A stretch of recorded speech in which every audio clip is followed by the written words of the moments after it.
Carl Jung reveals, you are a living karma. People regret how they treated you.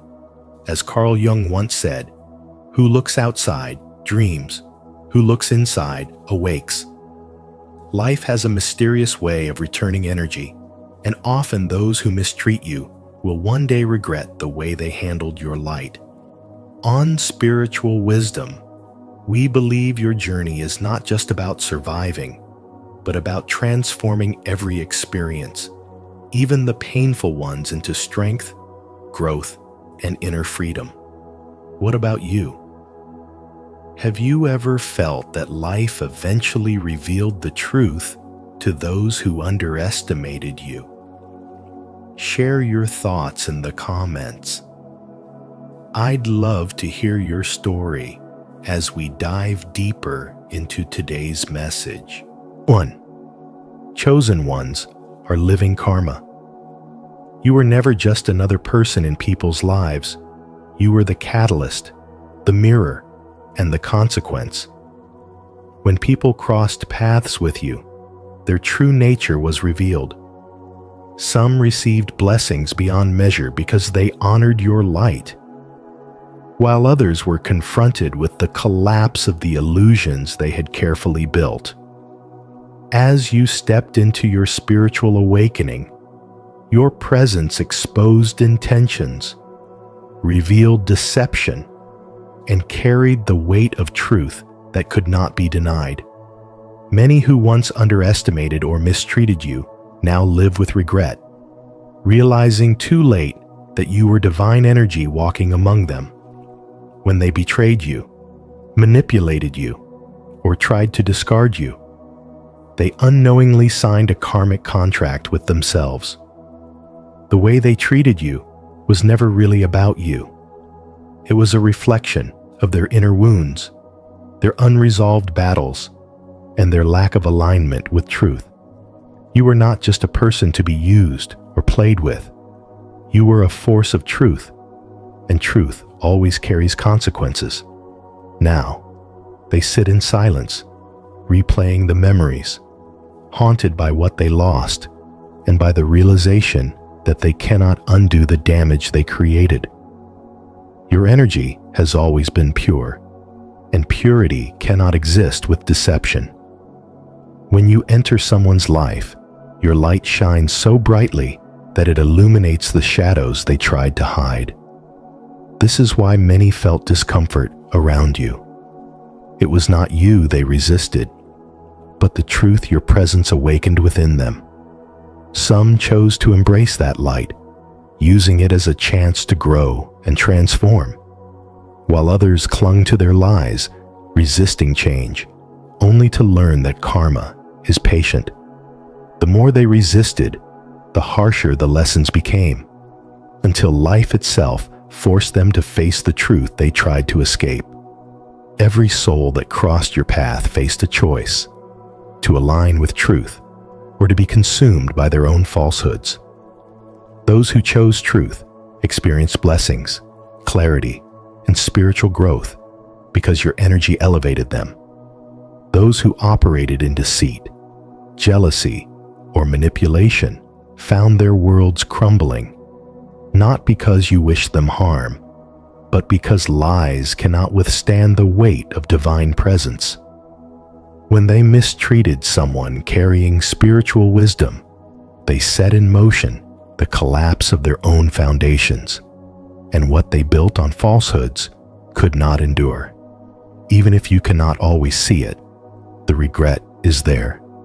They watch from a distance, seeing your growth, hearing of your success, and feeling the loss of what they once took for granted. Some will try to return, desperate to repair what they shattered, while others remain silent, unable to face the truth of their actions. Their karma, however, is not your burden to carry. Your only duty is to continue rising, to walk boldly in your spiritual power, and to let your light shine without apology. You are living proof that spirituality is not just an idea, but a force that awakens, transforms, and restores balance.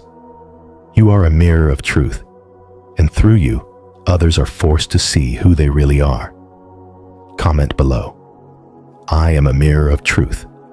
If you embrace your power to reveal and transform, let your presence be the force that awakens those around you.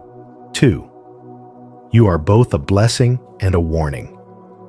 You are both a blessing and a warning, a mirror that reveals what others try to hide within themselves. For those ready to evolve, your presence is a light that guides them toward transformation. But for those who resist change, you awaken shadows they would rather ignore. Some respond with gratitude, while others react with jealousy, resentment, or even betrayal. Yet the truth remains, no one meets you and stays the same.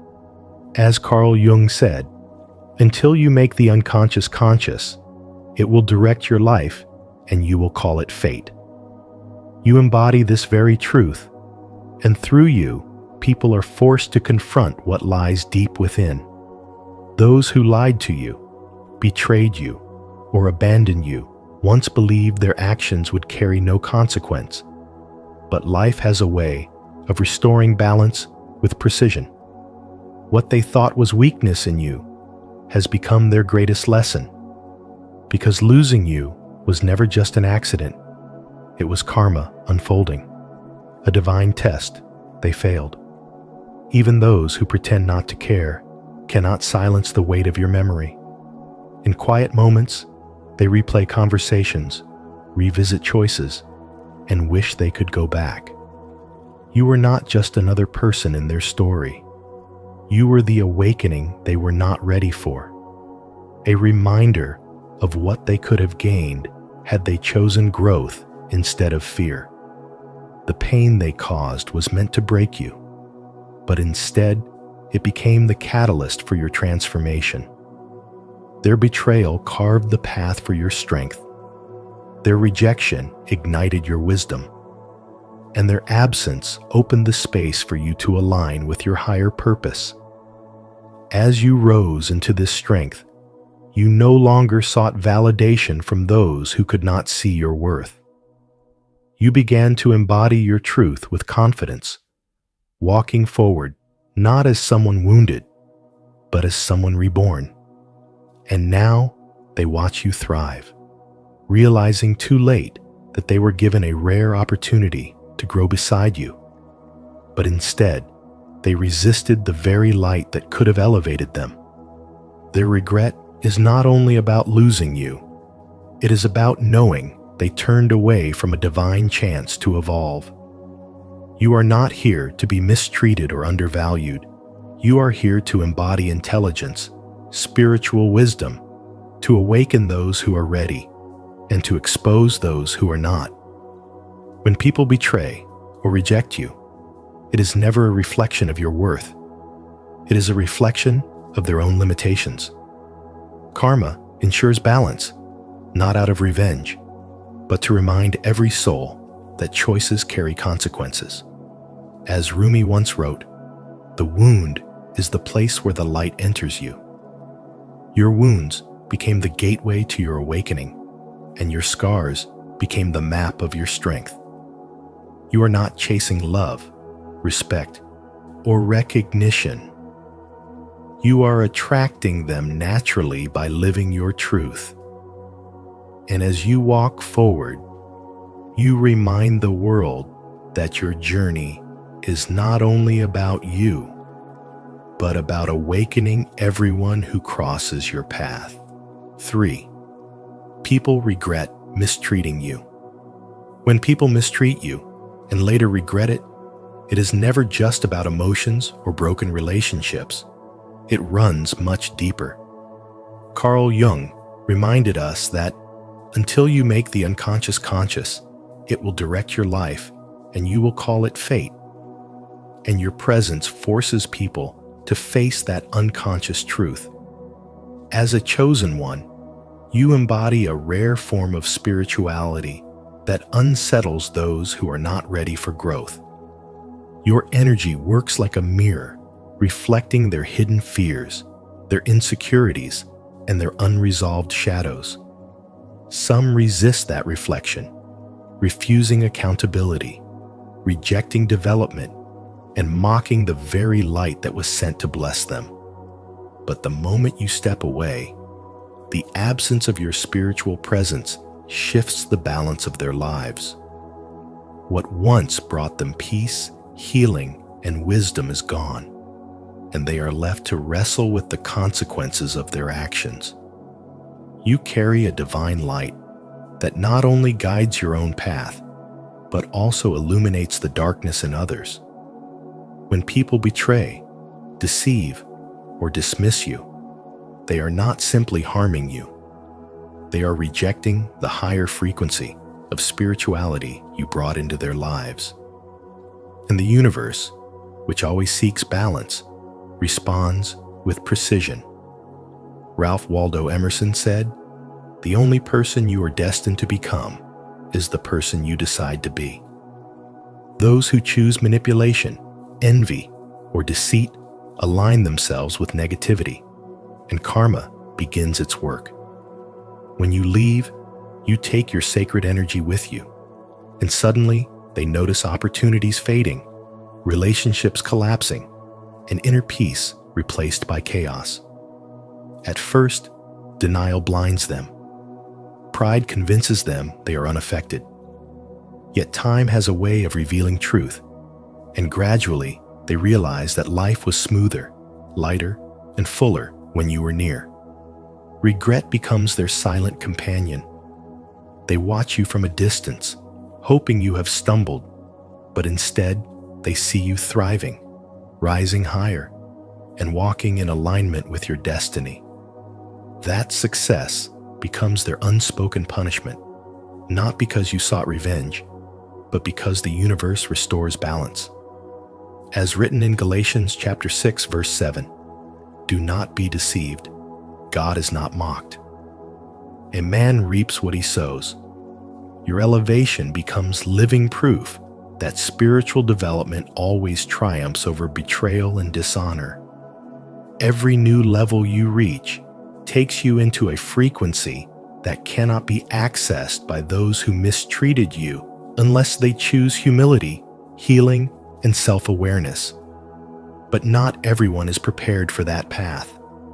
Healing demands courage, and many would rather linger in regret than confront their shadows. That is why they remain as spectators, observing your growth while chained by their own choices. Yet their regret is not your responsibility. You are not here to soothe their conscience or carry their lessons. You are here to grow, to embody greatness, and to fulfill the divine plan over your life. No betrayal can block what has been written for you. So let them watch and let them wonder, but never let their regret hold you back. Your presence is rare, your energy is sacred, and your journey is designed to elevate you beyond the reach of those who once underestimated you. Each step forward is proof that your spiritual development cannot be hindered by the past. Continue to rise, continue to trust the balance of karma, and remember that your destiny is unfolding exactly as it should. Are you ready to step into your power and let the universe handle the rest? If so, comment below. I rise above to affirm your strength and embrace your journey forward. 4. You are a reflection and a test. You are never just another person walking through life. You are always a mirror, a reflection of truth that others could not ignore. Simply by being yourself, you revealed the hidden nature of those around you. Some felt uplifted and inspired in your presence because your light awakened the part of them that longed for growth. Others, confronted by their own shadows, rejected you, mistreated you, or even betrayed you.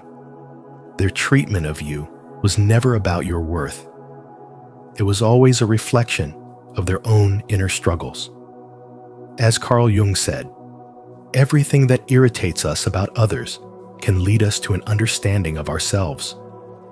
In this sense, you are living karma, a reminder that no one can escape the energy they release into the world.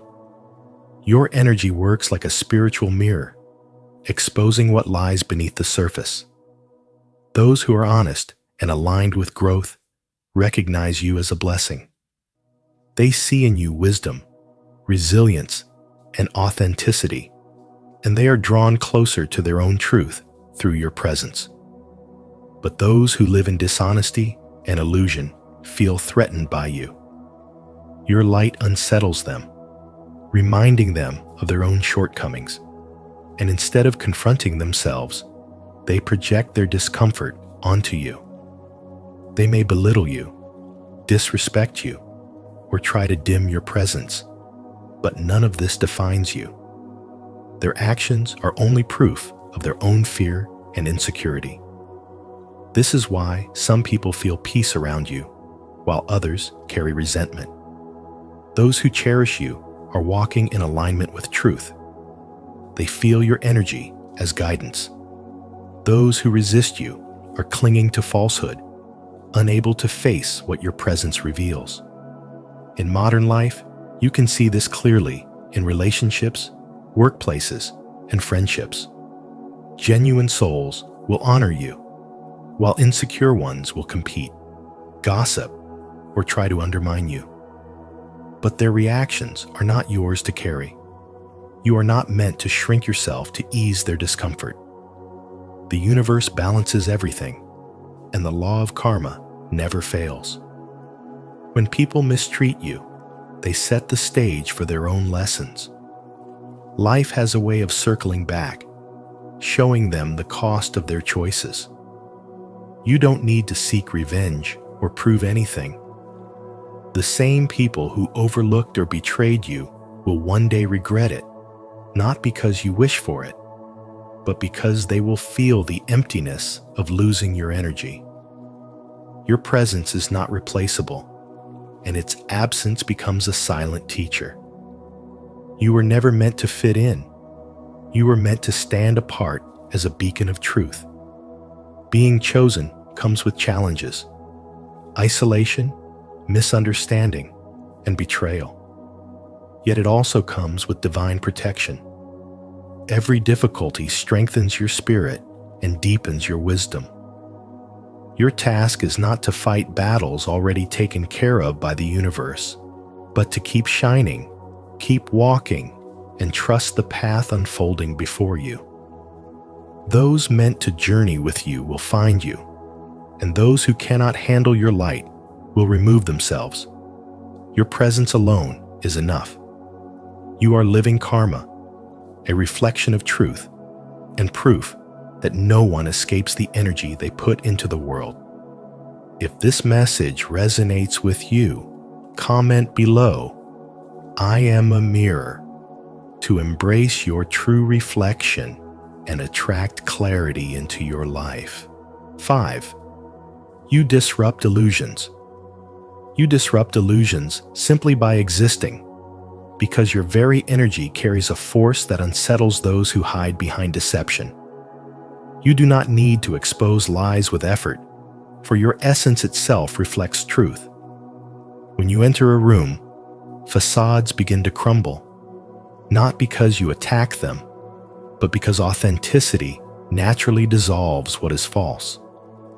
Those who resist change feel uncomfortable in your presence, and instead of admitting that your light reveals their shadows, they project blame onto you. They see you as the cause of their unease, when in reality, you are the mirror reflecting what they do not wish to face. For some, you embody living karma. You do not wish harm upon anyone, but your spiritual awakening acts as a constant reminder of the integrity and courage they lack. Carl Jung once said, "Until you make the unconscious conscious, it will direct your life, and you will call it fate." In the same way, your presence forces others to confront what they hide, and when they are not ready, they turn to criticism, rejection, or attempts to dim your light.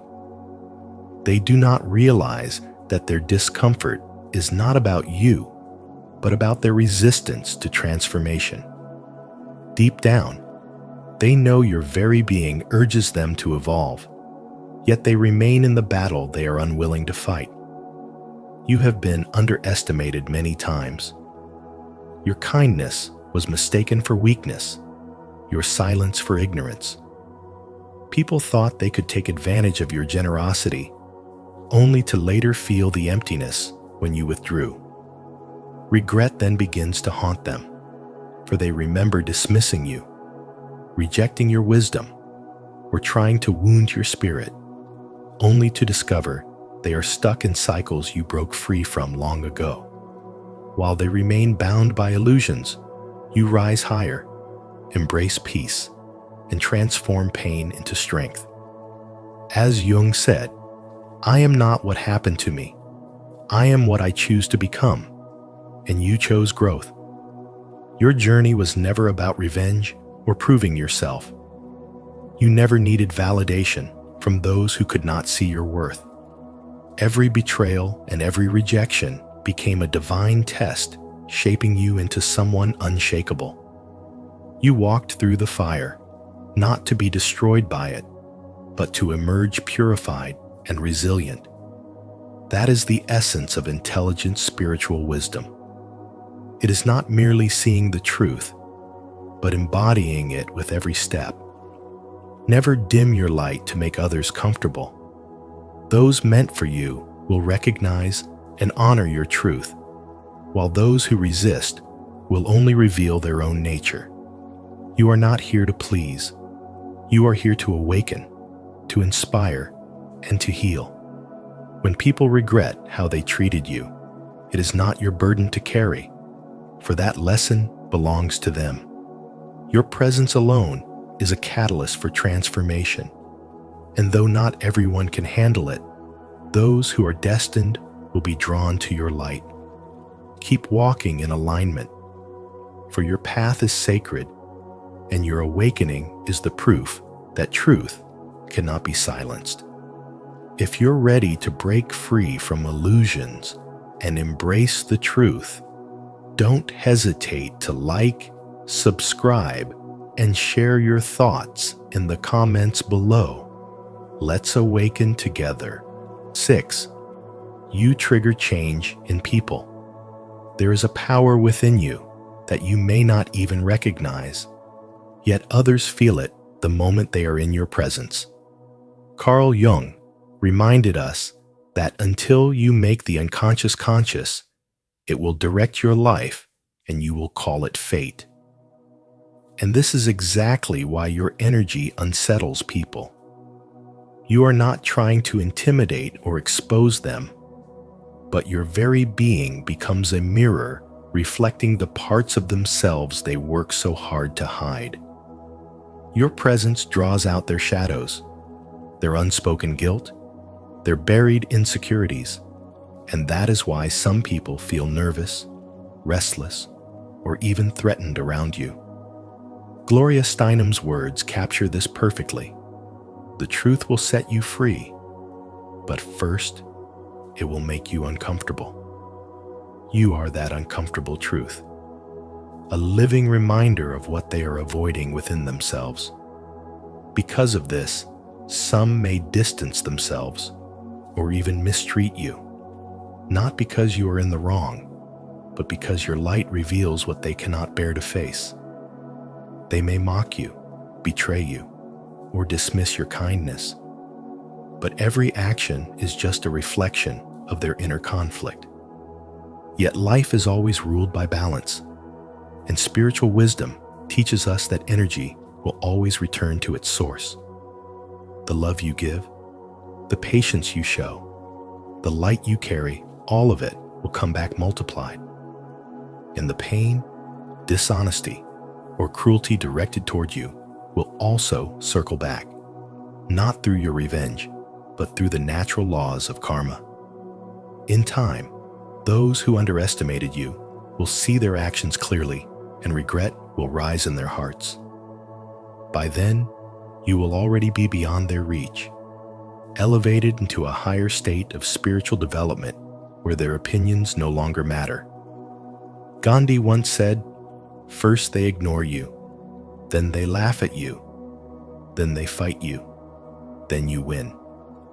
And your life is proof of this timeless truth. You don't need to fight back or prove your worth. Your growth is your victory. Your transformation is your answer, and your success is your karma.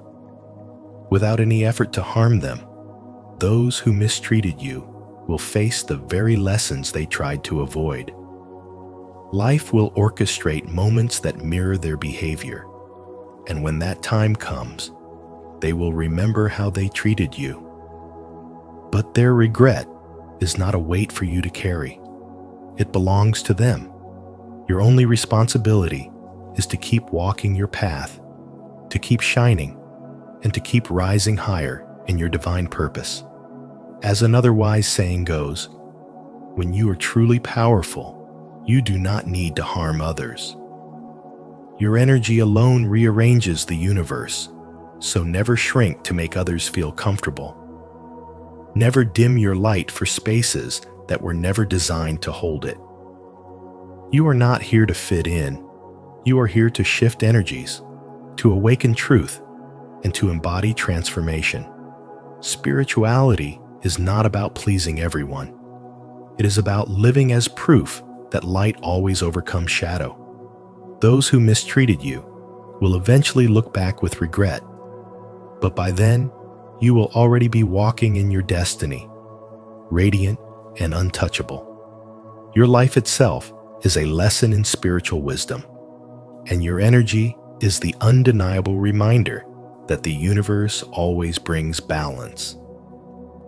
If this message resonates with you, affirm your power in the comments. My energy transforms everything around me. I embrace my divine presence and limitless potential. 7. Your silence is powerful. Those who once mistreated you, belittled you, or tried to manipulate your spirit will eventually face the undeniable truth that they were wrong about you, because your silence was never weakness, but a force they could not comprehend. They thrived on your reactions, feeding off your anger, your explanations, your attempts to defend yourself, and they believed their control depended on how deeply they could pull you into their chaos. But when you chose to master yourself, when you stopped responding and refused to engage, everything they built crumbled. Silence stripped away their illusions and exposed the emptiness of their power. Suddenly, their words echoed back to them. Their manipulation turned into noise they could no longer escape, and the darkness they tried to project outward forced them to confront itself.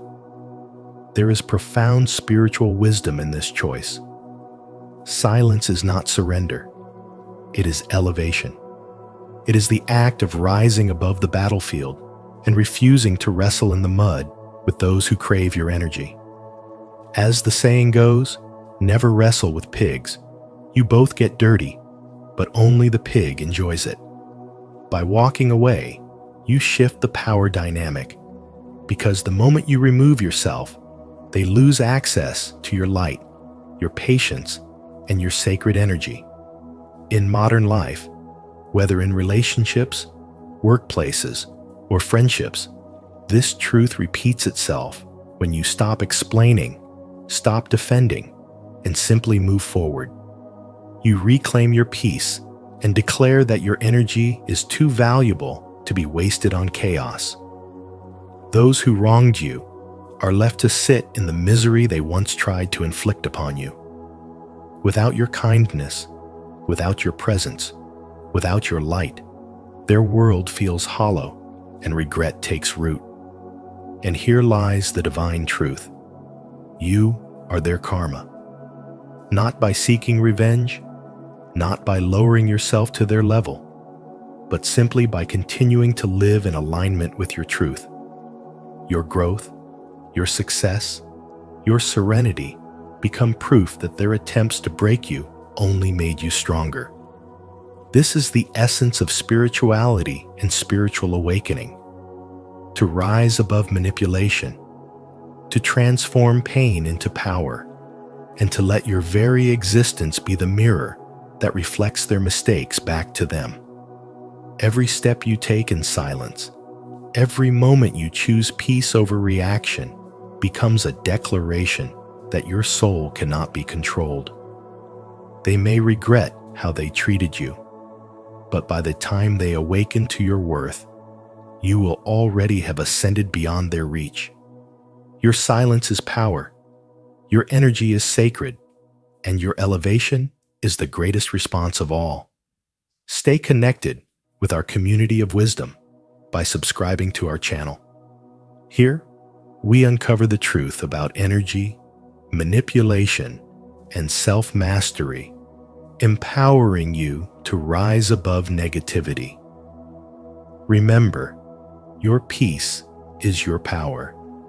Choose silence, walk away, and let them face their own darkness. 8. You were sent to stand out, not fit in.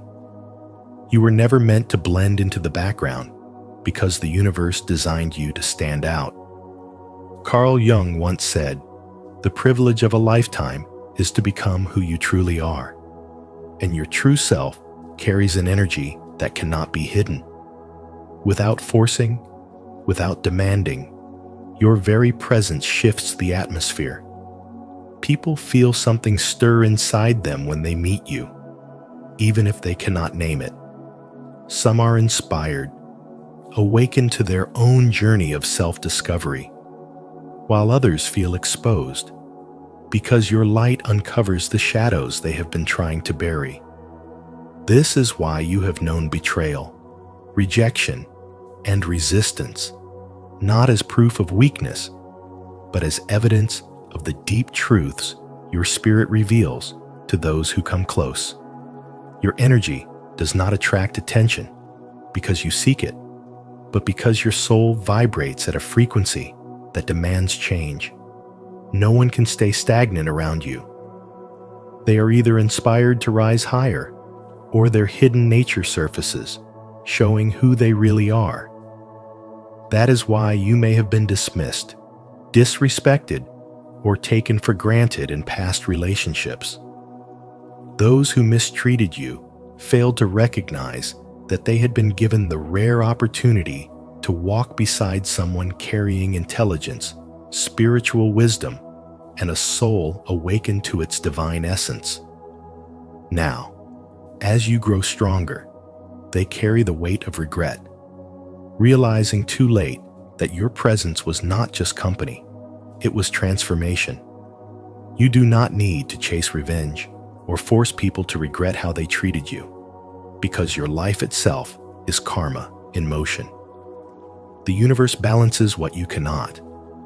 The lessons you left in the lives of others echo long after you have moved forward. Some will one day realize they stood in the presence of someone extraordinary, someone whose light was a gift. But by the time that revelation arrives, you will already have stepped into a greater version of yourself, rising higher, walking with clarity, and aligned with your divine calling. Jung reminds us, until you make the unconscious conscious, it will direct your life, and you will call it fate. You were the mirror that forced them to see what they tried to hide, and now their fate is to live with the truth they once denied. To be chosen is to embrace the solitude that sometimes comes with the path. It means accepting that not everyone is meant to stand beside you. Some drift away, not because you are unworthy, but because they are unready for the transformation your presence demands. Do not dim your light to ease their discomfort. You were born to awaken, to heal, and to inspire. The universe has placed you exactly where you need to be, surrounded by those who are ready to rise with you. while others fall away by the natural law of growth. Every rejection, every betrayal, and every ounce of regret others carry is simply part of the design that pushes you closer to your destiny. Stay unwavering, because your journey is unfolding with divine precision. Let people remember you, regret losing you, and learn from the absence of your energy. You were never created to fit in. You were created to stand out as a living reminder that light cannot be hidden.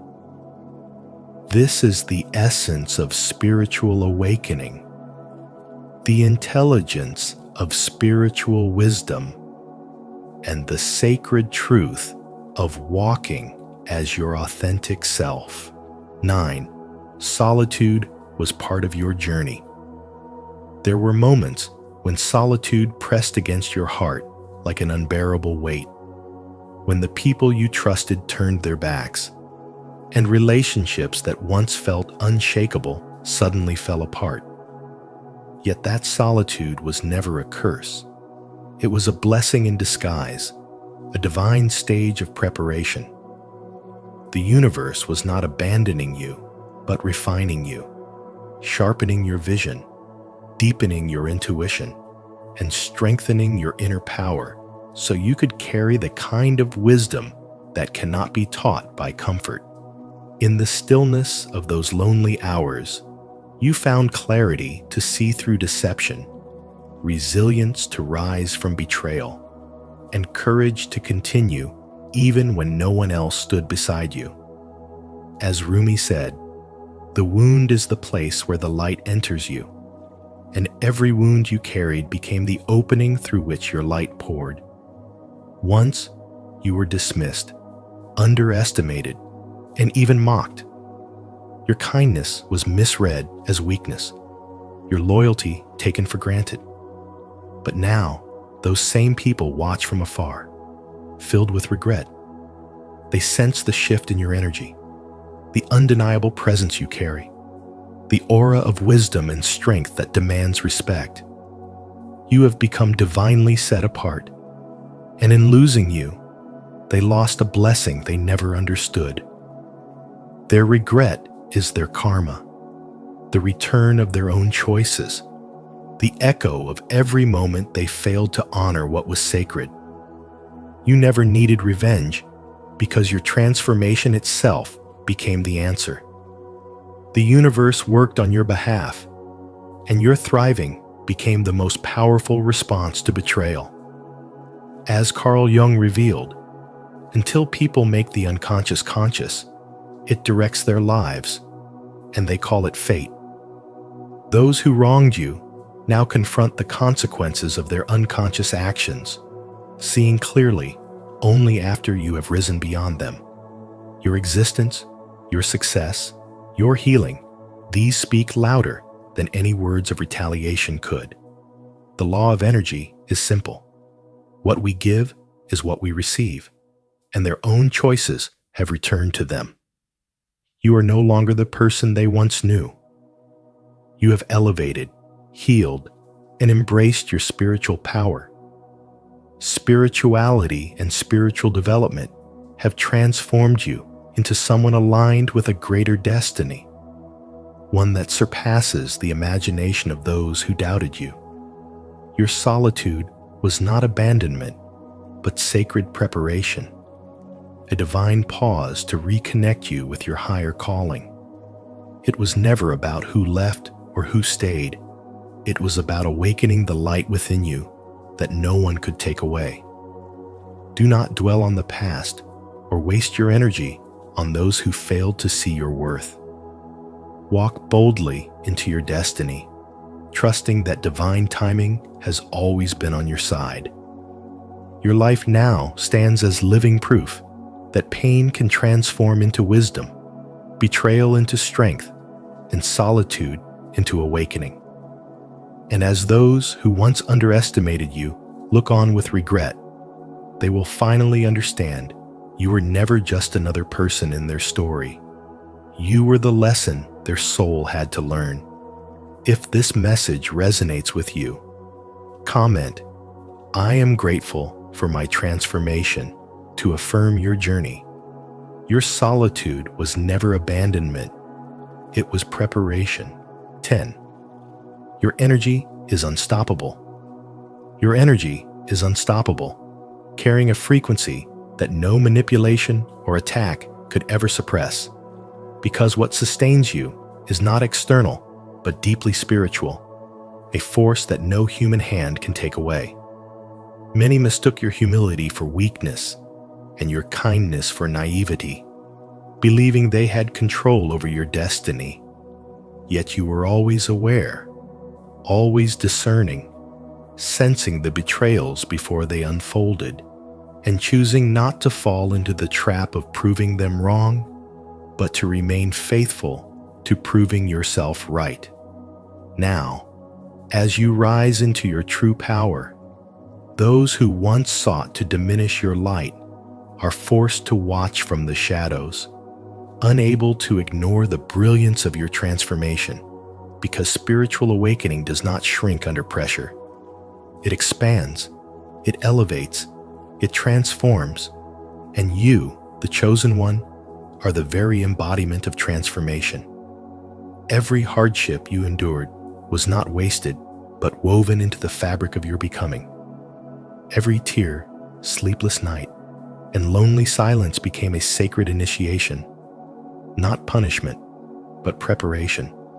For the path of a chosen soul was never meant to be easy. Betrayal taught you discernment. Loss carved resilience into your spirit. Solitude gave you unshakable faith in yourself and in the divine order guiding your steps. Looking back, the once insurmountable obstacles now reveal themselves as stepping stones, shaping your strength, awakening your spirit, and proving that what once looked like suffering was in truth the refining fire of destiny. Those who laughed at your pain now stand silenced by your triumph, burdened by regret as they realize you were never a victim, but a vessel of greatness they could not comprehend. The world has long conditioned people to stay small, to settle for mediocrity, to fear the unknown. But your very essence refuses to be confined by such limits. You are not here to blend in. You are here to disrupt illusions, to shift realities, to break generational cycles, to awaken others from the sleep of conformity. Your presence alone challenges the false comfort of the ordinary. And that is why your path was heavy, because the energy you carry is powerful enough to stir the very fabric of existence. And now, as you rise beyond every limitation, those who doubted you are confronted by the undeniable truth of your transformation, witnessing divine justice unfold in real time, forced to face that their mistreatment was never hidden from the universe. You are the living proof that spiritual power transcends all boundaries, the embodiment of karma itself, reminding the world that every word, every action, every intention leaves an imprint. Those who once dismissed your vision now long to understand the secret of your radiance, yet they cannot, because the energy you embody cannot be duplicated. It is divine, it is rare, it is yours alone. While they wrestle with regret, you move forward untouched, unstoppable, aligned fully with your higher calling. You are the karma they never foresaw, the lesson they never wanted to learn, the truth they cannot escape.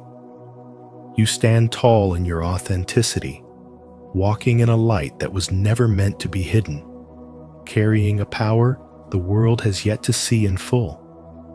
And when it does, they will know they never had the power to break you, for you were always destined to rise. If this message has awakened something deep within you, affirm your power in the comments. I am unstoppable.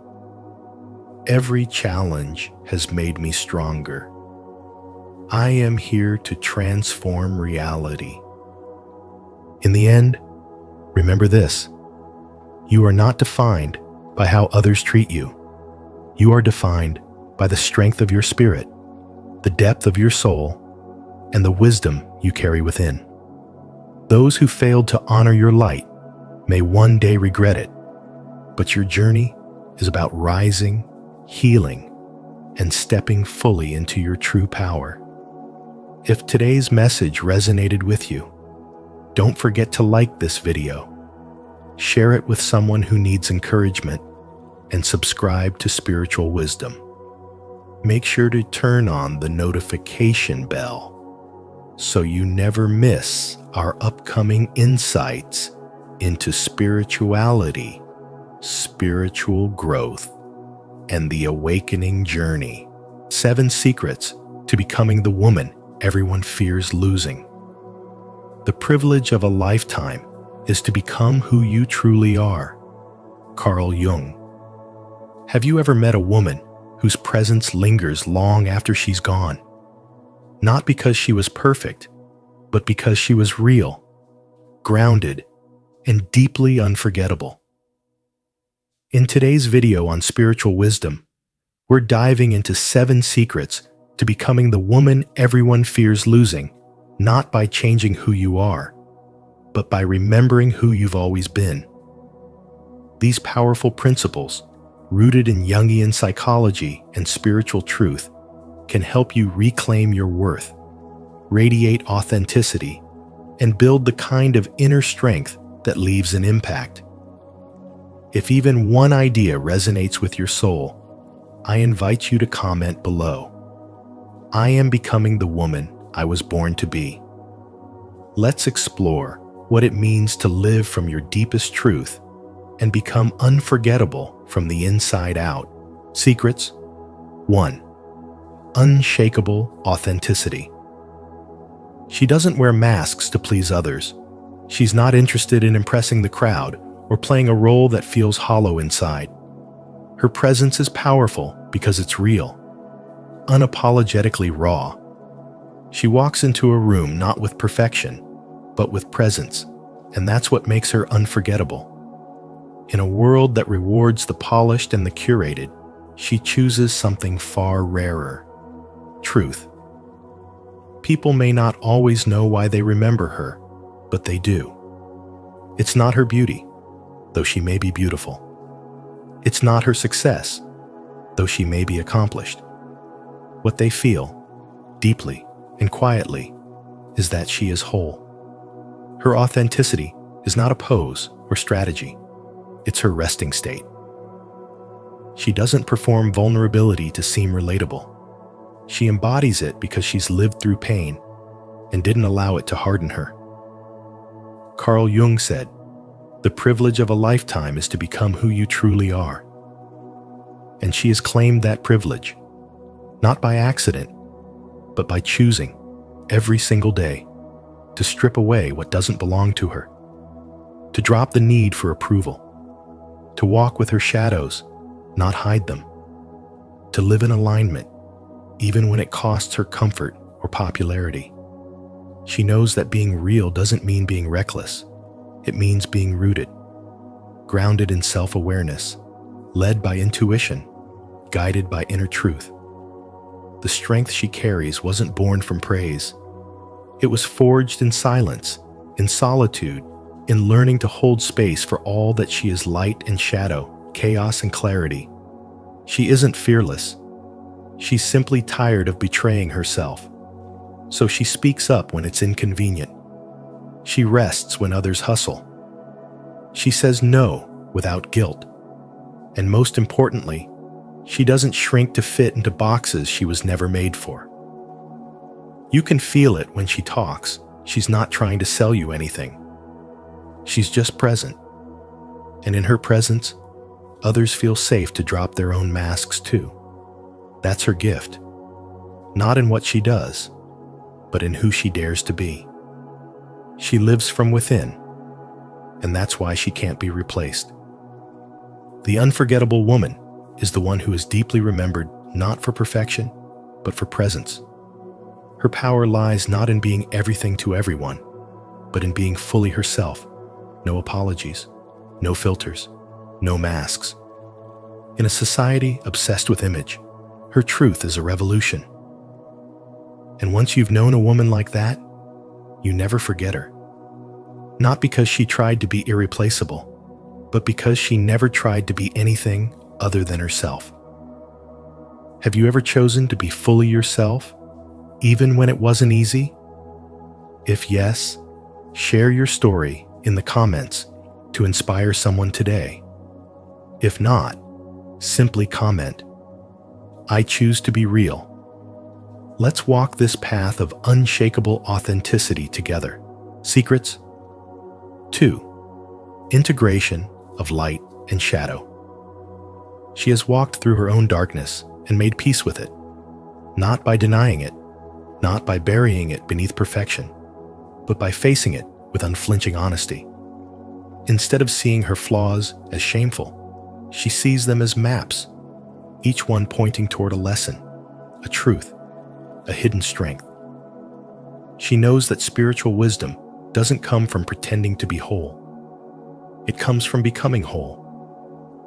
And wholeness requires integration, not just of the light, but of the wounds, the doubts, the anger, the pain. She doesn't wear a mask to appear kind or composed. She is kind because she has embraced her rage. She is composed because she has faced her chaos. There is nothing passive about her peace. It was earned through inner battles most will never see. While others run from discomfort, she leans in. When others numb, she feels. When others hide, she reveals. And in doing so, she becomes emotionally rich, anchored not in fantasy, but in the truth of who she is. Her presence doesn't scream for attention. It commands respect, not because she demands it, but because she embodies it. She has taken the parts of herself she once feared, her insecurity, her jealousy, her anger, and instead of silencing them, she listened. She learned. She grew. She gave them names and space. She let them speak, and they softened. In that softening, she transformed, not into something new, but into someone more fully herself. She no longer needs to be rescued, fixed, or chosen. She has chosen herself. She moves through life with a quiet confidence that cannot be faked. You can feel it when she enters a room, the calm of a woman who no longer needs to prove her worth. She doesn't react to insults with desperation or panic. She responds with clarity. She doesn't crave constant reassurance because she has learned to soothe herself. This is spiritual wisdom in motion, the ability to hold space for all that you are without apology. And it is this rare kind of presence that people cling to, not the woman who tries to be everything for everyone, not the one who molds herself to fit expectations, but the one who simply is real, raw, whole. She is not afraid to be misunderstood because she understands herself, and that understanding is magnetic. People don't fear losing her because she manipulates or begs to be kept. They fear losing her because her love is not born from neediness, it is born from choice. Her love is sacred, not transactional. It cannot be earned through performance or control. It is given freely, but only to those who see her, truly see her, in all her layers. This woman is unforgettable because she has become the mirror that reflects everyone else's truth. And when someone meets her, they don't just meet her. They meet a part of themselves they had long buried. And that, more than anything, is why no one wants to let her go. Are you ready to embrace both your light and your shadow? If so, comment below. I choose wholeness to show your commitment to healing, growth, and authentic self-integration. Let's walk this transformative path together. Secrets. 3. Emotional independence. She doesn't need love to feel whole. She chooses love from fullness, not from a place of lack. There's no chasing, begging, or clinging in her world. Her relationships are not built on emotional dependency, but on mutual respect and energetic alignment. When the vibe feels right, she engages. When it doesn't, she has no problem walking away. She doesn't see love as a lifeline, but as a beautiful bonus. That's the difference between craving and choosing. And the moment she made that shift, she stepped into her true power. This kind of woman doesn't fear solitude. In fact, she thrives in it. Silence doesn't scare her. Being alone doesn't trigger her insecurities. Instead, it becomes the space where she reconnects with her essence. She's not out there performing for approval or desperately trying to be seen. She already sees herself clearly. And that self-awareness is magnetic. People feel it before she even speaks. Her presence carries a calm depth that cannot be faked. She knows love should never cost her peace. She's not afraid to walk away from anything that disrupts her inner harmony. Because she's done the work through heartbreak, reflection, healing, and spiritual awakening. She has stripped herself of illusions, faced her emotional wounds, and stood in the ashes of what once broke her. That kind of fire doesn't destroy, it purifies. And from it, she rises not bitter, but wiser, not guarded, but discerning. Her heart is open, but only to what honors her soul. She doesn't demand energy. She inspires it. She doesn't manipulate for affection. She becomes the kind of woman whose energy lingers long after she's left the room. Because her love is not desperate, it's divine. And divine love isn't loud. It's not chaotic. It's not needy. It's steady, grounded, and rare. That rarity is what makes her unforgettable. That strength is what makes her the woman no one wants to lose. And what fuels this emotional independence is not ego. It's alignment. A deep inner knowing that her worth was never up for debate. She doesn't compete for love. She doesn't play games. And she doesn't shrink herself to be chosen. She simply exists as her full self. And from that space of wholeness, she loves. Not because she needs someone to complete her, but because she wants someone to evolve with her. That's not romance. That's sacred partnership. This is the essence of spiritual wisdom. Emotional independence is not coldness. It's clarity.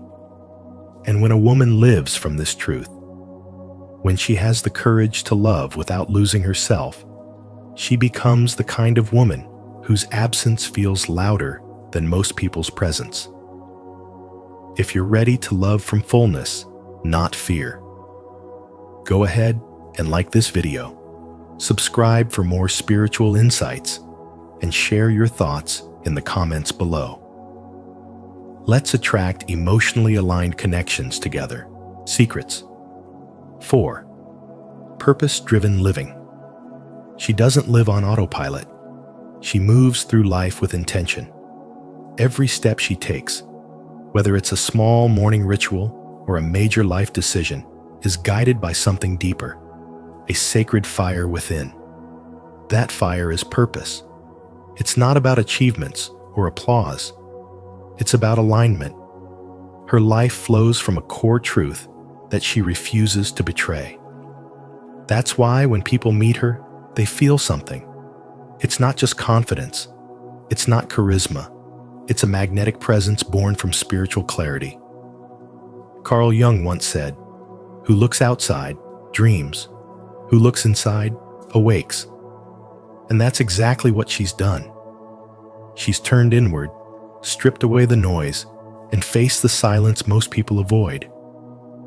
In that silence, she met herself, not the version others told her to be, but the real one, the one with scars and strength and soul. That's what makes her captivating. It's not perfection, it's depth. Her presence doesn't scream. It speaks. It doesn't demand. It inspires.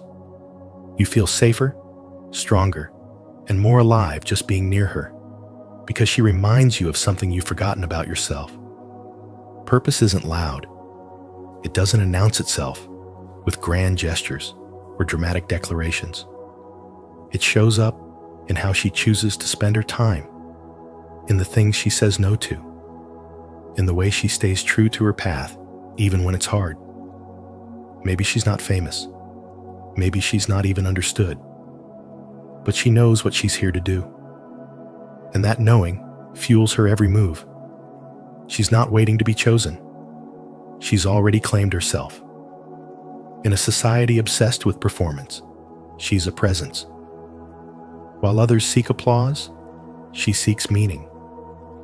While others follow trends, she follows truth. She doesn't need validation to feel valuable. Her worth isn't attached to how many people approve. It's woven into the way she wakes up each morning and chooses to keep going, keep growing, keep aligning with her soul's voice. This is what Carl Jung called the process of individuation, the journey of becoming whole. And she's walking it with grace and fire. She could be anyone. A woman sitting quietly at a cafe with a worn notebook and a tired smile. A teacher staying late after class to listen to a student's fears. A mother who traded her career for time, not because it was easy, but because it was right. A healer creating light in a world that feels heavy. It's not the role that defines her. It's the reason behind it. She's not driven by fear of missing out. She's driven by the desire to live fully, consciously, truthfully. That's what gives her radiance. That's what makes her unforgettable. Purpose gives her power, not the kind that dominates, but the kind that frees. She's not here to impress. She's here to express, to live her truth, not someone else's script. And in doing so, she reminds others that they can too. If you're ready to live with intention and radiate purpose, comment below. I am aligned with my purpose to claim this energy. Don't forget to like, subscribe, and share this video to inspire others to live purposefully too. Secrets. 5. Sacred boundaries and self-respect. Not everyone deserves access to her. She knows this not in bitterness, but in clarity. She protects her energy like a sacred flame, refusing to let just anyone draw from her light. There's a quiet strength in her presence, the kind that doesn't shout for attention, but commands it nonetheless. She doesn't explain her worth or justify her limits. She lives them. When people ask for more than she's willing to give, she doesn't argue or apologize. She simply honors herself. Her boundaries are not fences to keep love out, but filters to keep chaos from getting in. She understands the power of no, not as rejection, but as redirection. Her no means she respects herself enough not to betray her needs for someone else's comfort. This kind of inner discipline is rare. In a culture that rewards self-sacrifice and performative kindness, she chooses something different: alignment. She doesn't chase people, doesn't beg for understanding, and doesn't linger where she's not valued. She doesn't need to be validated by others because she is already rooted in her own knowing. That's not coldness, that's spiritual wisdom. She has learned that her peace is more important than their approval. And when she walks away, she does so with grace, not out of spite, but out of sovereignty. She doesn't waste time trying to fix what she didn't break. She's not afraid of distance because she understands that solitude sharpens intuition. She's learned to befriend silence, to listen to her own heart, to stand still in her own power. People feel her absence in ways they didn't appreciate her presence. That's the paradox of the woman who lives in truth. The more she honors herself, the more unforgettable she becomes. She doesn't try to prove her worth through service, beauty, or sacrifice.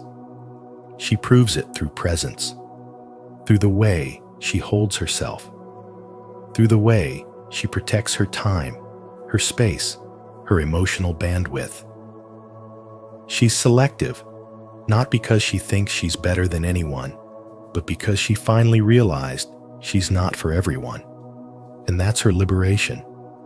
Her energy isn't random, it's intentional. And that intentionality becomes magnetic. People are drawn to her, not because she gives endlessly, but because she doesn't. Her life is curated by choice, not obligation.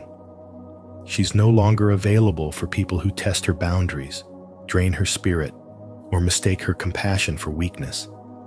And when she loves with depth, but never at the cost of herself.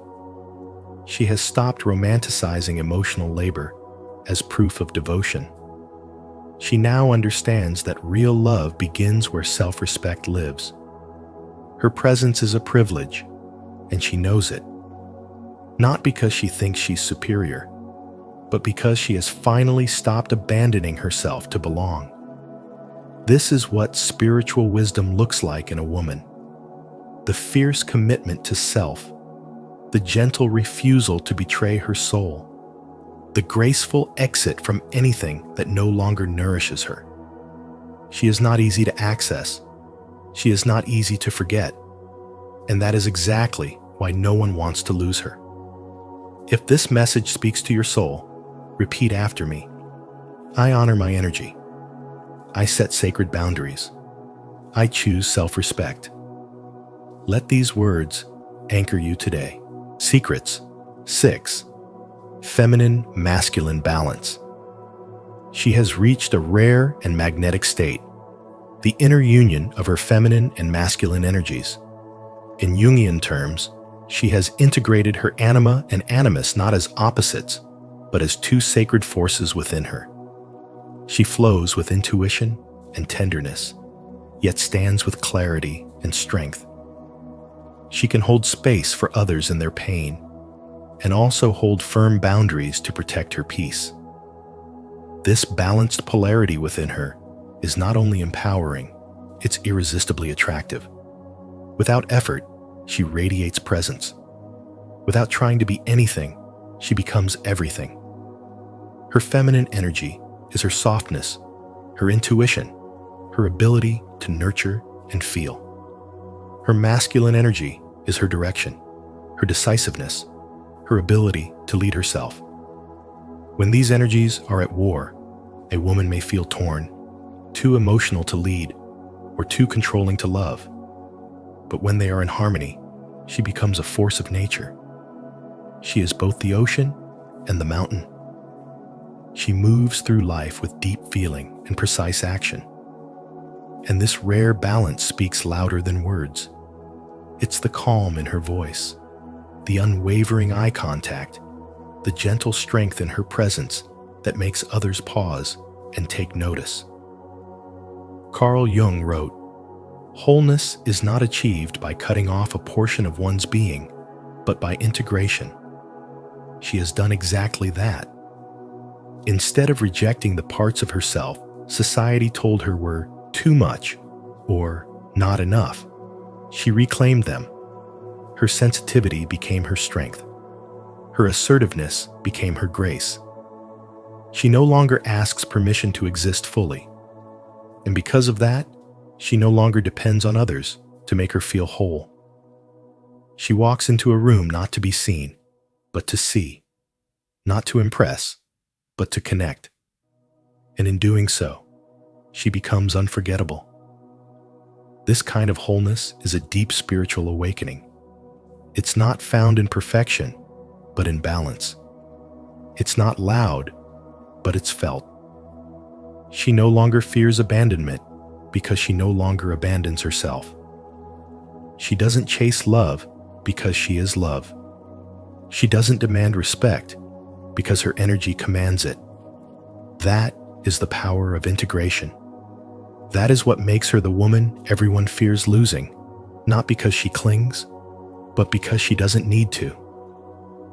In a world addicted to extremes, she is the rare middle path, soft and strong, loving and sovereign, intuitive and clear.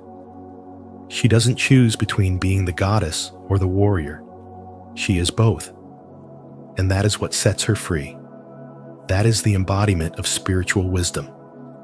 Do you feel the power of your inner balance awakening? If so, declare it in the comments. I embody divine harmony, strong, soft, and whole. Secrets. 7. Fearless evolution. She doesn't cling to who she used to be. She lets go of expired labels, outdated roles, and expectations that no longer match the truth of her soul. While others stay stuck in identities that feel safe, she embraces the unknown with open arms. Her evolution isn't loud, it's steady. It isn't for applause, it's for alignment. She changes, but never at the cost of her essence. And that's why people remember her, because she is both fire and foundation, both fluid and unwavering. Carl Jung said, "The privilege of a lifetime is to become who you truly are." And she lives by that. She doesn't resist transformation. She invites it. She allows herself to break down so she can rise clearer, freer, more whole. Even when it's uncomfortable, she trusts the deeper wisdom moving through her. That is what sets her apart. Not her perfection, not her performance, but her willingness to rebuild herself from truth, again and again, without apology. There was a time when she might have stayed silent to be accepted. Now she speaks, not to impress, but to express. There was a time when she molded herself to fit into someone else's life. Now she creates a life that fits her soul. Every version of her that she leaves behind becomes a layer of wisdom. She doesn't fear walking away from people who only loved the past version of her.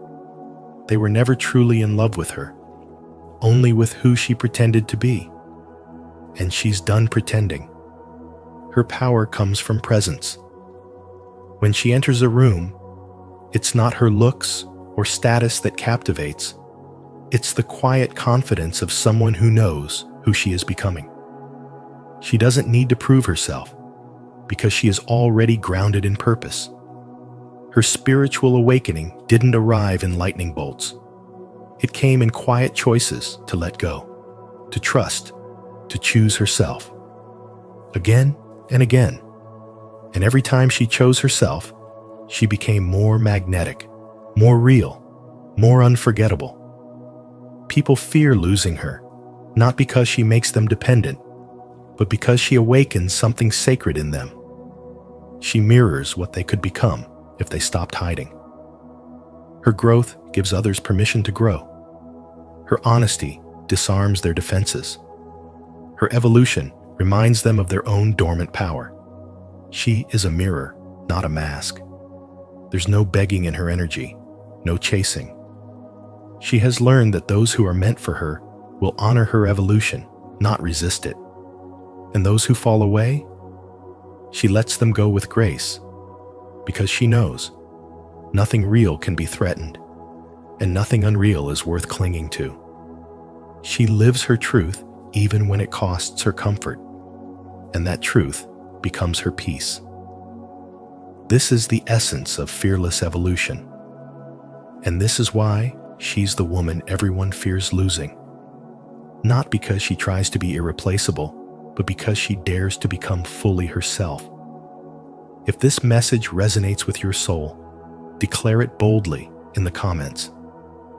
I embrace my evolution. I grow with courage, grace, and purpose. And if you feel this deeply, don't forget to like, subscribe, and share. Someone else may need this reminder too. Thank you for joining us on this journey into the powerful truths that define the woman no one dares to lose. Remember, it's not about becoming someone else. It's about returning to who you truly are. Each of these 7 secrets is a mirror, reflecting your strength, depth, and quiet confidence. When you embody authenticity, presence, and emotional wisdom, you become unforgettable, not because you try to be, but because you already are. If this message resonated with you, don't forget to like, share this video with someone who needs it, and subscribe to Spiritual Wisdom for more transformative insights. Make sure to turn on the notification bell so you never miss our upcoming videos. Until next time, stay grounded, stay radiant, and always walk in your truth.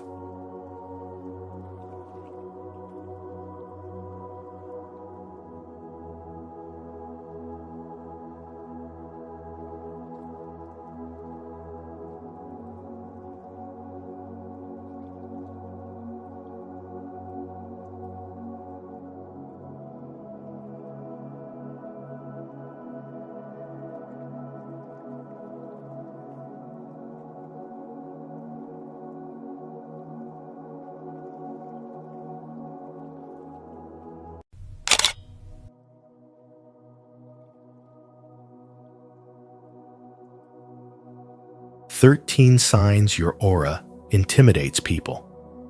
Carl Jung was right. Knowing your own darkness is the best method for dealing with the darknesses of other people. Carl Jung: your aura speaks before you do. It carries the weight of your wisdom, the depth of your self-awareness, and the intensity of your energy. If you've ever noticed people acting nervous around you, pulling away without explanation, or treating you with a mix of awe and uncertainty, this video may reveal why. You might not be too much. You might just be powerfully aligned. Today, on Spiritual Wisdom, we're diving into 13 powerful signs your aura intimidates others, not because you're dangerous, but because you're authentic. As we explore each sign, reflect on how your energy shapes the world around you and how you can own your presence with grace, not guilt. Which one resonates most with you? Share in the comments, and let's start a conversation about the hidden strength within spiritual awakening. 1. A powerful aura exposes others. You don't need to explain yourself, because your energy already speaks volumes. You unsettle not because you're loud, but because you're real. You don't perform, you embody. And that embodiment is rare, which is why it rattles those who are still hiding. Your aura doesn't ask for attention, it commands honesty. Carl Jung reminded us that what we deny within ourselves doesn't go away. It surfaces when someone else reflects it. That's what your aura does. You reflect back to others the parts they've buried, denied, or avoided. You shine with spiritual wisdom, and while some will be inspired, others will feel threatened not by you, but by what they see in themselves when you're near. This is why people pull away or react strangely, not because of who you are, but because of who they are not yet ready to become. Your alignment disrupts their confusion. Your truth shakes the lies they still cling to. And your calm presence can feel like a storm in the minds of those still trapped in their masks. But let this be a lesson. You are not responsible for shrinking so others feel tall. You are not here to bend to make others comfortable in their delusion. Your spiritual development has made your energy precise, sharp, clean, and for those tangled in emotional noise, that can feel like judgment. But it is not judgment. It is clarity. And clarity often feels like an attack to those used to chaos. The frequency you hold now is one that reveals. It doesn't flatter, it unveils. It doesn't soothe, it awakens. An awakening isn't gentle. It breaks. It rebuilds. You are no longer participating in the performance. You no longer seek validation or manipulate perception. You are no longer addicted to being liked. You are devoted to being real. And realness is the highest rebellion in a world built on illusion. Some people will crave your energy like oxygen. Others will run from it like fire. But both responses prove its power. Because when you stop chasing, convincing, fixing when you stand in your soul, your aura becomes a mirror that reflects truth. Not everyone is ready to look, but you are not here to be everyone's comfort. You are here to be your own truth. You are no longer just a person in the room. You are the room. You shift the atmosphere by simply being. You walk into a space, and the unseen shifts. Not because you're trying, because you are aligned. That's what spiritual wisdom looks like when it's lived, not spoken, not posted, but embodied. You are now the energy. You are now the presence. And you are now the permission others didn't know they needed to wake up. Some will love you. Some will leave you. But all will feel you. And that is your gift. That is your power. So hold your head high and never apologize for being the storm that clears the air. If you feel this truth in your bones, comment below. I own my authentic energy. Like, subscribe, and turn on the notification bell so you never miss the spiritual insight your soul has been waiting for. 2. The aura is your energetic signature. Your aura is the silent force that enters the room before you do. It's not just energy. It's your soul speaking in frequencies. Carl Jung may never have used the word aura, but his understanding of the unconscious mind revealed a profound truth. When your inner world is aligned, your very presence becomes undeniable. It's not about looks, words, or performance. It's about spiritual integration. When your conscious mind no longer resists your shadow, when you've faced your fears, healed your wounds, and chosen wholeness over perfection, you begin to emit something rare, an energetic signature so strong that people feel it in their bones. This is the invisible language of spiritual awakening, the vibration of someone who knows who they are and no longer seeks permission to be. But here's the paradox. This energy doesn't always attract admiration. In fact, it often creates disruption. Not because you're disruptive, but because your truth rattles illusions, your peace agitates chaos, and your self-acceptance exposes insecurities. You're not triggering others by being loud. You're triggering them by being real. Jung called this projection, the unconscious tendency to assign our denied qualities onto others. So when people avoid your eyes, speak nervously, or criticize you without cause, it's often because they're not seeing you. They're seeing themselves, reflected through your clarity. You don't have to do anything wrong to make someone uncomfortable. Your presence alone is a mirror, and not everyone is ready to face their reflection. In the real world, this energetic contrast shows up everywhere. You may find people are drawn to you, yet unsettled. You might intimidate coworkers without trying. Friends may misread your boundaries as arrogance. It's not because you're superior. It's because your vibration reveals what's unhealed in them. And for those who live in denial, that kind of revelation feels like a threat. But your job isn't to shrink. Your role is to understand.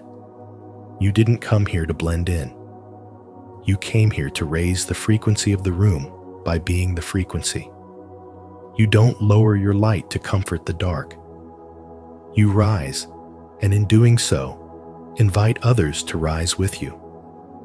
The more spiritually awake you become, the less you feel the need to explain your energy. You stop negotiating your worth in rooms that can't hold your truth.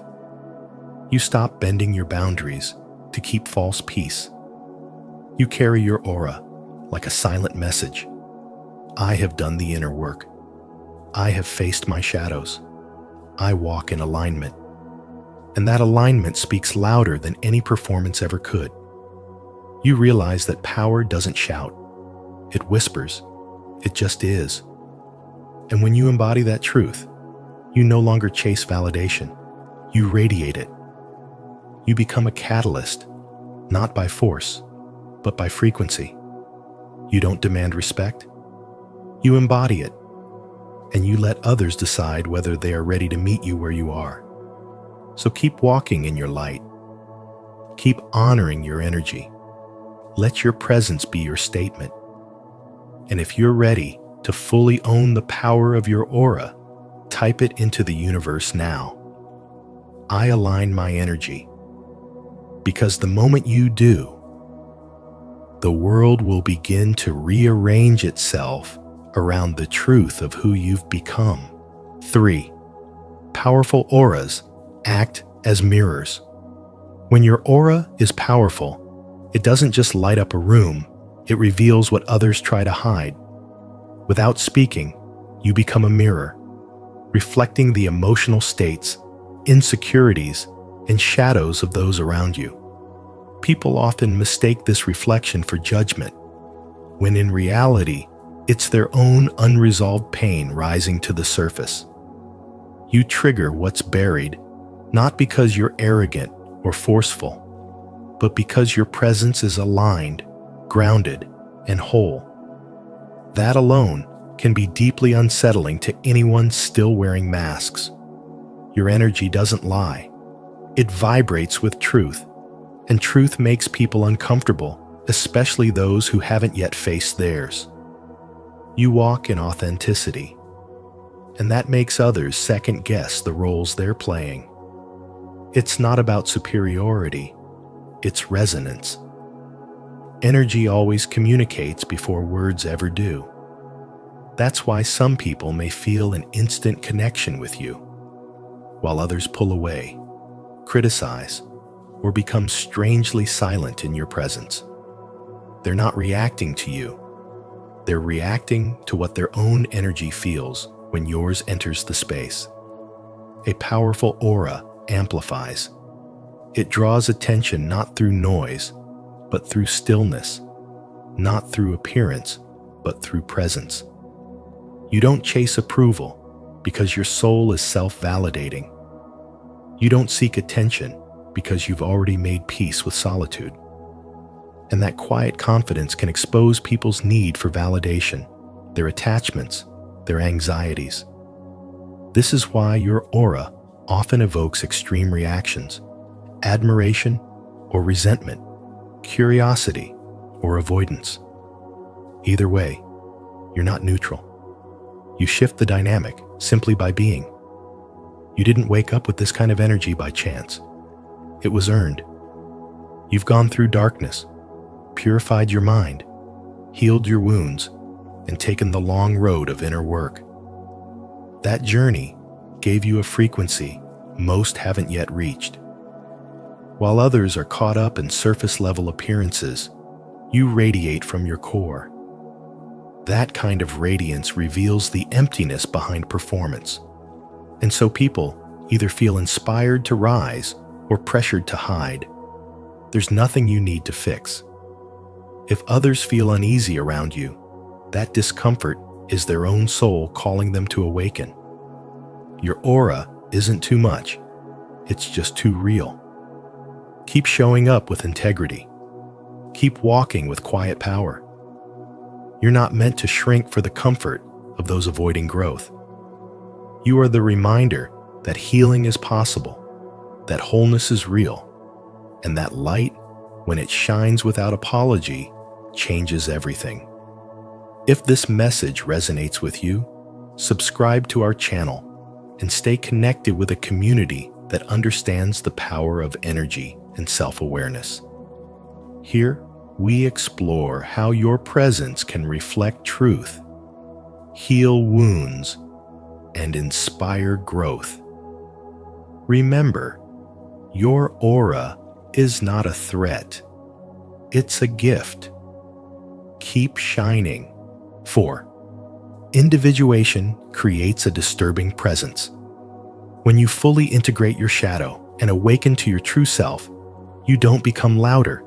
You become undeniable. Carl Jung called this state individuation, the sacred union of all parts of the psyche, both light and dark. It's not something you wear like a badge. It's something you radiate. Your energy no longer seeks validation. It commands respect in silence. You don't need to enter a room to be seen. Your aura gets there first. It's a quiet power, one that doesn't beg for attention, yet draws it like gravity. And while that sounds beautiful, it also comes with an unexpected edge. Your coherence disturbs those who are fragmented, not because you're doing anything wrong, but because your wholeness forces them to feel the disconnection within themselves. You are a walking mirror, and not everyone is ready to look. People who hide behind personas, who stitch together their identity from approval and avoidance, will sense something different in you, and it will make them uncomfortable. Your clarity is a confrontation. Your stillness shakes their noise. Your energy, forged from truth, feels like an earthquake beneath their illusions. You may notice this in passive remarks, sudden distance, or unexplained tension. This is not rejection. It's resistance to the frequency you embody. It's not that people don't like you. It's that your presence challenges what they've built to protect their own denial. And so, without trying, you become a disruptor of illusions. In offices, your silence can echo louder than conversation. In social circles, your groundedness feels like rebellion. In family dynamics, your mere existence threatens roles that were never yours to carry. You've stepped into a spiritual awakening where your presence is no longer neutral. It's transformative. You don't push people. Your energy simply reveals where they stand. That's what happens when your soul stops negotiating with your ego. You become a frequency many haven't yet tuned into, and the disharmony is felt. But remember this: your purpose is not to dilute yourself for comfort. You weren't made to harmonize with dysfunction. You were made to stand as a lighthouse in a fog of confusion. Your authenticity may disturb the room, but it also has the power to liberate it. Don't shrink to fit their comfort zone. Expand to match your calling. Your aura now carries the mark of someone who has transmuted pain into wisdom, chaos into clarity. You've done what most only dream of, facing the inner storm and coming out with peace, not pretense. That's why people feel you before they know you. That's why your presence lingers even after you've left. It's not ego, it's energy. And energy doesn't lie. Some will be magnetized to you. Others will recoil. Both reactions are sacred, because your role is not to be liked. Your role is to be true. In that truth, you awaken others not by preaching, but by being. You are not here to be tolerated. You are here to be felt. And those who can't handle your wholeness are simply not ready to meet their own. Keep going. You are not too much. You are the storm that clears, the presence that awakens, the embodiment of spiritual wisdom. Comment below. I am whole, and my energy speaks truth. 5. You trigger psychological projection. People with powerful auras don't need to speak loudly to be heard.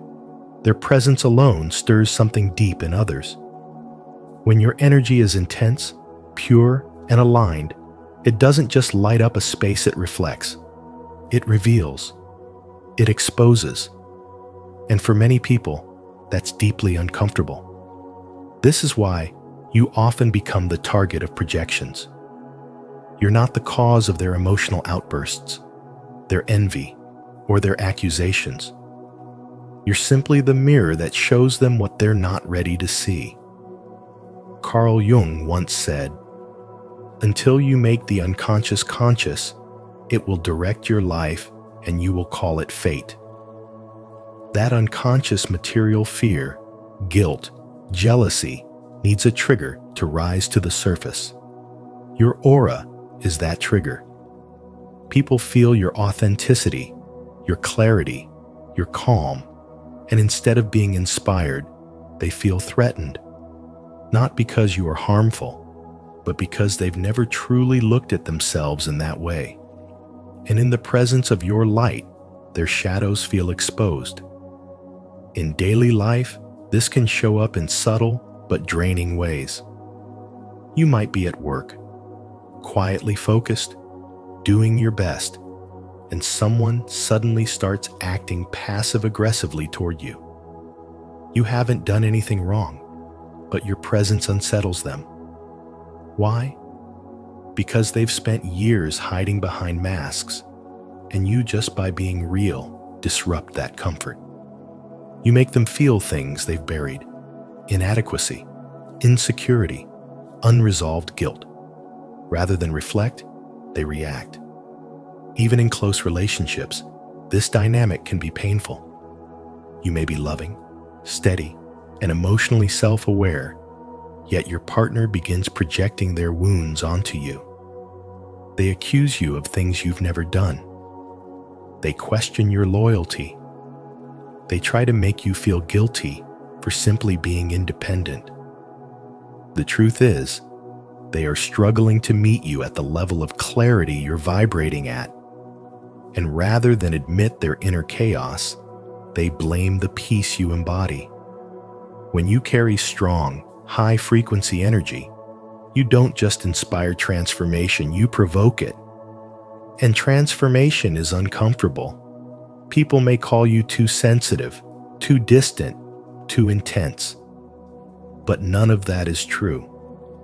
What's actually happening is that their subconscious is trying to protect them from the truth you bring too close to the surface. You're not meant to dim your light to soothe those still hiding from theirs. You're not here to carry the emotional projections of others. Your job is to stay aligned, to remember that you're not the cause of their discomfort. You're the invitation to growth they weren't ready for. Stay centered. Don't internalize their storms. And don't confuse their fear with your fault. When you walk into a room and people shift, when you speak and others feel exposed, when you love deeply and others push you away, it's not your fault. It's your power. A powerful aura disrupts illusions. It triggers unconscious patterns. And while not everyone will appreciate it, those who are ready to awaken will never forget it. 6. Your energy elicits intense reactions from strangers. When your energy field is strong, it doesn't ask for attention, it demands a reaction. You may notice that strangers either open up to you instantly or become uncomfortable in your presence. This isn't random.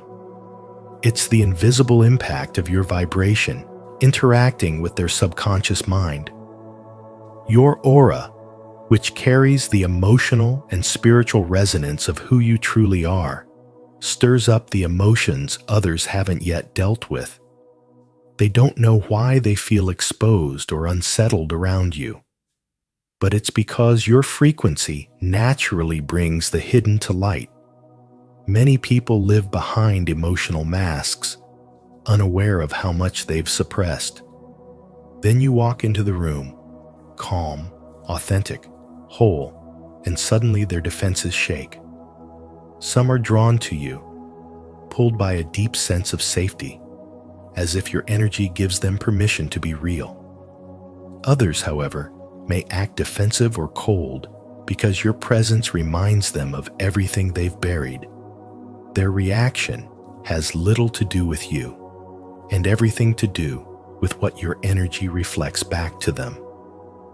Your vibration acts as a mirror, one that reveals what they're not ready to see. Carl Jung understood this deeply.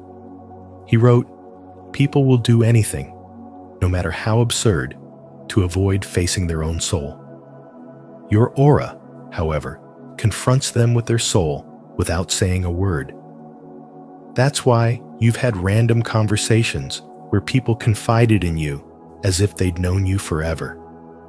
That's also why some people respond with sudden irritation or judgment. Your spiritual field doesn't just comfort, it awakens. An awakening is rarely a comfortable process. You carry the weight of presence. Not everyone is ready to feel it. Your energy pierces through superficial interactions and reaches something ancient and real in people. For some, that's healing. For others, it's terrifying. And yet, it's not your job to dim your light, to protect others from their own shadows. Your only responsibility is to continue embodying truth, even when truth disturbs the room. This is the burden and the blessing of having a powerful aura. You'll walk through the world awakening reactions that have nothing to do with your words or actions and everything to do with your energy. The more aligned and whole you become, the more you'll trigger what's unaligned and fragmented in others. It's not personal, it's spiritual. The stronger your light, the more it exposes. That's the unspoken impact of powerful energy. It liberates some and rattles others. Either way, it leaves no soul untouched. Comment below. My energy awakens truth if you've noticed how strangers react deeply to your presence. Your aura isn't random. It's a mirror to the soul.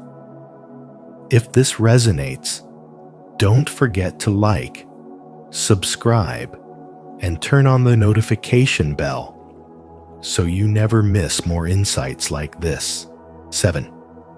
You're labeled too intense or misunderstood. People who live on the surface often find emotional depth confusing, even threatening. They may say you're too serious, too intense, or too much when in truth, what they're reacting to is your energetic presence, your inner clarity, your spiritual resonance. You carry emotional and spiritual frequencies that confront the unconscious parts of others. You stir something they've spent years suppressing. You don't just speak from the mind, you speak from the soul. And that makes people feel naked, exposed, and unsure around you. This reaction isn't about your behavior, it's about your essence. Your aura, the energetic field surrounding you, holds your emotional truth. It is shaped by your self-awareness, your healing, your shadow work, and your courage to be real in a world obsessed with appearances. Most people haven't met themselves in silence, haven't sat with their grief, their rage, their longing. So when you walk into the room radiating authenticity, they feel it, and for many, it's too much. It triggers shame, fear, jealousy, or confusion they don't know how to name. So instead, they blame your intensity. You've been forged by fire spiritually, emotionally, energetically. You've gone through things that shattered you, and instead of hiding the cracks, you let the light pour through them. You carry truth in your voice and purpose in your eyes. And that makes you magnetic, but also polarizing, because your presence invites people to either rise or retreat. Some will be drawn to your energy like a lifeline. Others will resent it because it reminds them of everything they've buried. Your depth disrupts the illusion of normal. In a world that rewards superficiality, distraction, and emotional detachment, your clarity is radical. You listen differently. You love differently. You ask questions that pierce the veil of denial. You see what people try to hide, and you don't play along with the game. And while some people will find healing in your presence, others will call you dramatic, overwhelming, or too deep, simply because you don't give them the option to stay asleep. There is a sacred discomfort you bring, and that is your gift. Your emotional energy isn't chaotic, it's alive. It vibrates with sincerity and purpose. You weren't made to be small. You weren't designed to be tolerated. You were born to activate truth in the people around you, even if that truth makes them flinch. Your aura challenges the masks others wear. It reflects what they're not ready to face. And that reflection can feel like pressure, when in reality, it's an invitation. You've never been too much. You've just been around too many people who settled for too little. They weren't prepared to witness someone who feels so deeply, loves so fiercely, and sees so clearly. But that doesn't mean you need to change. It means you need to remember who you are and stand firmly in that power, not to prove anything, but to live freely, fully, and awake. If you've ever been called too intense or misunderstood for simply being deep and authentic, you're not alone. Comment, "I resonate with this," if you felt this way. Or, "Not my experience," if you see it differently. Your voice matters. Let's talk about it in the comments. 8. You shift the atmosphere instantly. Your aura enters the room before you do. It's not imagination. It's an energetic truth. You carry a frequency that either lifts the space or shakes it to the core, depending on the emotional state of those around you. This shift is immediate, undeniable, and deeply felt by both the conscious and unconscious mind. When your aura is powerful, it doesn't just complement a space, it alters it. That alteration might bring clarity and peace, or it might provoke discomfort and resistance. But either way, it never leaves things the same.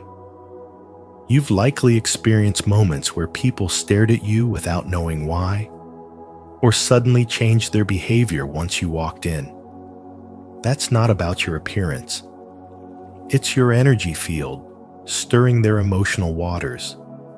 People who have unresolved chaos within them feel exposed around you because your presence highlights the imbalance they carry. You aren't trying to confront anyone. Your alignment simply reflects what they've been avoiding. Your stillness triggers their noise. Even animals and children respond to this energy. A dog might approach you with deep calm or run off with anxiety, sensing your frequency. Children, with their intuitive purity, often become fixated on you or strangely shy, not because of who you are on the surface, but because they feel the soul-level charge your aura emits. They sense truth in a world often cluttered with masks. In modern life, this power can be misunderstood. A woman named Maya once shared that in every workplace she entered, the atmosphere shifted. Colleagues would either open up emotionally within minutes or begin to distance themselves for no clear reason. She began to wonder if something was wrong with her. But in time, she realized the truth. Her energy was a mirror. It reflected the unresolved in others, not because she was trying to, but because she lived in deep inner alignment. That level of coherence made others feel their own fragmentation more clearly. Your aura is a field of influence. It communicates more loudly than words ever could. You don't have to try to be noticed, you are noticed. Not because you want attention, but because your energy commands it. And that command comes not from ego, but from authenticity. When you are whole within yourself, you create tension for those who are split between their truth and their persona. This is not your fault. It's the natural consequence of becoming someone who no longer hides. You shift the atmosphere not by doing, but by being. Your energy is a catalyst. Let it be. Don't dim it to fit into emotionally stagnant rooms. Don't shrink it to soothe discomfort. If your aura disturbs the room, maybe the room needed to be disturbed. If you're still tuned in, comment below, "I shift energy," to let us know you're feeling this truth. Your voice helps us grow this space of awareness and light. 9. People confide in you unintentionally. People open up to you without warning. They share things they've kept hidden for years. Their regrets, wounds, private stories, and suppressed emotions. You don't ask for it, yet they pour it out. This isn't a coincidence. Your aura creates a field of safety, a silent invitation that tells people, you're safe here. They feel seen in your presence, not judged. You don't just hear them, you feel them. And in a world where most people are starving for emotional safety, your energy becomes their refuge. Carl Jung once said, "Knowing your own darkness is the best method for dealing with the darkness of other people." That's exactly what you radiate. People trust you because whether you speak it or not, your energy carries the wisdom of survival. You've walked through your own shadows, and that silent knowing draws others in. Your aura doesn't just glow, it mirrors truth. It tells people, it's okay to feel. It's okay to heal. And so, without understanding why, they tell you everything. But what they don't realize is that this gift can become a burden. You're left holding the weight of stories that aren't yours. People leave lighter, while you walk away heavier. It's subtle at first, a little fatigue, a little brain fog, the quiet pressure of being too emotionally full. Then one day, you realize you've become everyone's healer, yet no one knows when you're hurting. That's why energetic boundaries aren't just helpful, they're essential. Being kind doesn't mean being a container for other people's pain. Just because someone opens up doesn't mean you're meant to carry it. Sometimes, the most powerful thing you can say is, "I hear you, but I'm not in a space to take this on right now." You're not rejecting them. You're protecting yourself. You must also tend to your energetic hygiene. Cleanse your space. Cleanse your spirit. Whether that's through deep breathing, prayer, journaling, or simply being alone in silence, do whatever reconnects you to your own center. Your aura is your energetic signature, and just like your body, it needs rest, protection, and renewal. Being a space of emotional safety is sacred, but it must be balanced with self-respect. You are not here to absorb everyone's emotional chaos. You are here to guide, to reflect, and to stand in your power. You don't have to dim your light, but you do have to guard the flame. Have people ever opened up to you out of nowhere, as if your presence gave them permission to be real? If you've experienced this, share your story in the comments so others can relate and learn. If not, comment, "I am open to understanding," to begin recognizing the quiet power your energy holds. 10. You naturally repel the superficial. People who are deeply attached to surface-level validation often feel uneasy around you, not because you are unkind, but because your energy doesn't play by the same rules. You don't flatter, you don't perform, and you don't conform just to make others comfortable. Your authenticity becomes a silent confrontation. It holds up a mirror, one that reflects the hollowness of pretenses and the fragility of false identities. This is why those who live for appearances or hide behind polished masks either avoid you or try to reduce you by calling you intense, serious, or boring.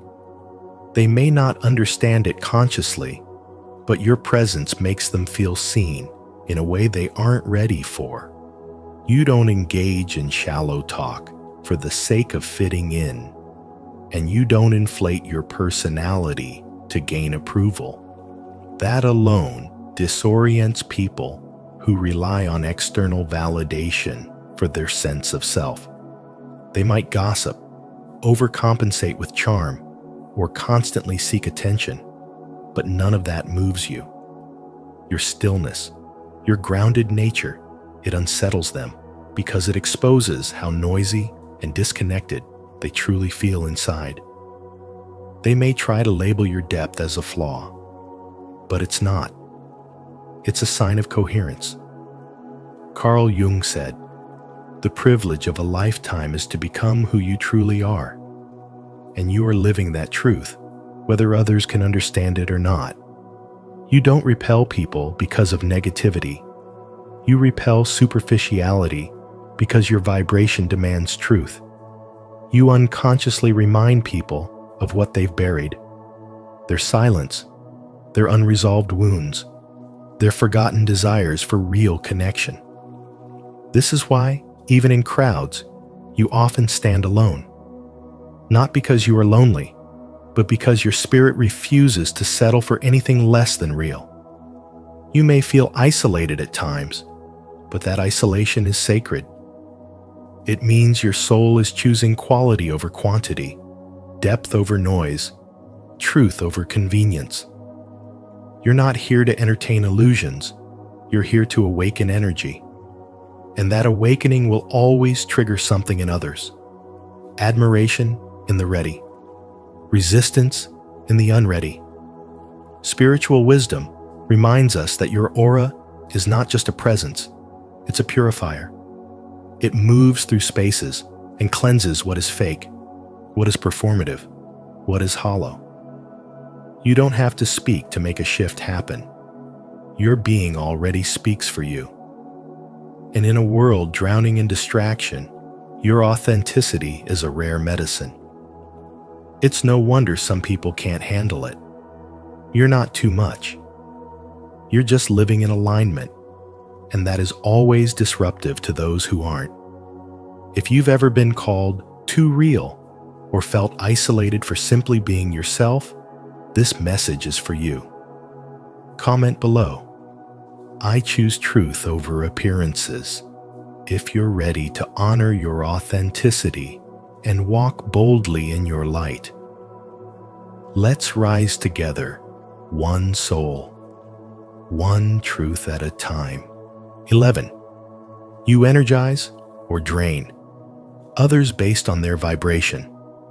Some people feel energized in your presence, as if their spirits have been gently lifted just by being near you. Others, however, feel uncomfortable, irritated, or even drained, and it has nothing to do with what you say. It's your aura. Your energy field interacts directly with theirs, exposing emotional tension, repressed wounds, or unresolved thoughts. This energetic reaction isn't personal, it's vibrational. When someone is grounded and aligned, they receive your presence like healing sunlight. But when someone is fragmented or hiding behind defense mechanisms, your light becomes a mirror, and they may flinch at their own reflection. Carl Jung's concept of psychic interaction explains this invisible yet powerful exchange. He believed that people constantly project unconscious material onto others, and that deeper personalities like yours tend to attract stronger projections.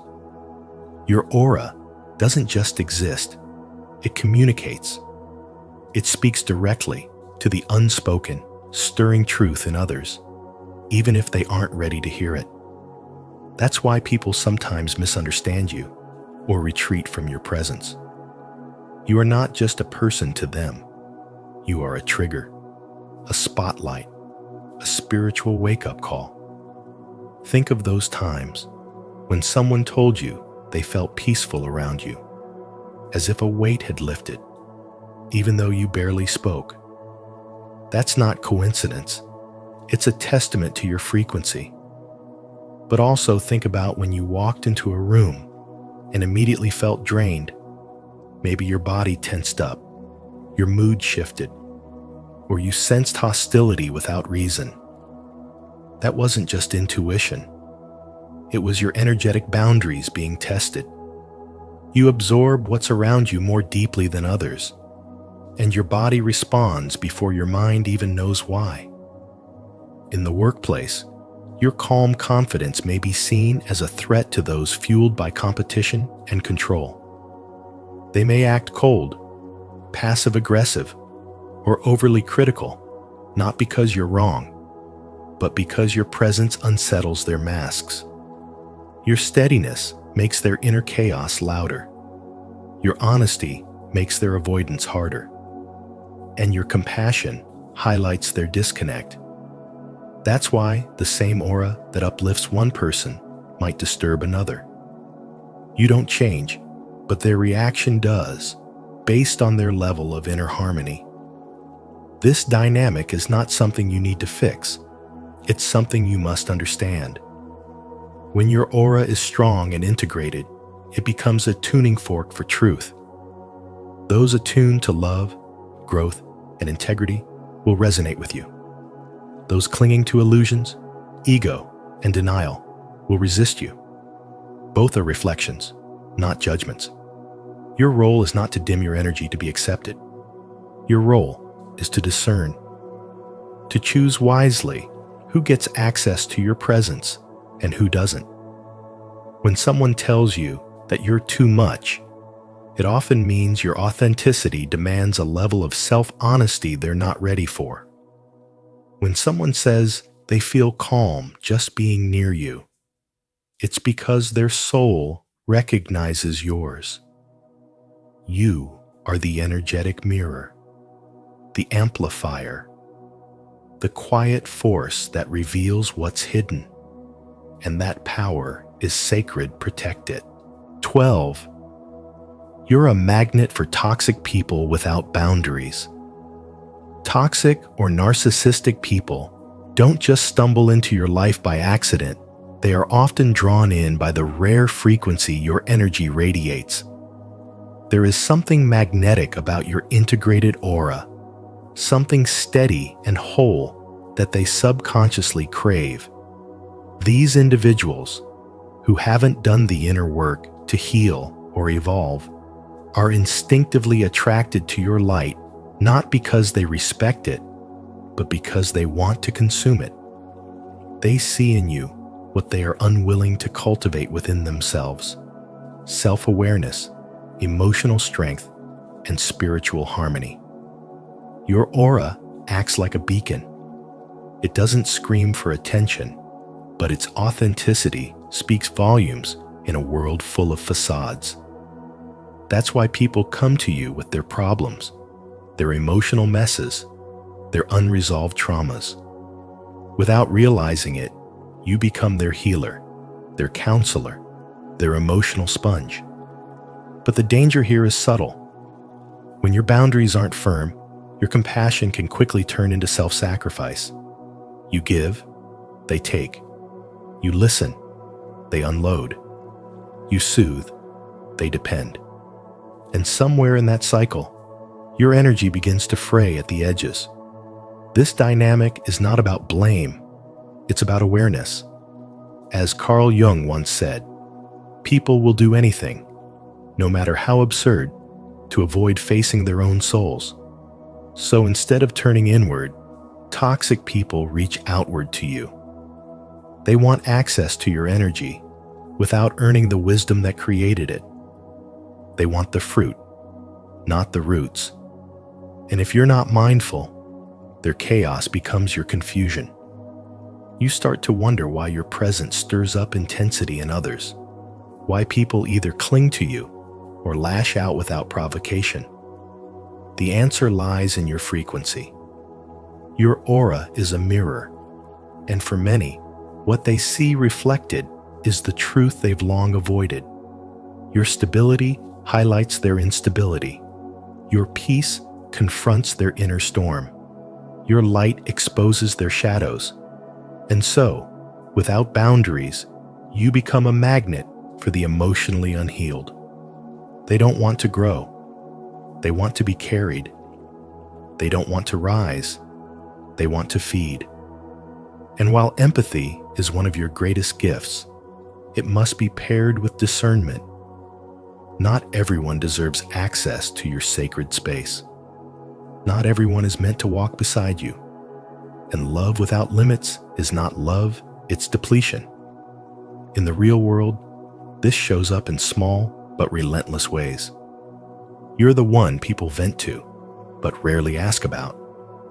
You're the friend who gives advice, but has no one to turn to.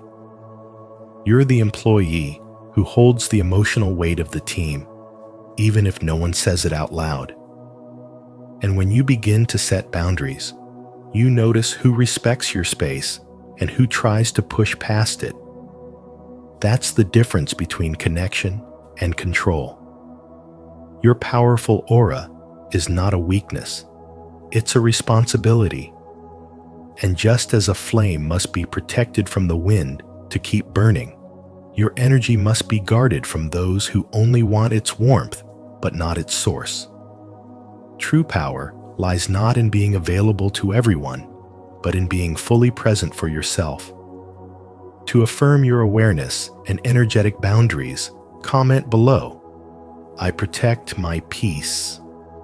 Your words might be the reminder someone else needs today to stand strong in their light. 13. Your aura is a sacred responsibility, not a trophy.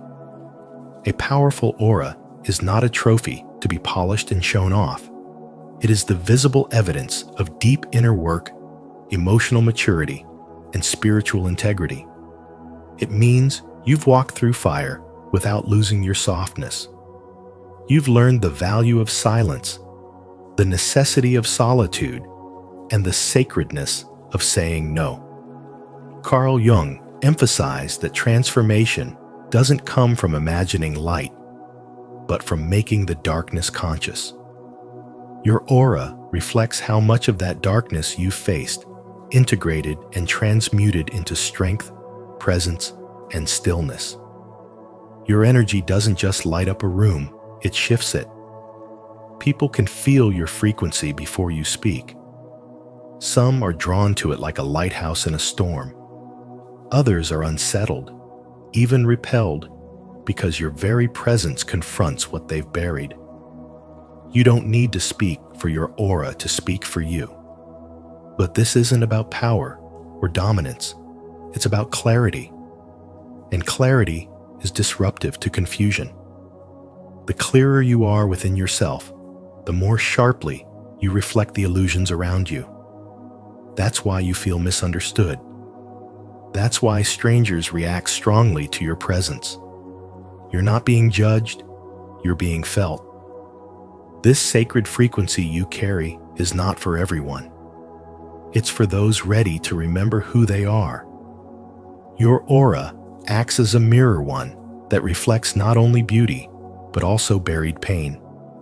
Some people project their unhealed wounds onto you. They don't even know why, but being around you makes them feel exposed. This is not your fault. It's your function. You're not here to fix them. You're not here to rescue. You're here to be a living vibration that stirs souls awake. That is the role of a true light bearer. not to heal on command, but to embody wholeness so fully that healing becomes contagious. Because your aura is so potent, boundaries are not optional. They're sacred. You are the gatekeeper of your energy. Not everyone deserves access. Just like a temple is protected, so too must your energetic field be. That doesn't make you harsh, it makes you wise. Spiritual maturity means recognizing that being available to everyone can dilute your purpose. You weren't meant to be everywhere, for everyone, all the time. Your time, your space, your essence, they are offerings.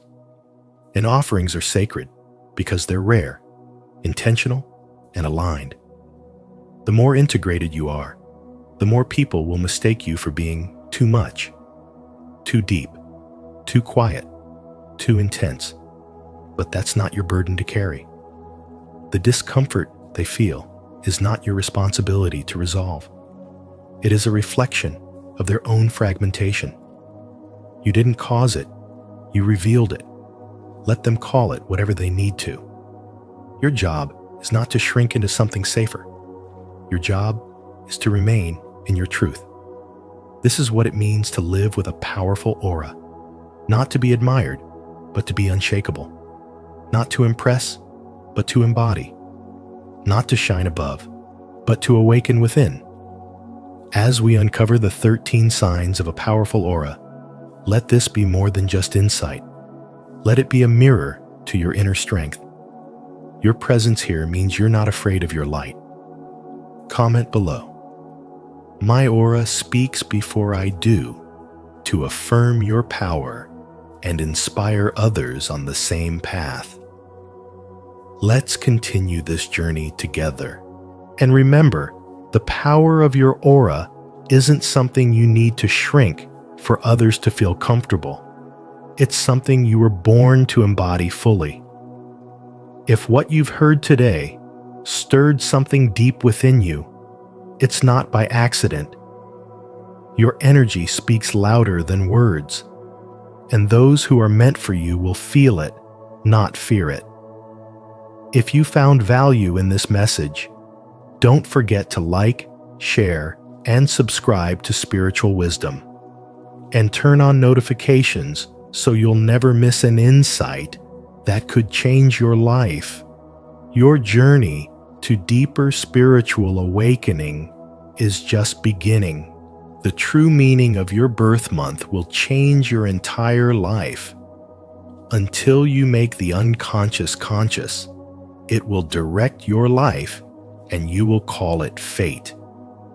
Carl Jung. Have you ever wondered why you were born in a specific month? What if your birth month holds a hidden spiritual blueprint meant to guide your purpose, patterns, and potential? In today's video, from Spiritual Wisdom, we're unlocking the symbolic meaning behind your birth month, not through superstition, but through Jungian insight into the collective unconscious. These truths could radically shift how you see yourself and your journey.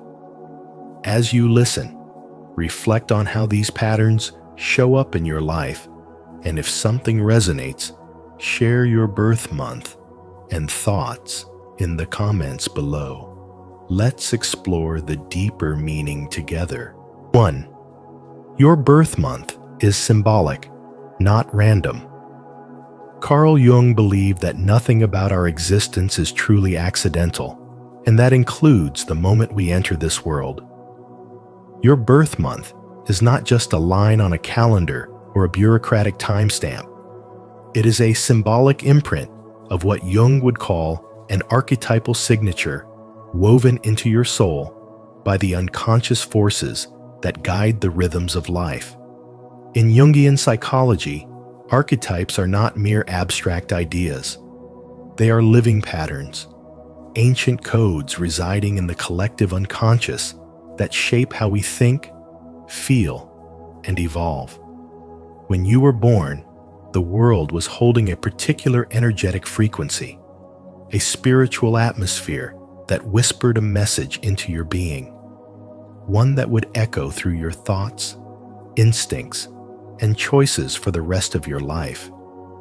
This is not superstition, it is symbolic truth. The month you were born into carries metaphysical weight, a soulful tone that resonates through your inner world, influencing the myths you identify with, the struggles you face, and the kind of legacy you're here to build. It's not about predicting your fate, but about recognizing your soul's original pattern. Jung taught that behind every conscious life is an unconscious myth trying to be lived out, and your birth month is the gateway to understanding that myth. This is why certain challenges repeat, why certain desires feel unshakable, and why you are drawn to specific roles in life. It's not coincidence, it's alignment with a symbolic script encoded in time. Becoming aware of this sacred timing doesn't limit you, it liberates you. It reminds you that your life has always had meaning, even in the chaos. The timing of your arrival, your first breath, was orchestrated by something beyond intellect, beyond logic, yet deeply intelligent.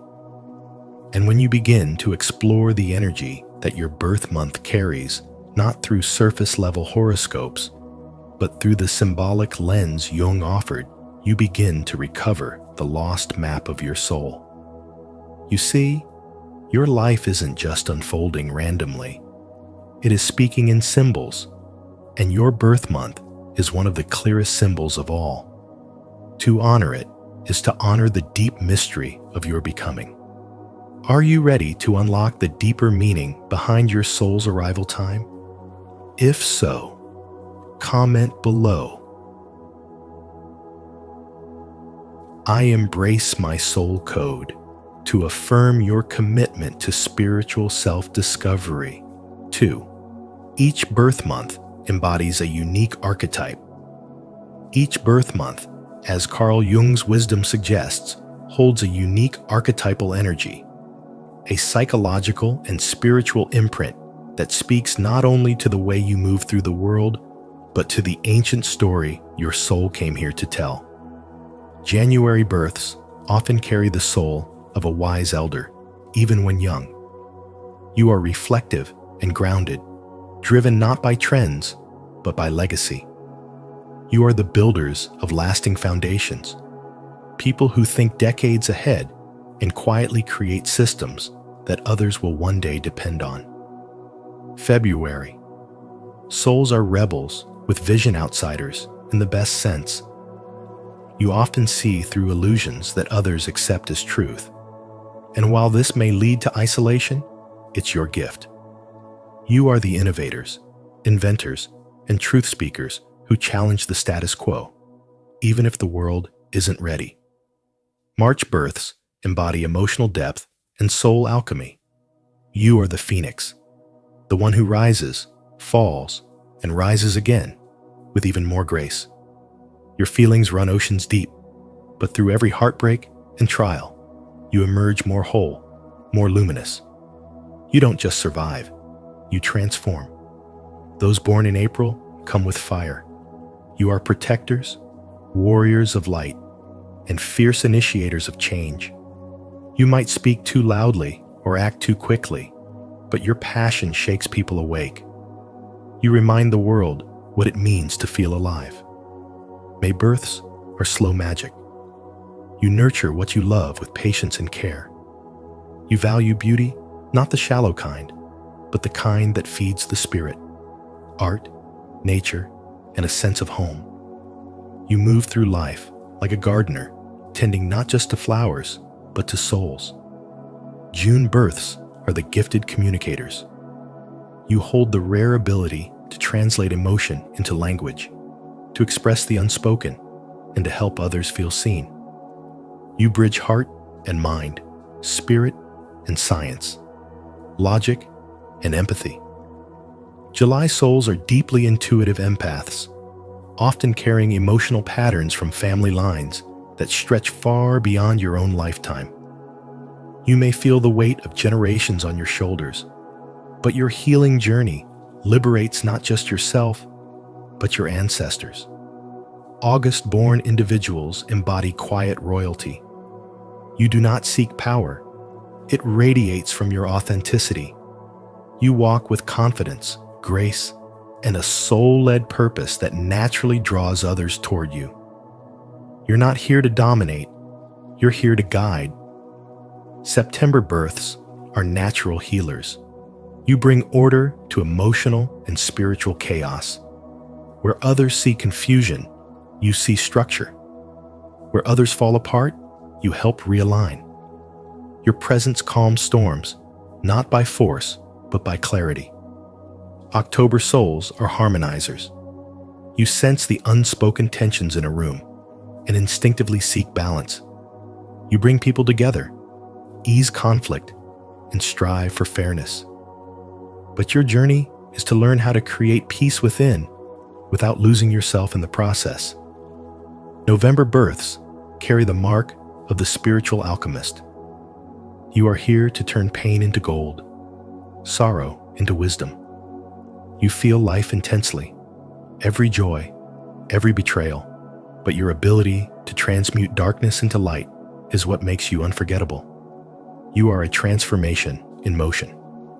December births are the dreamers, the philosophers, the seekers of meaning in a world that often rushes past the sacred. You hold myth in your bones and vision in your eyes. Whether through art, teaching, or deep reflection, you offer the world a sense of timeless truth that doesn't come from logic.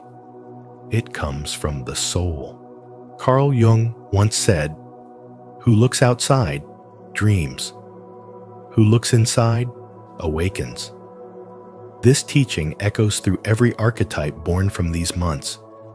Each of you is not just a person. You are a mirror of a deeper force trying to become conscious in the world. In everyday life, you can see these archetypes everywhere.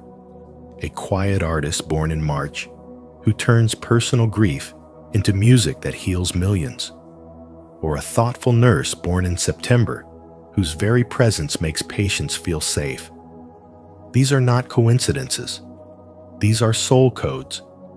Your birth month holds sacred insight, not to box you in, but to remind you of what you've always carried.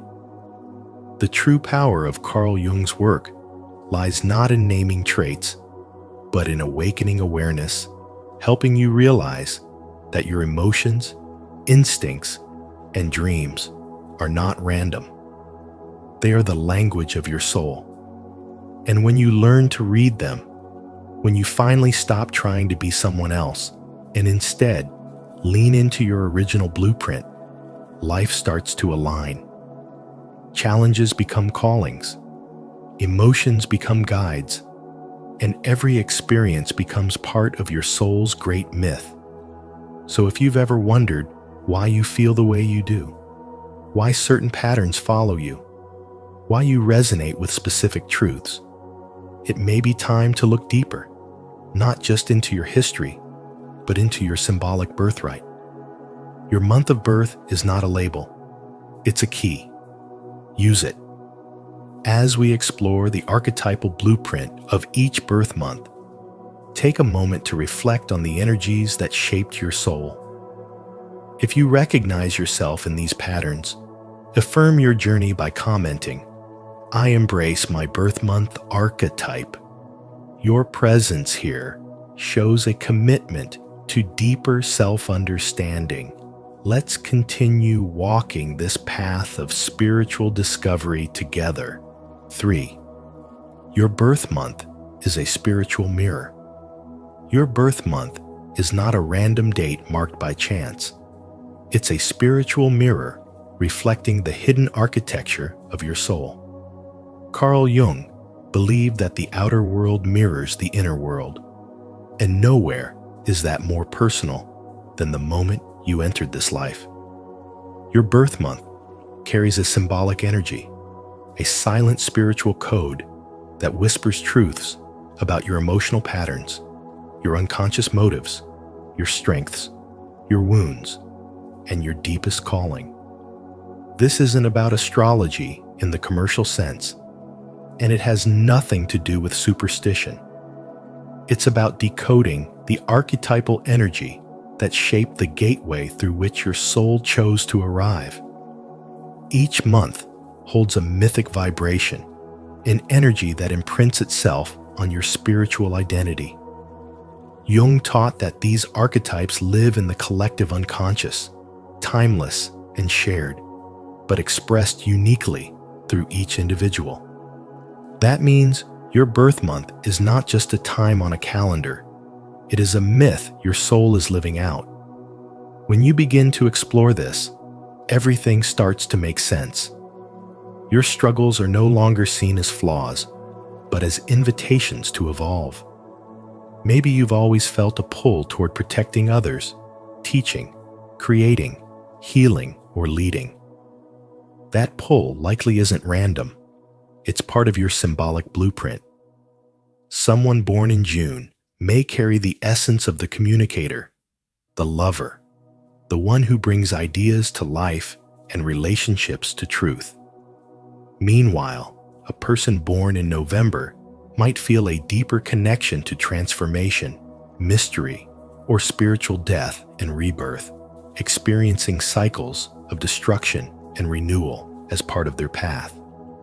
These patterns don't define you, but they do guide you, offering insight into the energies you're here to master, express, and balance. It's like walking through life with a compass you didn't even know you had until you stopped to look within. Instead of asking, "What's wrong with me?" you begin to ask, "What is my soul trying to express through this pattern?" That shift is the beginning of true spiritual awareness. It opens a door to healing that is not based on fixing, but on remembering. Remembering that your journey has been sacred all along, even the hard parts, even the confusion. When you accept the symbolic nature of your birth, you reconnect with the divine intelligence that placed you here, in this moment, for a reason. Jung didn't teach people to follow rules. He taught people to listen to their inner voice, to dialogue with the unconscious, and to understand the symbols that speak in silence. Your birth month is one of those symbols. When read with depth and intention, it reveals the story your soul came to live not in theory, but in the real, raw, emotional truth of daily life. This spiritual insight doesn't ask you to change who you are. It asks you to come home to who you've always been, beneath the noise, the conditioning, and the confusion. It reminds you that your life is not an accident, but a masterpiece in motion. Your birth month is not the whole story, but it's a sacred chapter, written in spiritual ink, waiting for you to read it. If this reflection spoke to your soul, consider subscribing and tapping the notification bell. Your journey into deeper self-understanding and spiritual insight begins here, and it continues with every video we share. 4. Seek wholeness, not answers. Carl Jung once said, "Until you make the unconscious conscious, it will direct your life and you will call it fate." Your birth month is not just a date printed on your ID. It's a spiritual symbol that speaks the silent language of your soul. Jung didn't see life as a series of coincidences. He believed everything carried meaning, especially the symbols we're born under. Your birth month is one of those symbols. Not random, not decorative, but a sacred code that reveals something profound about the internal architecture of who you are. You weren't born in March or August. By chance, your soul chose that timing to carry a specific vibration into this world. And once you stop brushing that off as mere astrology or superstition and start listening with Jungian ears, you begin to see that this so-called detail may be a compass pointing you back to your forgotten self. This isn't about predicting your future. It's about reclaiming what already lives in your psychological DNA. Each birth month carries a unique archetypal essence energies rooted in collective unconscious patterns that shape your inner narrative. Were you born in December? Then your soul might be drawn to wisdom, closure, legacy. July? You may carry the nurturer archetype, fiercely protective and deeply emotional. But it goes deeper than traits. This is about understanding your life's myth, the story your unconscious has been trying to tell you since you were a child. Jung taught that healing isn't about fixing broken pieces, but about integrating all parts of the self. That includes the parts buried under years of social conditioning, your intuition, your pain, your fire, your sensitivity. The deeper message of your birth month is a mirror, inviting you to stop pretending, stop chasing, and start remembering who you were before the world told you who to be. Most men spend their lives running on external scripts, success, power, and control, rarely pausing to ask, what does my soul actually need? They're celebrated for being providers, leaders, achievers, but punished for being reflective, emotional, or intuitive. Yet those so-called soft traits are precisely where true power lies. Jung's work calls you to stop intellectualizing your way through life and start embodying the truth of your own existence. Your birth month is a spiritual breadcrumb. A starting point for the journey of individuation is the path toward wholeness, not perfection. And if you ignore these symbols, you don't escape their influence. You just live blind to them. You repeat patterns. You feel stuck. You overachieve and still feel empty. Because the soul does not care about status, it cares about alignment. And alignment only happens when you stop treating your life like a project to optimize and start treating it like a mystery to live fully. Understanding the hidden message behind your birth month doesn't give you control over life. It gives you context.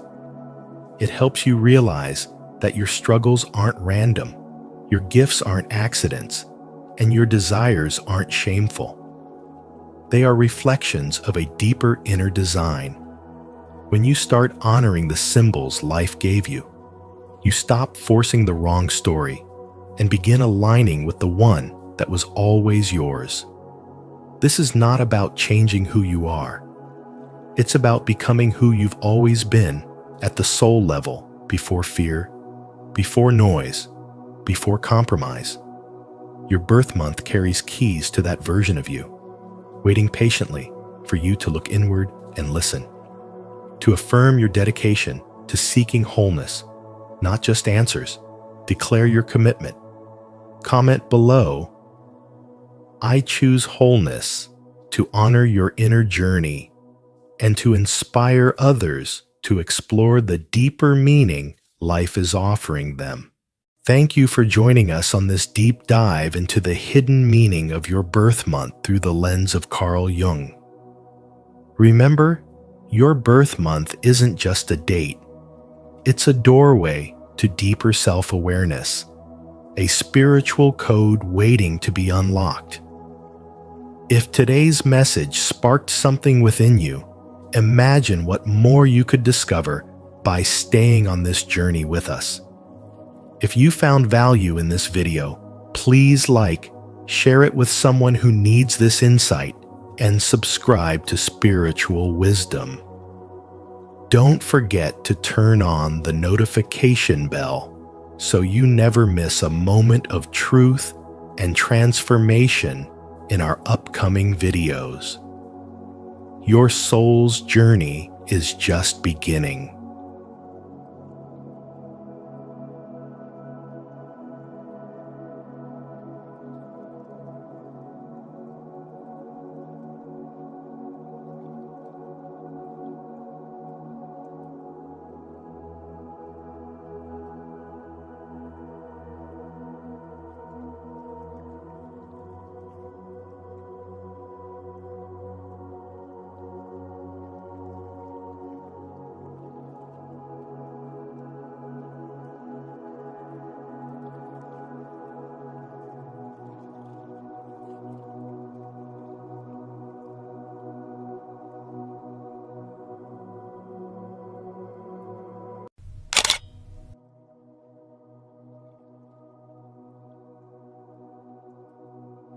7 signs your spiritual awakening is over.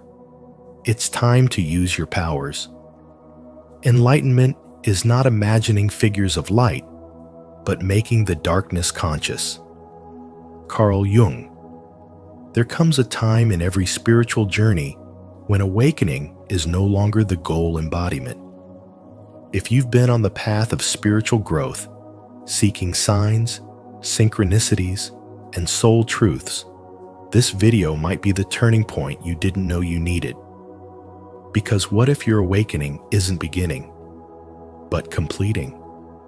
What if the signs, the solitude, and the shedding were all leading to this moment where you step into your true power unapologetically?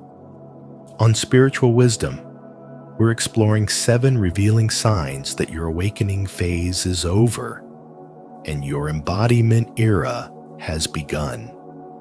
Which one speaks to your soul the most? Let us know in the comments and share this with someone who's ready to rise beyond awakening. Sign 1. Your intuition guides you without doubt. You no longer need to ask for a sign. You no longer need to overthink your feelings or seek confirmation from 10 different people. Your intuition has become the loudest voice in the room, and for the first time in your life, you trust it without hesitation. You don't question where it comes from or what it means. It speaks, and you follow. This is no longer a guess. It's guidance. This isn't hope. It's clarity. You feel the decision before you can explain it, and you know it's right without needing to justify it. This is spiritual wisdom, taking the wheel subtle, precise, and powerful. There was a time when you needed validation. You wanted someone to tell you you were on the right path, to give you permission to feel what you were already feeling deep inside. But now, you don't need to ask. You just know. You've stopped asking the universe to speak louder, because now you've quieted the noise within. You've made enough mistakes, followed enough wrong turns, and sat in enough silence to know what your soul sounds like, and now you listen. You no longer chase signs because you are the sign. You've become the confirmation you once sought outside of yourself. That's when the shift becomes clear. Your awakening is no longer something you're working through. It's who you are now. And when decisions come, you don't hesitate. You don't consult 5 opinions. You don't wait for everything to be perfect or fully understood. You act not impulsively, but intuitively. You feel the pull, and you follow it. You walk through doors others are still analyzing. And this isn't recklessness, it's alignment. You don't need logic to back it up anymore. You move with the rhythm of your spirit. And in that rhythm, there's no fear. There's only knowing. Before, you were always learning, watching, searching. You needed spiritual books, podcasts, courses, because you were still remembering who you are. But now, you live what you used to study. You walk as what you once admired. You speak from a place of experience, not theory. And that's what spiritual wisdom is, not information, but embodiment. You've stopped talking about the path. Now you are the path. Your intuition isn't just a feeling anymore, it's a system, a guidance structure that your life runs on. You make decisions without panic. You feel peace in your boundaries. You no longer explain your energy to people who don't understand it. Your life has become a reflection of your inner knowing, and that knowing is crystal clear. You've stopped performing for the world because you've already been approved by something higher. You no longer wait for the green light. You are the green light. Even your timing has changed. You no longer force things to happen. You trust when things pause. When doors close, when silence stretches longer than expected, you recognize the divine rhythm at work. And you don't need to rush it, because you're in sync with something deeper. The void no longer scares you, it steadies you. The uncertainty no longer shakes you, it sharpens you. You're not just spiritually curious anymore, you're spiritually calibrated. Now, your yes is rooted in alignment. Your no comes from clarity, not guilt. You don't need long explanations or drawn-out apologies.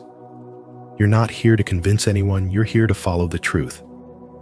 And that truth speaks through your intuition, clear and constant, like a compass that never wavers. Every moment, every choice, every shift in direction, it's all coming from within. There's no fear in that, only power. And this power doesn't shout, it doesn't need to. It simply is. You carry it in how you move, how you speak, how you choose. This is the sign that your spiritual awakening is over. When you no longer search for alignment, you are alignment. Your intuition has become your lifestyle. Your choices are made in wholeness, not in doubt. And your life, slowly and steadily, becomes a mirror of your soul's deepest truth. That is the gift of spiritual wisdom, and now it lives in you. If you're ready to trust your inner guidance and follow your intuition with clarity and confidence, comment below, "I follow my inner voice." Let this be your declaration that you no longer seek outside approval. Your soul already knows the way. Sign 2. Material desires no longer control you. You no longer crave the shiny symbols of success that once held power over you. The chase for wealth, the desire to accumulate more, the longing for titles, praise, and possessions they've lost their grip. What once felt urgent now feels empty. You've looked behind the curtain of materialism and seen that it was never the destination. It was a distraction. What you want now cannot be held in your hands, but must be felt in your soul. Peace, purpose, and deep inner alignment. This is not detachment out of defeat. This is the kind of clarity that only arrives after the storm of longing has passed. You no longer measure your value by your bank account, your home, or your appearance. Instead, you measure it by how quiet your mind is when you're alone, how full your heart is when you give, and how aligned you feel when you speak your truth. Your old self used to hustle for validation, but your awakened self moves with quiet confidence. Your needs are no longer fueled by scarcity, but by sacredness. You no longer grasp, you allow. You no longer chase, you attract. And the shift is so powerful, it's almost invisible, yet your entire life feels lighter because of it. Abundance still flows to you, but the desperation is gone. There's no more begging, forcing, or proving. Now, abundance comes to you like a trusted friend, gently, consistently, and without resistance. You've realized that spiritual awakening doesn't mean rejecting money or success. It means refusing to let them define you. You no longer build your self-worth on things that can be taken away. You've rooted your worth in something eternal, your divine essence, your mission, your presence. You're no longer interested in proving anything to anyone. What once felt like ambition now feels like noise. Your soul has taken the lead. Your desires have been refined. You only move if it's in alignment. You only say yes if your spirit agrees. And that alignment has made you magnetic, not just to people, but to opportunities, blessings, synchronicities. What once required exhausting effort now flows with grace, because your energy is clean, your intentions are clear, your heart is open, and your hands are steady. As Carl Jung said, who looks outside dreams. Who looks inside awakens. You've done the inner work. You've healed the need to be seen and replaced it with the power to see clearly. You've traded applause for peace, comparison for compassion, and approval for authenticity. Your life is no longer about getting more, but about becoming more. And that shift? That's not just growth. That's power. If this message resonates with you, don't forget to like, subscribe, and share your thoughts in the comments below. Let's keep evolving together. Sign number 4 is waiting for you. Sign 3. You no longer feel separate from the universe. You no longer feel like an outsider, disconnected from the flow of life, or cut off from something greater. That feeling of separation, once so heavy and defining, has quietly melted away. You're not fighting the world anymore. You're part of it. You've stopped resisting change, because deep down, you now trust that everything unfolds exactly as it should. This isn't just acceptance, it's alignment. It's what Carl Jung called individuation, the realization that what you were searching for was never outside of you. It was always within, waiting to be remembered. The illusion of separation between you and nature, between you and others, between you and the divine has dissolved. You sense the unity behind all things. A tree is no longer just a tree. A stranger's eyes are no longer empty. A difficult moment is no longer meaningless. Everything is speaking, and now you have the ears to hear it. There's a calmness in you that wasn't there before. You don't need to control the outcome because you feel guided by something deeper than logic, by rhythm, by intuition, by a sacred intelligence moving through all things, including you. Carl Jung believed that wholeness arises when we integrate all the hidden parts of ourselves, not when we deny or escape them. That process has happened to you. You've sat with your pain. You've faced your confusion. You've embraced your light and your shadow. And something incredible has happened in return. You've come home to yourself. That home isn't a place, it's a way of being, a way of seeing. It's the moment you realize that the universe isn't out there, it's here, and it's always been. In everyday life, this shows up in small but powerful ways. You stop rushing, you start listening, you become more present with people, even when they're hurting or triggering. You don't take things so personally anymore, because you see the bigger picture.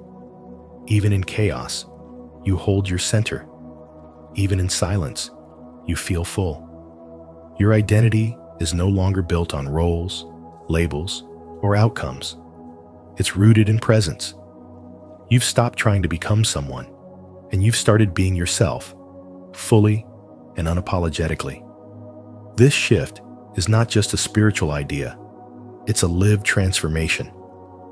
A woman once shared that after years of trying to fix her life, something changed. She stopped forcing answers and started paying attention to the stillness. One afternoon, sitting alone, she felt everything around her, trees, wind, and light, suddenly come alive. Not through words, but through being. She realized she wasn't alone, never had been. That moment wasn't dramatic, but it changed everything. That's what it's like when the separation fades. You stop asking for signs and start living as the sign. You've reached the point where your awakening is no longer about seeking. It's about embodying. You carry the spiritual wisdom of someone who has returned from the depths, not with noise, but with knowing. You've stopped needing to be chosen because you know you were. And now, it's time to use what you've become. Are you starting to feel deeply connected to the universe and all that is? If this resonates with you, comment below. I am one with the universe, to affirm your spiritual awakening and inspire others to embrace their divine connection too. Let's grow together. Sign 4. You have embraced solitude and peace. You no longer fear being alone because you've come to realize that solitude is not a punishment. It's a gift. The moment you stopped chasing noise and started cherishing silence was the moment your awakening matured. You began to understand what Carl Jung meant when he said, "Loneliness does not come from having no people around, but from being unable to communicate the things that matter." Now, your soul no longer aches for constant company. It craves peace, stillness, and presence. You have stopped filling the silence with distractions and started letting it speak to you. Spiritual awakening isn't just about realizing universal truths. It's about learning to enjoy your own company in a world that tries to make you forget who you are without others. You no longer measure your worth by how many people call, text, or notice you. You've stopped performing for attention and started protecting your energy like it's sacred. You've learned that not everyone deserves access to you, and that peace is not found in a crowd. It's found in alignment with your higher self. That's why shallow relationships no longer satisfy you. They feel too small, too loud, too disconnected from the depth your soul has awakened to. You begin to crave conversations that stretch your mind, not just pass the time. You're no longer afraid to walk away from people who can't meet you there. This isn't arrogance, it's evolution. It's the quiet confidence that comes from knowing yourself so deeply that you no longer negotiate your peace for temporary company. The void that once made you feel lonely now feels full because you filled it with self-respect, awareness, and truth. You've discovered the paradox that in silence, you are not alone. You are most connected. You start to notice how the world praises extroversion, but forgets that all transformation happens in the quiet. You don't need constant validation or stimulation anymore. You choose nights with yourself over draining events. You journal instead of overshare. You take walks to reconnect with your center rather than scroll endlessly for meaning.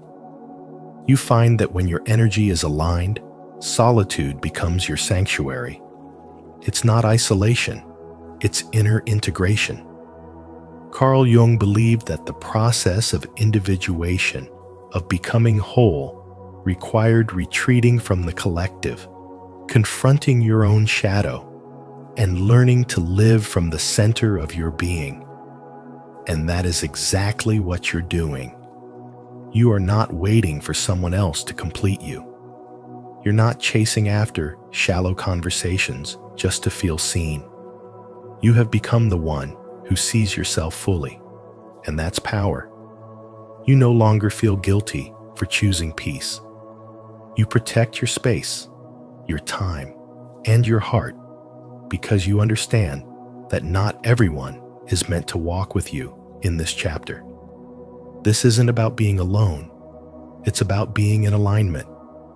It's not about isolation. It's about insulation from noise that distorts your truth. Silence no longer signals emptiness. It signals readiness, depth, power. This is where the real transformation happens, not in the chaos, but in the calm. And now, you finally understand that. Do you feel this deep shift within you? If you've embraced solitude and found peace in your own presence, declare it boldly in the comments. I protect my peace and walk in divine stillness. Sign 5. You can see through deception and illusions. You no longer fall for the lies. That's the sign. The veil has lifted, and you see through the manipulation that once controlled you. The fear-based headlines, the glamorized delusions, the hollow promises of happiness sold by society no longer seduce you. You've awakened, and with that awakening comes a piercing clarity. It's not just that you recognize deception. You feel it, sense it, and walk away from it with grace. Your spiritual awakening has trained your perception. Now, you see the intention behind the words, the energy behind the actions, and the illusion behind the mask. You no longer believe something simply because it's on the news or because someone in power says it. Your discernment is alive, sharp, grounded, and uncompromising. You understand how deeply conditioned people are to accept fear as truth and control as safety. But you've stepped outside of that. You've stopped outsourcing your thinking. You question the narrative, not out of rebellion, but because your soul refuses to live in illusion. And that discernment, that quiet, grounded knowing, has made you immune to fear. You used to get caught in the emotional chaos of others. Now, you observe it without absorbing it. You used to believe the world's definition of success, safety, and love. You define those things for yourself. You can feel when something is off, even if everyone else is clapping for it. You can see through the polished appearance and straight into the energy. You've stopped being impressed by the surface and started being guided by substance. And when people try to manipulate you, you feel it in your gut. You don't need evidence. Your body tells you. Your soul speaks louder than their performance. Carl Jung once said, "Your vision will become clear only when you can look into your own heart." And that's exactly what happened. You went inward, and the world became visible. You're no longer a puppet of culture, media, or fear. You walk in truth, and that truth keeps you steady in a world of shifting illusions. This clarity can feel isolating at times. You see things others don't. You sense energies they ignore. But this is not a burden. It's your power. You're not meant to convince others. You're meant to embody the truth so deeply that your presence itself becomes a disruption to deception. When others are triggered by your calm or your silence, it's because you remind them of a truth they've forgotten. You're not here to argue, to prove, or to explain. You're here to live aligned. That's what makes you untouchable. That's what keeps you free. You don't need to escape the world. You just no longer belong to the illusion of it. And when the world tries to pull you back into its fog, you return to your center. You return to your clarity. You return to your soul. Because once your spiritual awakening strips away illusion, there's no going back. And you wouldn't want to. If this message resonates with your spirit, subscribe and stay connected to a community that seeks truth beyond illusion. Here, we awaken, discern, and rise together in clarity. Remember, you are grounded in divine truth. No fear, no deception can shake you now. Sign 6. You naturally attract people who need your light. You no longer need to announce your presence or explain your journey. People feel it. They are drawn to you, not because of your words, but because of your steady, grounded, and healing energy. Even without trying, you've become a lighthouse in the storm for those still lost in confusion. Strangers start conversations. Friends open up. Someone glances at you and senses peace. This is not an accident. This is what happens when your spiritual awakening has moved from a personal transformation to a collective impact. Your light is no longer for you alone. It's for others who are ready to rise. Carl Jung taught that until you make the unconscious conscious, it will direct your life and you will call it fate. Now that you've done the inner work facing the shadows, healing the wounds, dissolving illusions, you've shifted your frequency. People can feel that. Without knowing why, they sense that you're safe. They see something in your presence that reminds them of who they could be. And in a world where most are still asleep, your awakened state becomes a magnet for those hungry for clarity, guidance, and truth. You don't need to offer advice. Sometimes, your stillness is enough. But just as light attracts, it also reveals. And not everyone is ready for what your energy exposes. You may notice that some people suddenly distance themselves. They might become defensive, critical, even hostile. This is not a reflection of you. It's a reflection of their own unhealed parts. Carl Jung called this the shadow, the unconscious aspects of ourselves we deny or suppress. When your light meets someone else's shadow, it either inspires or threatens. And that reaction has nothing to do with your worth. This is where spiritual wisdom becomes essential. Discernment is no longer optional. It's a requirement. You must learn to tell the difference between those who are genuinely seeking light and those who simply want to feed off it. Being open-hearted does not mean being available to everyone. Your energy is sacred. Protect it. Just because someone is drawn to you doesn't mean they're ready to grow with you.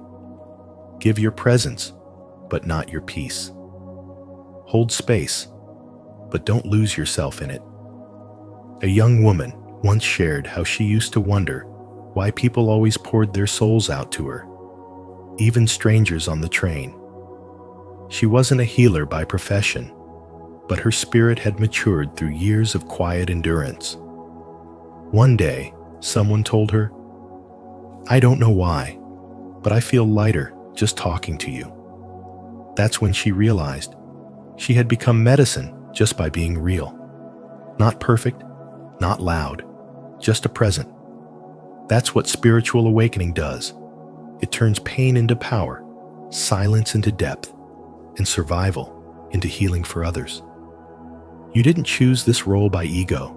It was chosen through your journey. You don't have to force your light.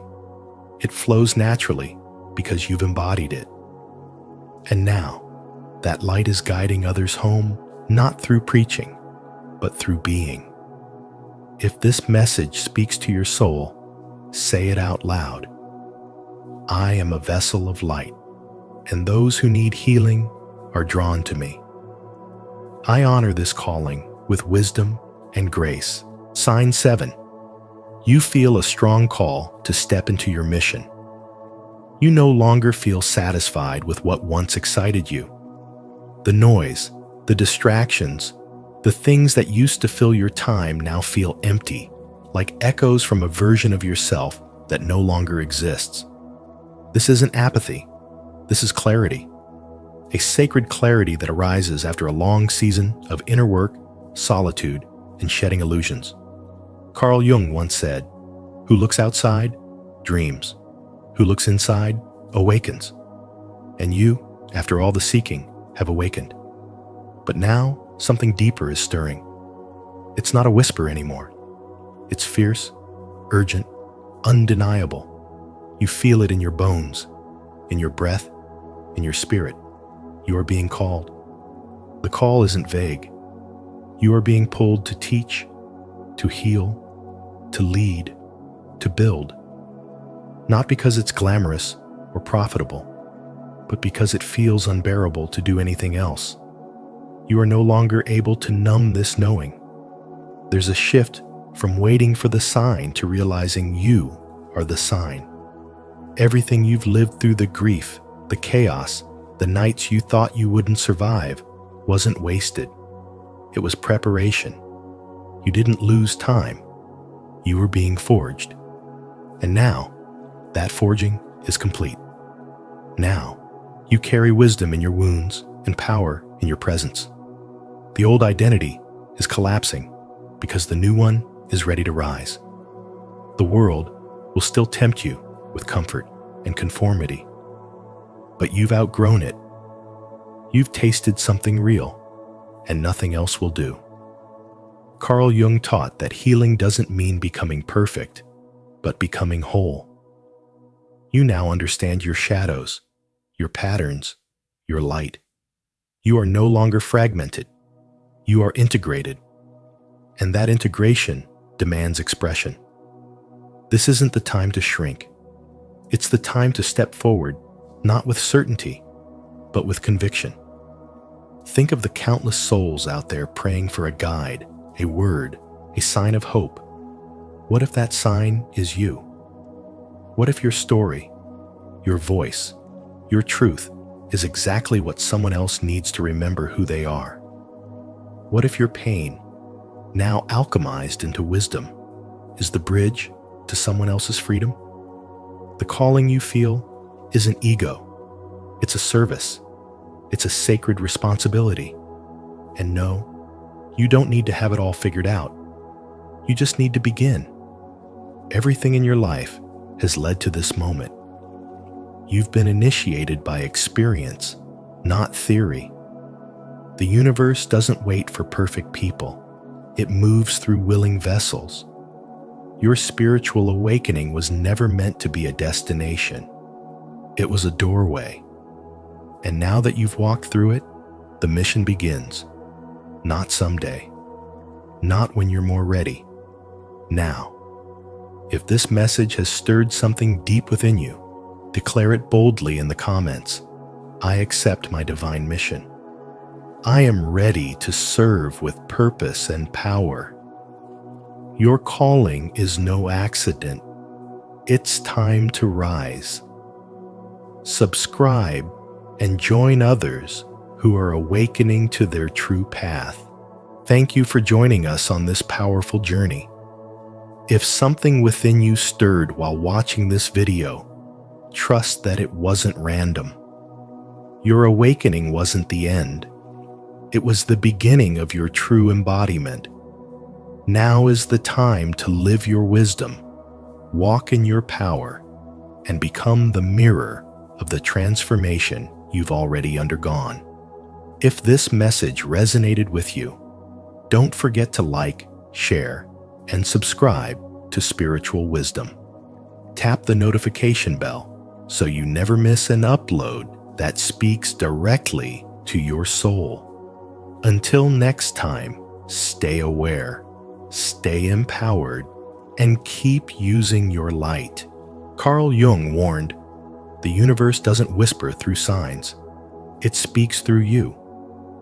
Your vision will become clear only when you look into your heart. Who looks outside dreams. Who looks inside awakens. Carl Jung.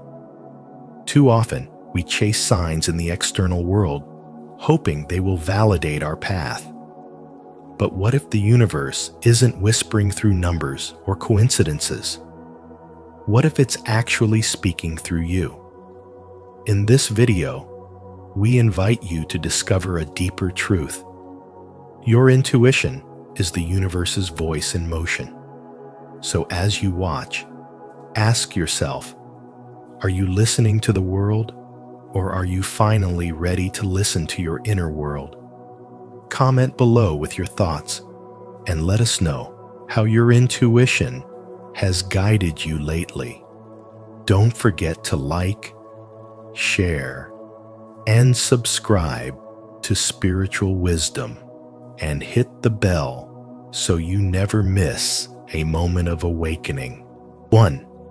The universe speaks through you, not signs. Most people enter the path of spirituality believing that the universe communicates through signs of angel numbers like 1111. unexpected coincidences, or a song that seems to play at the perfect moment. These signs become the crutch they lean on, waiting for external validation to justify internal desires. But the truth is, these signs are not the origin of your clarity. They are merely reflections of a decision your soul has already made. They are echoes of your own energy, not divine instructions from outside yourself. Real manifestation doesn't begin with outer proof. It begins with inner resonance. The shift happens the moment you stop seeking signs and start listening to the frequency of your own knowledge. Your intuition is the true spiritual compass, not the signs you chase in the external world. When you live in constant need of signs, you unknowingly place your power outside of you. You start waiting for permission to act, rather than owning your inner alignment. This delays your spiritual growth, because before the universe paints synchronicities across your path, it whispers through your emotions, your dreams, your gut feelings, and the quiet wisdom in your body. The very first sign was never on a clock. It was in your heartbeat, your longing, your instinctual truth. But most people miss it because they've been taught to trust evidence over essence. Carl Jung said, "Who looks outside dreams. Who looks inside awakens." And in those words lies the gateway to real spiritual awakening. You are not here to decode life like a puzzle. You are here to remember that you are the source. The signs only appear because something within you has already aligned with the outcome. That is energetic congruence, the sacred harmony between your vibration and the reality it calls forth. When you feel deep certainty inside, the world responds to mirror that confidence. But if you wait for a sign before you trust yourself, you are forever caught in a loop of hesitation disguised as seeking. Spirituality is not about reading external messages. It is about speaking the language of your soul and trusting it without needing proof. If you're waiting for a sign right now, let this message be your turning point. Feel your own energy. Ask yourself, not what the universe is trying to tell you, but what you already know to be true within. That answer is the one that rises before logic, before doubt. That is the voice of the universe. That is where divine intelligence lives. Not in feathers on the sidewalk, not in the repetition of a number, but in the clarity of your own awareness. Spiritual awakening means remembering that you are not just in the universe is in you. It doesn't need to whisper through signs when it already speaks through your being. And once you truly believe that, the need for signs disappears because you've become the signal. Are you ready to stop chasing signs and start trusting your inner voice? If this resonates with you, comment below. I will trust my intuition to declare your commitment to true spiritual awakening. 2. Intuition is the true compass. Your intuition is not just a feeling. It is your most advanced spiritual intelligence, a quantum signal already entangled with your future, pulling you toward alignment long before logic can explain why. Every time you felt a mysterious certainty, a knowing that couldn't be rationalized, that was the universe speaking not through signs, but through you. Carl Jung taught that the unconscious speaks in symbols, but deeper still, it speaks through your instinct, your gut, your silent truth. In moments of clarity, you didn't need repeating numbers or angel feathers. You felt an invisible pull because your inner wisdom already knew. That's not imagination, that's alignment. And yet, too many people delay their path by waiting for external proof. They say, if I see this sign, then I'll know. But that need for confirmation is often fear in disguise. The universe is not outside of you whispering clues. It is inside of you roaring direction through your intuitive compass. Spiritual awakening isn't about decoding the sky. It's about trusting the voice within that has always been ahead of time. Every truly aligned decision in your life didn't come from a sign. It came from an inner silence that felt more real than noise. This is spiritual wisdom, to recognize that you are not here to follow breadcrumbs scattered by the universe. You are here to become the force that moves with confidence even in the dark. The signs are not bad, but they are reflections, not instructions. They echo your inner state. They mirror your readiness. But your first signal will always come from within. And this is where many delay their transformation, waiting for permission when the soul is already prepared. Jung reminded us that until we make the unconscious conscious, it will direct our lives, and we will call it fate. That's why intuition is not just guidance, it is sovereignty. When you trust it, you reclaim your life from random signs and start creating intentional outcomes. Your inner compass never lies. It may ask you to leap before there's proof, to move before there's a map, but it will never betray your highest timeline. In modern life, where noise replaces knowing and scrolling drowns silence, your intuition becomes your greatest rebellion. It tells you when to stay, when logic says, run. It tells you when to leap, when comfort says, wait. It asks you to believe in an intelligence that doesn't scream, it whispers. But that whisper is the language of the universe. It's not weaker than a sign, it's purer. And when you align with it, you stop being a seeker and start being a receiver. You shift from asking, where is my sign, to saying, I am the signal. That shift is where your spiritual awakening accelerates. The universe doesn't hide the answers, it hides them in you, because it trusts you to find them not with your eyes, but with your awareness. And once you trust that awareness, you move from needing signs to becoming one for others, for the world, for your purpose. 3. Science confirms intuition. Neuroscience and quantum physics are revealing what ancient spiritual traditions have always known. Your body is not just a physical machine, but an intelligent receiver of information that goes beyond time and space. In the famous research of Benjamin Libet, scientists discovered that your brain begins making decisions several seconds before you become consciously aware of them. This challenges everything we've been taught about control, choice, and logic. It suggests that there is a deeper intelligence within you, an invisible force guiding your steps before your mind can explain why. At the same time, researchers at HeartMath and thinkers like Dean Radin have shown that your heart and nervous system can respond to emotional events before they even happen.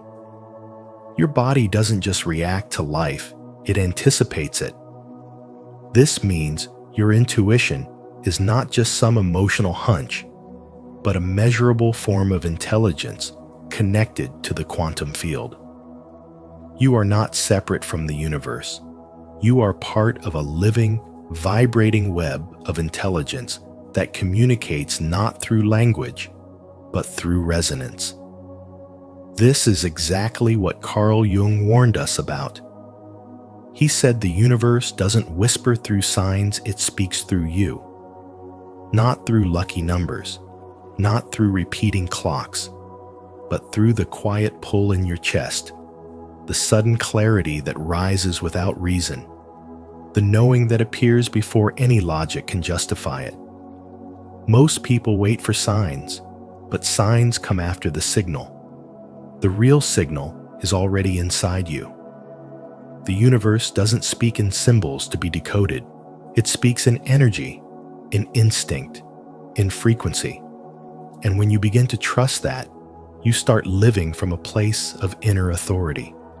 That's what true spirituality demands, not passivity, not waiting for confirmation, but deep spiritual development rooted in listening to the body, the breath, the inner yes or no that moves before the words arrive.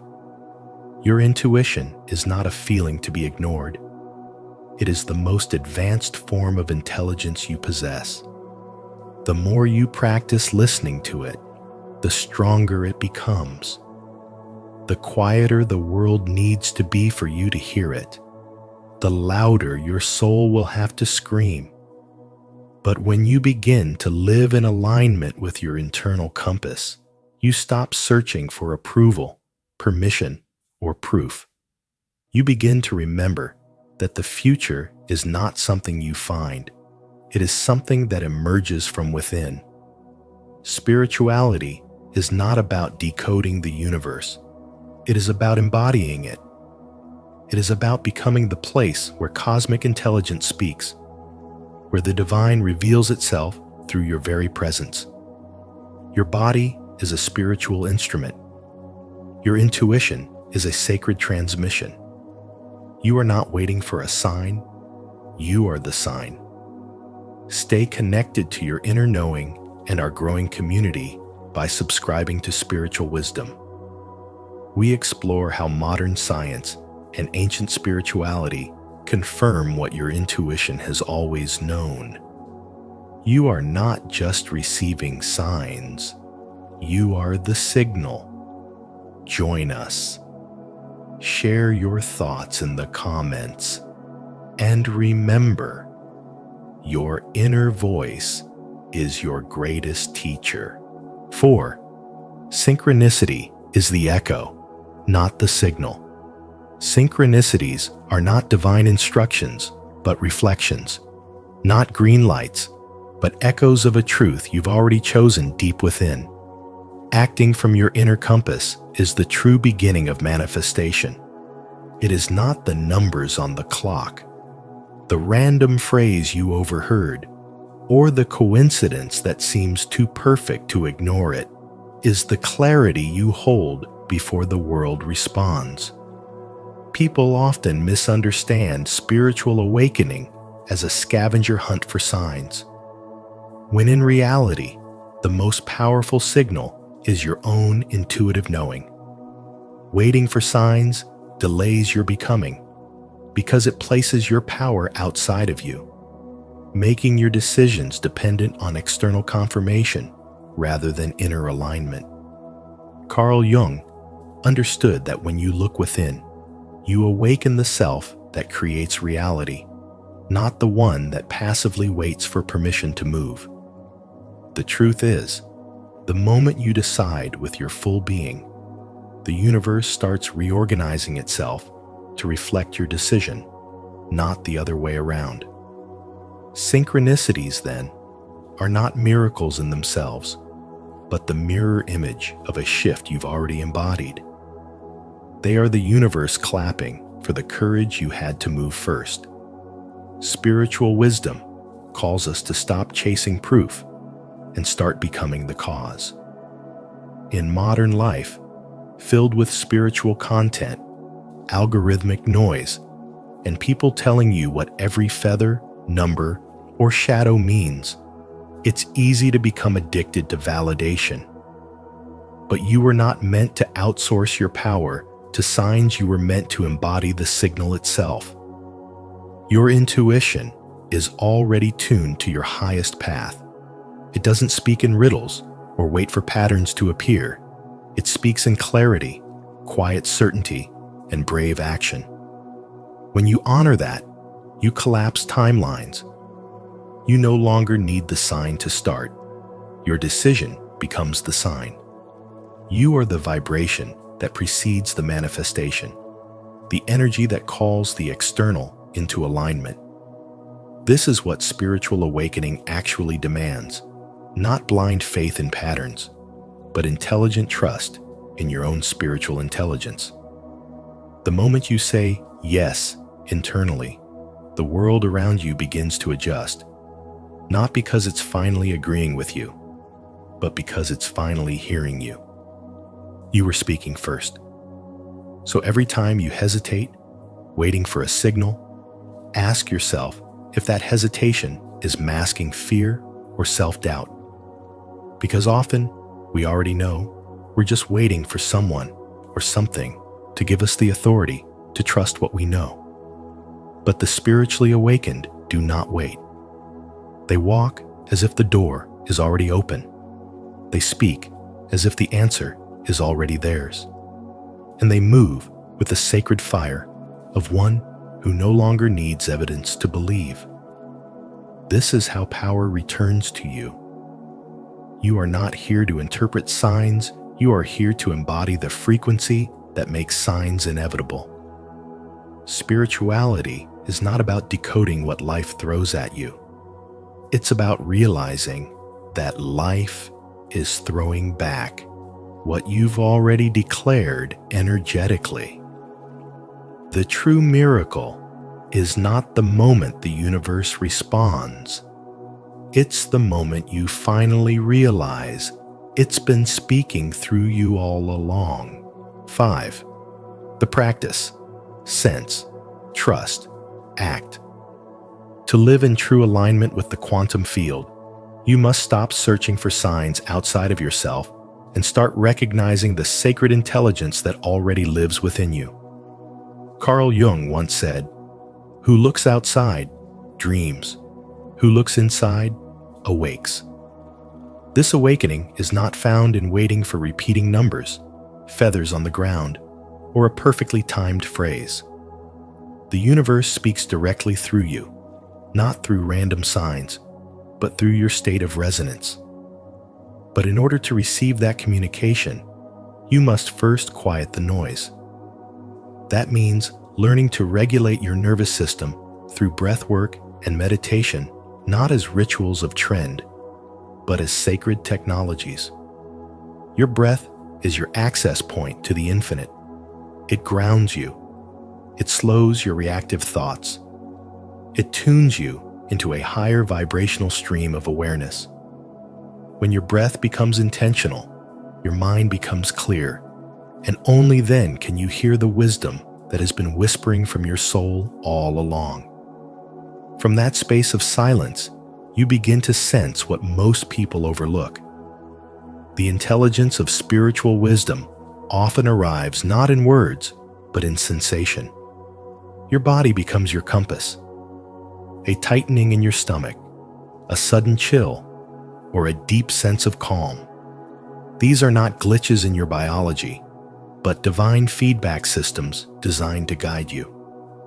This is where spiritual intelligence transcends rationality. Instead of trying to reason your way through every choice, you begin to feel your way forward. As Jung taught, synchronicity is not coincidence. It's the external world reflecting your internal state. So instead of chasing proof, you realize the universe is already showing you everything you need to know through how something feels. And this is where most people get stuck. They wait for logic to confirm what their intuition has already revealed. But by the time logic shows up, the window of divine timing has often passed. This is why action must follow intuition immediately. When the nudge comes, when your gut speaks, when your whole being lights up in quiet recognition, that is the moment to move.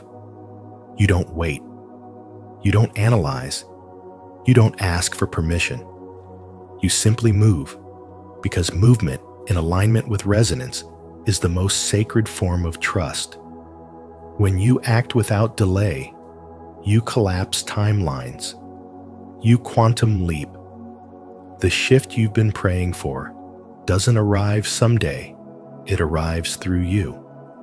And it's not always going to make sense to the people around you, because spiritual awakening isn't logical.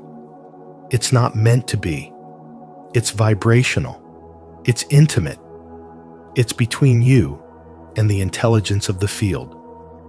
And when you begin to act on your inner cues, rather than wait for outside validation, you become the very sign others are looking for.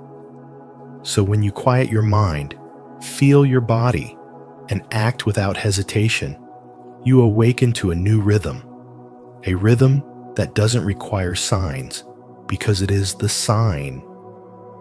And in that state of embodiment, you become a living message of what the universe has always known. The answers were never out there. They were always in you. 6. Discomfort is the signal, not the block. Discomfort is not the enemy. It is the exact language your soul uses to tell you that change is underway.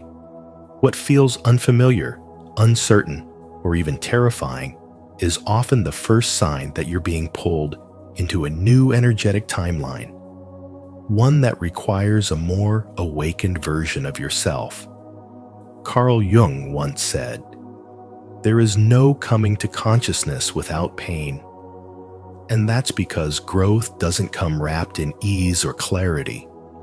It arrives disguised as resistance, doubt, and fear, not to stop you, but to prepare you. In truth, what we interpret as fear is often just the nervous system's response to a future that demands a higher frequency. That pounding heart, that uneasy gut, those restless thoughts, they are not blocks. They are invitations. Your body is speaking the language of transition, urging you to move forward even when your mind still clings to the past. True spirituality doesn't promise constant peace. It teaches you how to walk with grace through moments of chaos. Spiritual development is not about chasing signs or waiting for divine timing that feels convenient. It's about learning how to recognize that the discomfort itself is a divine sign. Before the universe ever whispers to you through symbols or synchronicities, it speaks through your instincts, your tension, your emotional weather. When you feel yourself being stretched emotionally, mentally, spiritually, that's not failure, that's alignment. The old version of you is cracking, making space for the new to emerge. The illusion is that growth feels good. The truth is that growth feels like loss, like letting go, like falling apart before you rise. Your fear is not a warning. It's a threshold. It's a signal that your current reality can no longer hold the truth of who you're becoming. Carl Jung reminded us that what we fail to make conscious will continue to shape our lives under the disguise of fate. So when discomfort surfaces, don't immediately try to numb it or escape it. Sit with it. Listen to it. Let it reveal the parts of you that are still clinging to survival when your soul is ready to thrive. You're not meant to stay where you've always been. You're meant to evolve, and that evolution is rarely silent or soft. It's a deep internal earthquake. It shakes loose everything you thought you were so you can remember what you truly are. The universe does not shout from the skies. It speaks through your inner tremors, through the sacred tension between who you've been and who you are becoming. That tension is intelligence. That unrest is wisdom. That discomfort is the exact proof that you're not stuck. You're being summoned. Do not wait for everything to feel safe before you move. Safety is not the goal. Liberation is. And liberation often begins with fear, because fear is simply the doorway your courage hasn't walked through yet. You are not failing when you feel afraid. You are awakening. So instead of asking for signs, start trusting the signal within. Instead of waiting for a message, realize you are the message. Every time you walk forward, despite the tremble in your voice, every time you listen to your deeper knowing over your conditioned fear, you step closer to alignment. You become the synchronicity others are waiting for. You embody the shift. This is the real work of spiritual awakening, not to escape discomfort, but to decode it, honor it, and let it lead you to the life that's calling your name. 7. Repeating loops are missed signals. If you find yourself trapped in the same toxic cycles, falling for the same kind of person, getting stuck in the same emotional triggers, repeating the same painful outcomes, it's not fate. It's a sign that you've been ignoring the voice within, the inner signal that speaks louder than any so-called sign from the universe. Your subconscious doesn't care if something is good for you. It cares if it's familiar. That's why pain can feel like home, chaos can feel like love, and silence can feel like safety. Carl Jung warned us that until you make the unconscious conscious, it will direct your life and you will call it fate. This isn't just psychology, it's spiritual wisdom. Because true spiritual awakening begins the moment you stop blaming your destiny and start recognizing your own emotional patterns. The loop is not the problem. Your blindness to it is. And once you become aware of the pattern, you are no longer bound by it. You become a conscious creator, not a passive receiver of your own story. Spirituality is not just about lighting candles or waiting for angel numbers to appear. It's about knowing when your body tenses around a lie, when your heart grows quiet around manipulation, when your energy dims in the presence of certain people, and trusting that knowing. It's about recognizing that your pain has a rhythm, and that rhythm is calling you to dance a new way. You don't heal by waiting for the universe to rescue you. You heal by listening to how the universe speaks through your triggers, your choices, your repeated disappointments, and your deep longing for something more. You heal by no longer confusing emotional survival with soul alignment. And that requires a level of honesty with yourself that most people avoid their whole lives. Every loop you repeat is an invitation to rise, not a punishment. It's your shadow speaking, asking to be met with compassion instead of shame. And when you finally face that shadow, not as an enemy, but as a forgotten part of you that wants to be integrated, you begin the alchemical process of transformation.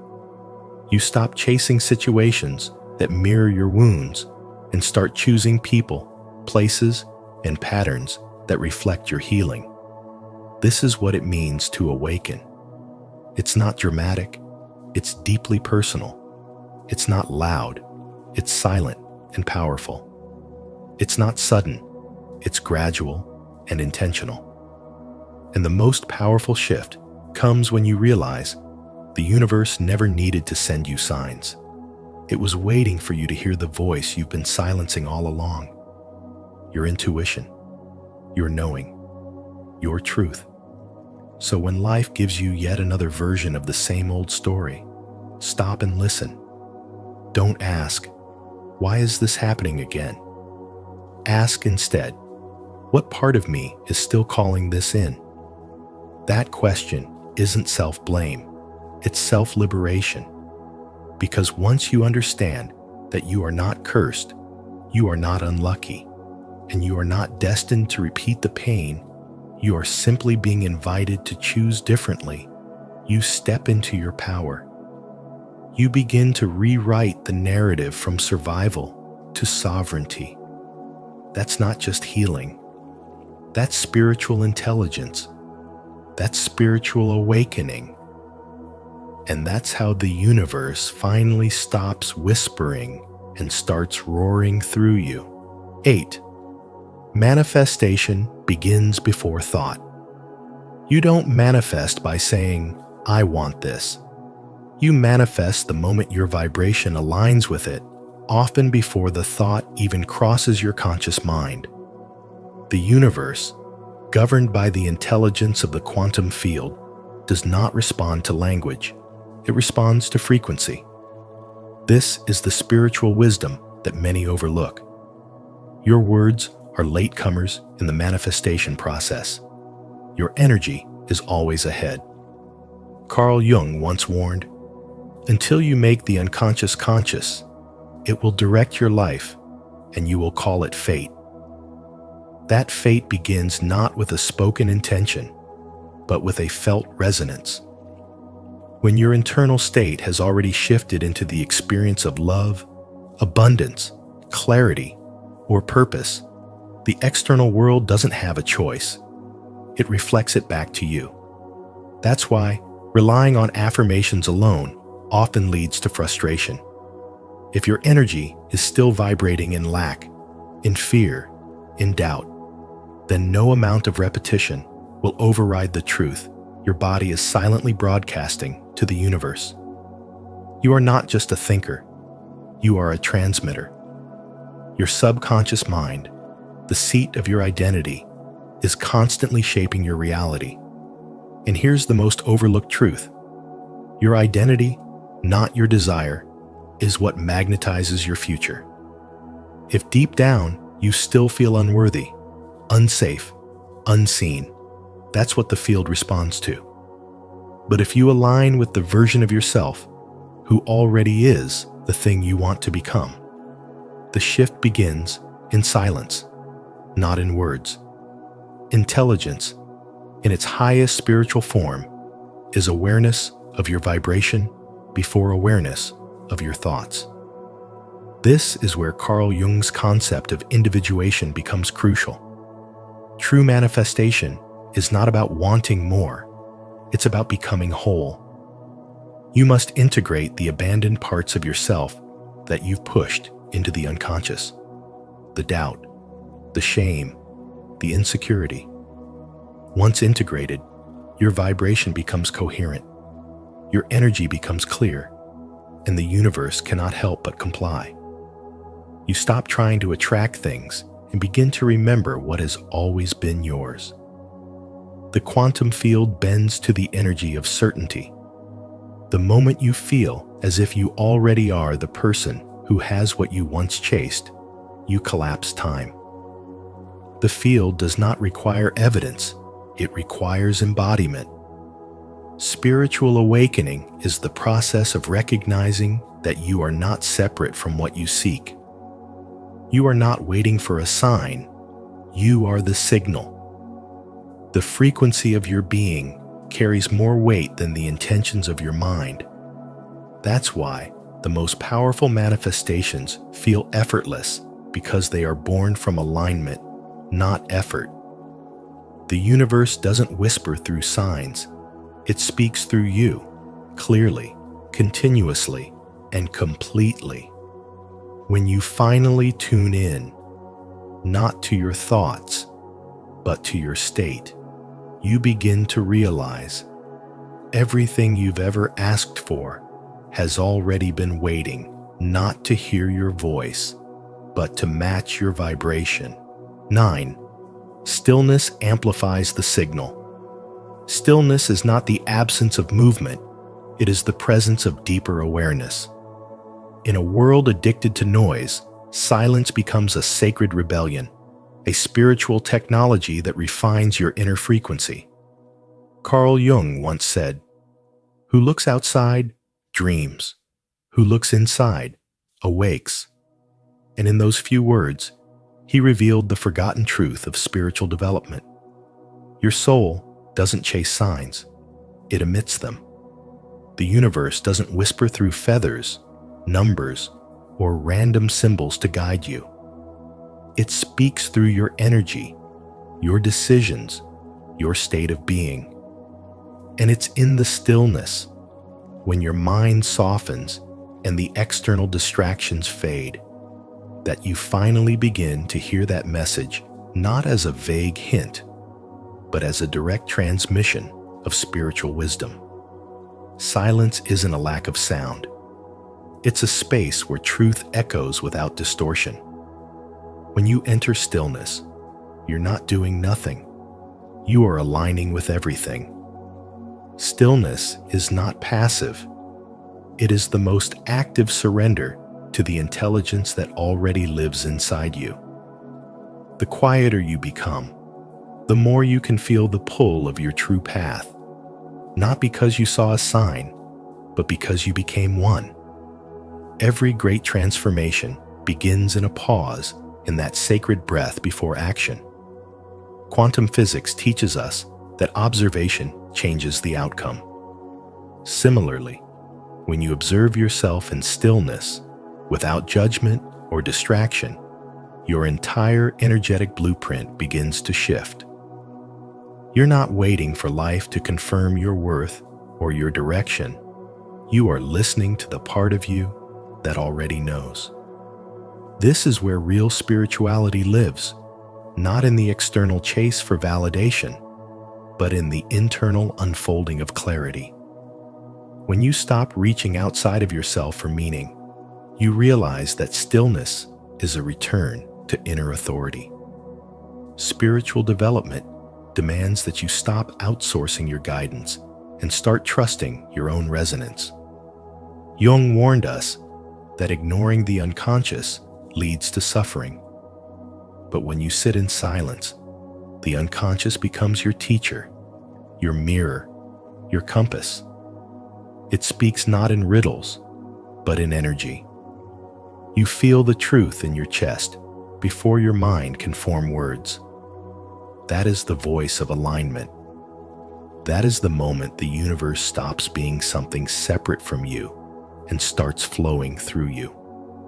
Silence amplifies that sacred signal. The more noise you remove, the more clearly you hear the invitation to rise into who you truly are.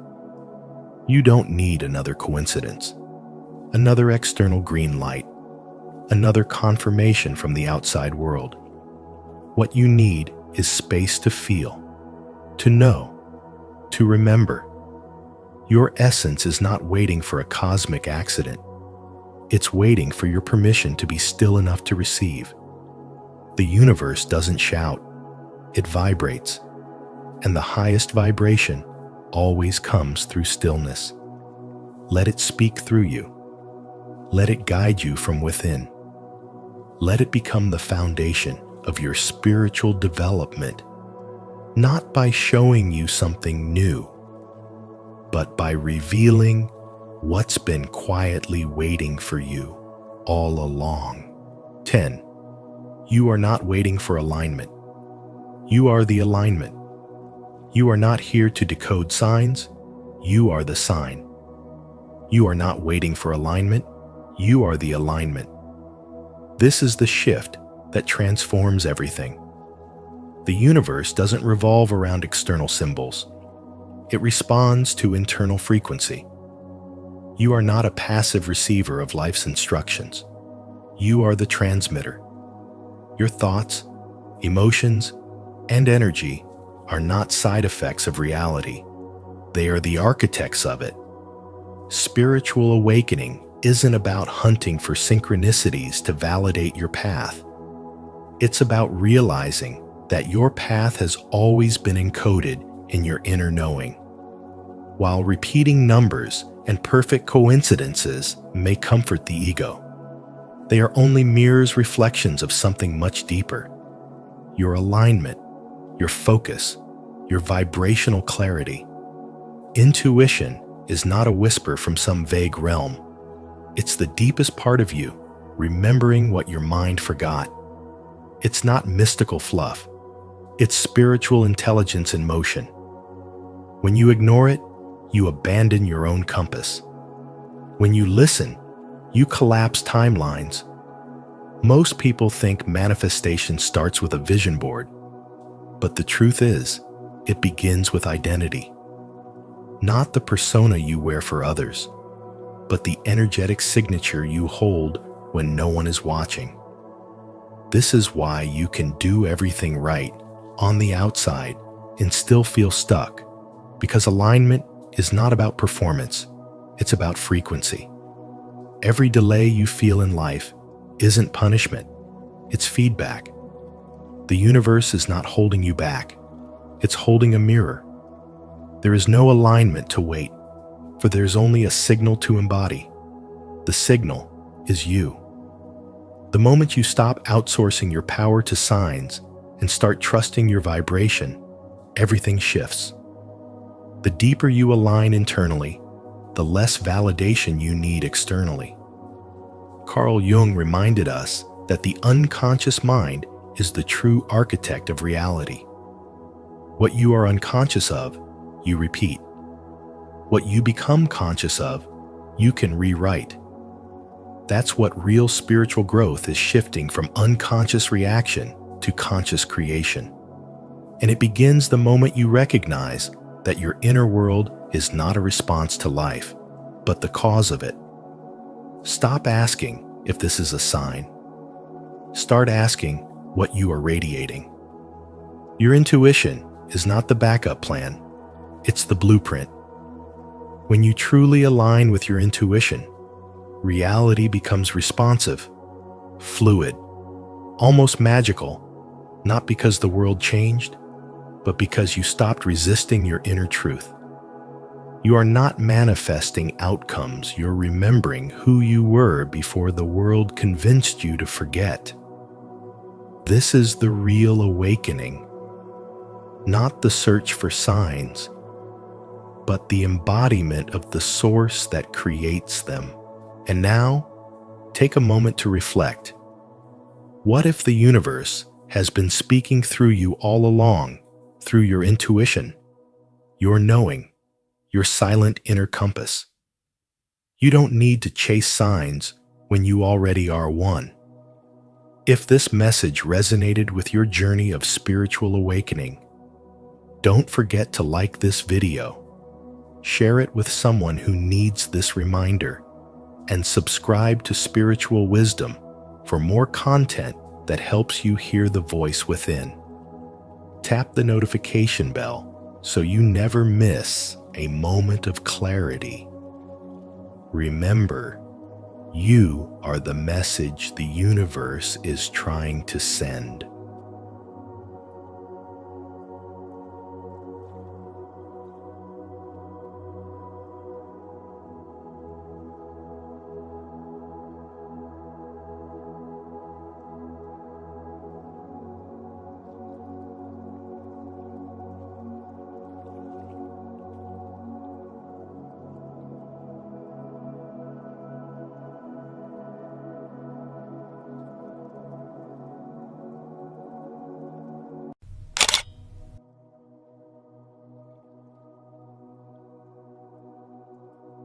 Carl Jung said your first 40 years were a lie.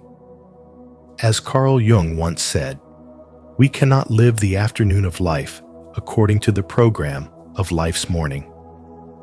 What if everything you built in the first 40 years, your career, relationships, identity, was shaped more by survival than by self-awareness?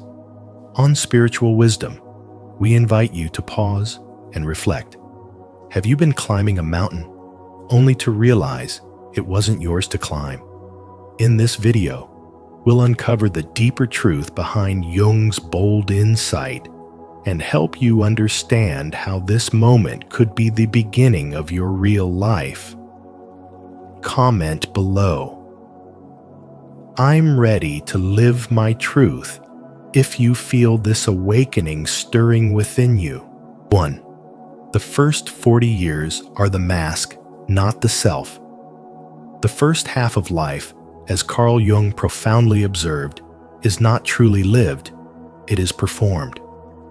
You don't begin by discovering who you are, but by adapting to who the world tells you to be. You learn to wear a mask, not out of deception, but out of necessity. This persona becomes your armor, your access pass, your survival tool. It helps you navigate the terrain of family expectations, societal standards, and cultural definitions of worth. You pursue what you were told matters: achievements, validation, control, acceptance. But underneath all that effort is a quiet forgetting, a quiet abandonment of your essence. And for a time, this works. You build a life, a name, a version of success. But deep inside, something ancient and honest stirs, waiting. That stir becomes a storm somewhere around midlife. The outer world may still applaud you, but your inner world begins to whisper a rebellion. The mask feels tight. The roles feel empty. The life you've built begins to feel like a story written by someone else. It's not depression. It's not dysfunction. It's the threshold of awakening. This moment is often misunderstood in modern life. We label it a crisis, midlife, spiritual, existential. But in truth, it's the soul demanding to be heard after decades of being silenced by performance. You begin to question everything, not out of despair, but out of clarity. Why am I here? Who am I beneath the labels, the career, the habits? The answers don't come easily because they were never taught they must be remembered. Spirituality steps in where psychology stops. What once felt like success now feels like seduction. What once seemed like the truth now feels like programming. The breakdown is really a breakaway from the old self, the inherited identity, the unconscious patterns. You realize that the first 40 years of your life were a sacred setup, not a mistake, but a preparation.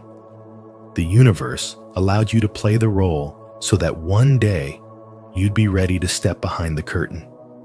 As this inner transformation unfolds, you start valuing alignment over ambition. Silence becomes sacred. Simplicity becomes satisfying. You begin to honor your energy, your intuition, your authentic desires. This is the journey of individuation, the sacred path Jung described, where the soul reclaims itself.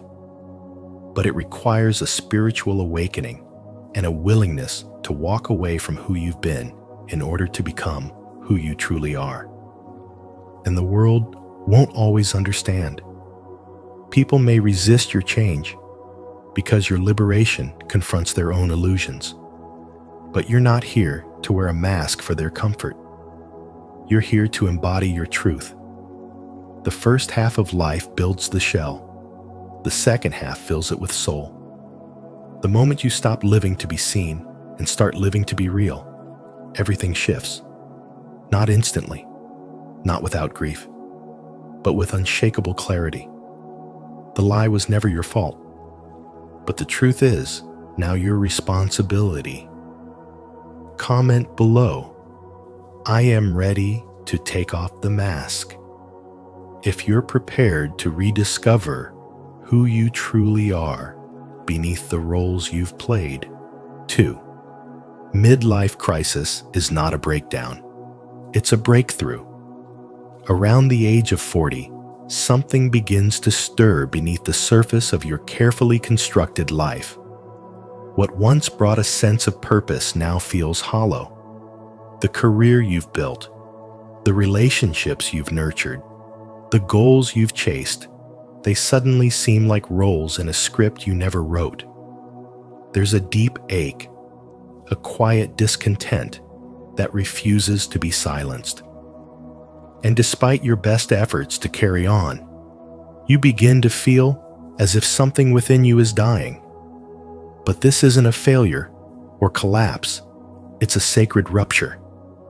Carl Jung called this moment the beginning of individuation, the spiritual and psychological process of becoming whole. The structures of the ego, those strategies you relied on for validation, security, and identity, begin to dissolve, not because they were wrong, but because they were never meant to carry you into the second half of life.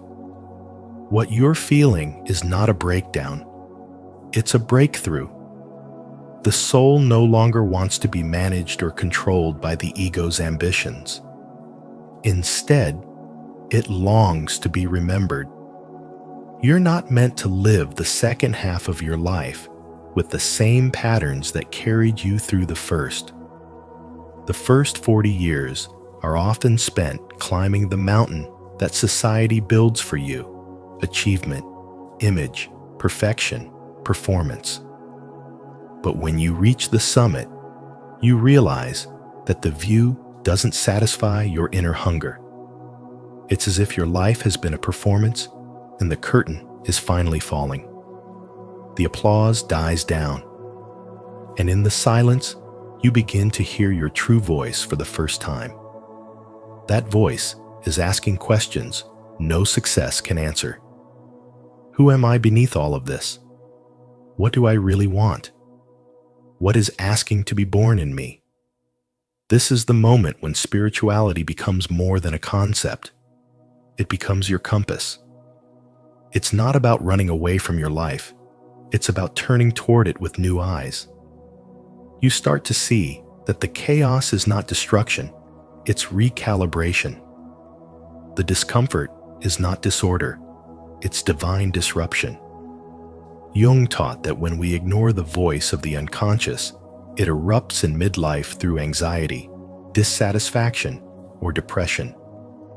But when we listen, when we dare to enter the unknown, we are led into a deeper truth, a version of life that isn't about fitting in, but about aligning with who we really are. The intelligence you begin to embody is no longer intellectual. It's spiritual intelligence. It's the wisdom that comes not from knowing more, but from remembering who you were before the world told you who to be. The soul does not want you to keep striving. It wants you to wake up. And when you do, everything begins to change. You stop chasing and you start attracting. You stop proving and you start expressing. You begin to let go of the false self and embrace your true self, not the self built on roles and responsibilities, but the one rooted in depth, stillness, presence, and power.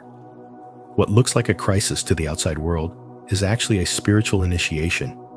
It's the threshold between performance and presence, between ego and essence, between doing and being. You are not falling apart. You are falling inward. And in that fall, you will find yourself. Are you ready to turn your so-called crisis into a conscious breakthrough? If so, comment below. I will meditate to affirm your commitment to this transformative midlife awakening. 3. Society fears the second half because it's too real. Modern culture worships youth like a religion, idolizing fast success, beauty, and social proof, while quietly dreading the passage into midlife, branding it a crisis or decline. But Carl Jung taught us something radically different. The second half of life isn't a breakdown, it's a breakthrough. It's not when your light dims, but when your inner fire begins to burn with truth. In your early years, you build an identity based on what the world rewards: titles, roles, approval. But eventually, something deeper begins to stir. What once felt fulfilling now feels forced. The laughter you perform for others starts to sound hollow. Your achievements pile up, yet your soul feels untouched. This is not failure. It's a sacred invitation, a whisper from within, telling you that real meaning isn't found in what you've gained, but in what you're ready to let go of. The second half of life demands that you become all that was never really you. The career you chose to please your parents, the relationship you stayed in out of fear, the mask you wore to be loved. Now, everything false begins to crack under the weight of your authenticity. It's painful, yes, but necessary. Jung believed that true spiritual development begins not with self-improvement, but with self-recovery. And that recovery requires the courage to descend inward, to question, to unravel, to feel. You stop asking, "What do they think of me?" and start asking, "What do I know to be true about myself?" You begin to see that growth isn't always about becoming more. Sometimes it's about becoming less performative, less reactive, less attached to external validation. There's a grief in this process, the grief of waking up and realizing you've lived decades by someone else's script. But grief is sacred. It clears the fog. And in that clearing, you begin to see that the second half isn't about chasing another goal. It's about coming home to yourself. You reclaim your voice. You protect your peace. You realize that spirituality isn't something you do on Sundays. It's how you breathe, how you choose, how you love with presence instead of performance. You stop needing to be understood and start needing to be whole. And from this place, everything shifts. You no longer fear being alone because solitude becomes your sanctuary. You stop fearing the mirror because now it reflects someone real. You stop fearing time because now you walk in alignment, not urgency. So while the world may call this your decline, you begin to see it as your return. The return to who you were before the world told you who to be. The return to your soul's knowing. This is the gift hidden in the so-called midlife crisis. Not a crisis at all, but the birth of your truest self. In this chapter, you don't need to become anything. You only need to remember. Because the path forward is not about adding more to your life, but finally removing what was never yours to carry. And in that space, truth rises. This is where spiritual wisdom lives not in perfection, but in presence. Not in performance, but in peace. If this message stirred something deep within you, don't forget to like, subscribe, and share your thoughts in the comments below. Let's dive into secret number 4 together and keep uncovering the truths society doesn't want us to face. 4. The soul awakens through inner disruption. The soul does not shout, it stirs. It stirs through the quiet ache in your chest when you've done everything right and still feel wrong inside. It stirs when the applause fades and you're alone with a life that no longer fits. Carl Jung understood that what we call anxiety, depression, or burnout may not be dysfunction. It may be the soul's revolt against an identity that was never truly yours. What if the pain you're experiencing isn't a breakdown, but a breakthrough? A sacred interruption meant to shatter the illusion you've mistaken for reality?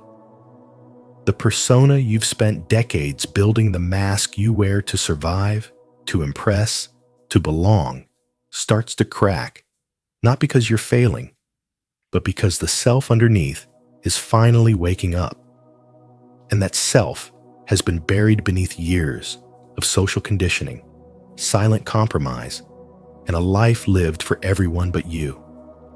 When everything begins to feel pointless, when your job, your titles, even your relationships lose their color, it's easy to think you're falling apart. But this disintegration is not destruction, it's alchemy. The soul cannot thrive in exile. It will send signs, dreams you can't shake, restlessness that haunts you, questions that won't leave you alone. These aren't flaws. They're sacred signals. You aren't broken. You're being summoned. The spiritual awakening begins here, in the discomfort you try to numb, in the silence you're too afraid to sit in. We're conditioned to escape the symptoms, to fix what's wrong, to return to the normal life. But normal is what made you sick in the first place. The awakening isn't graceful. It can be disorienting, humiliating, even terrifying. But nothing real is lost, only illusions. What remains is truth, raw and radiant. In the first half of life, you climb a ladder placed against the wall of societal expectation, only to reach the top and realize it's leaning on the wrong wall. That hollow success, that performative happiness, that's not failure. That's feedback from your soul. Jung called this journey toward individuation, the slow and sacred reunion with the self. It's not about becoming someone else. It's about shedding everything you're not. And in a world obsessed with doing, this journey asks you to unlearn, to be still, to feel. The anxiety is not your enemy. It's a guidepost. The sadness is not a curse. It's a compass. What if the sadness you fear is the birthplace of your truth? In the age of distractions and dopamine, it takes spiritual intelligence to sit with the silence. But in that silence, something ancient awakens. A voice not of fear, but of clarity. Not of chaos, but of calling. This is the soul's language. It does not speak in logic. It speaks in longing. And when you finally listen, the world you built may tremble, but the world you are meant to live will begin to rise. The spiritual path doesn't make you someone new. It reveals the one you were always too sacred to be seen. That's not a breakdown. That's the beginning of becoming. If this inner disruption resonates with your journey, comment below, I agree. If your path has led you to a different truth, share your thoughts with, I don't think so. Your voice matters in this conversation. 5. The descent is the path to wholeness. Carl Jung once said, "One does not become enlightened by imagining figures of light, but by making the darkness conscious." That truth shatters the illusion most people live under for decades. The belief that light is found by escaping the dark, that wisdom comes from avoiding pain, that success equals wholeness. In reality, the journey to true self begins not with elevation, but with descent into the parts of you you've disowned, the dreams you forgot, and the emotions you buried just to survive. For the first 40 years of life, many people live as performers in a script they didn't write, following roles assigned by family, culture, religion, and fear. They wear a mask of confidence while their inner world starves, but eventually the mask cracks. A whisper emerges. This isn't who I really am. And that whisper grows louder until it becomes unbearable to ignore. This descent is not a fall. It is a calling. It is the soul demanding to be remembered. It is spirituality stripped of its pleasantries and made raw. You begin to confront the shadow, not as your enemy, but as the key to your return. Spiritual awakening is not a moment of euphoria. It is the painful process of reintegration. You face your anger, your shame, your grief, your regrets, and instead of pushing them away, you begin to listen. You realize that spiritual wisdom doesn't come from books or teachers alone. It comes from radical honesty with yourself. Intelligence isn't only the mind's capacity to calculate or articulate. It is your ability to sit with what's uncomfortable, to hold paradox without panic, to grieve what never was, and to let go of who you thought you had to be. In this descent, you find your essence not by becoming better, but by becoming whole. You start to see that the version of you society celebrated was a mask meant to keep you safe, but not necessarily alive. And so, you begin to walk through your inner ruins, gathering the pieces you once called too broken, too messy, too much. Wholeness isn't perfection. It is the courage to embrace contradiction. It is the spiritual intelligence to love yourself while transforming. You learn that healing doesn't mean feeling good. It means feeling everything. And with each step into your inner world, the false self dies a little, and the soul breathes deeper. You are not losing yourself. You are losing the illusion. You are not spiraling down. You are spiraling into truth, into integration, into the quiet, radiant power that lives beyond performance, beyond approval, beyond fear. This is what Jung meant by making the darkness conscious, not to become someone else, but to finally meet who you've always been beneath the mask. 6. The call to individuation. Individuation is not about reinventing yourself. It's about peeling back every conditioned layer until only your truest essence remains.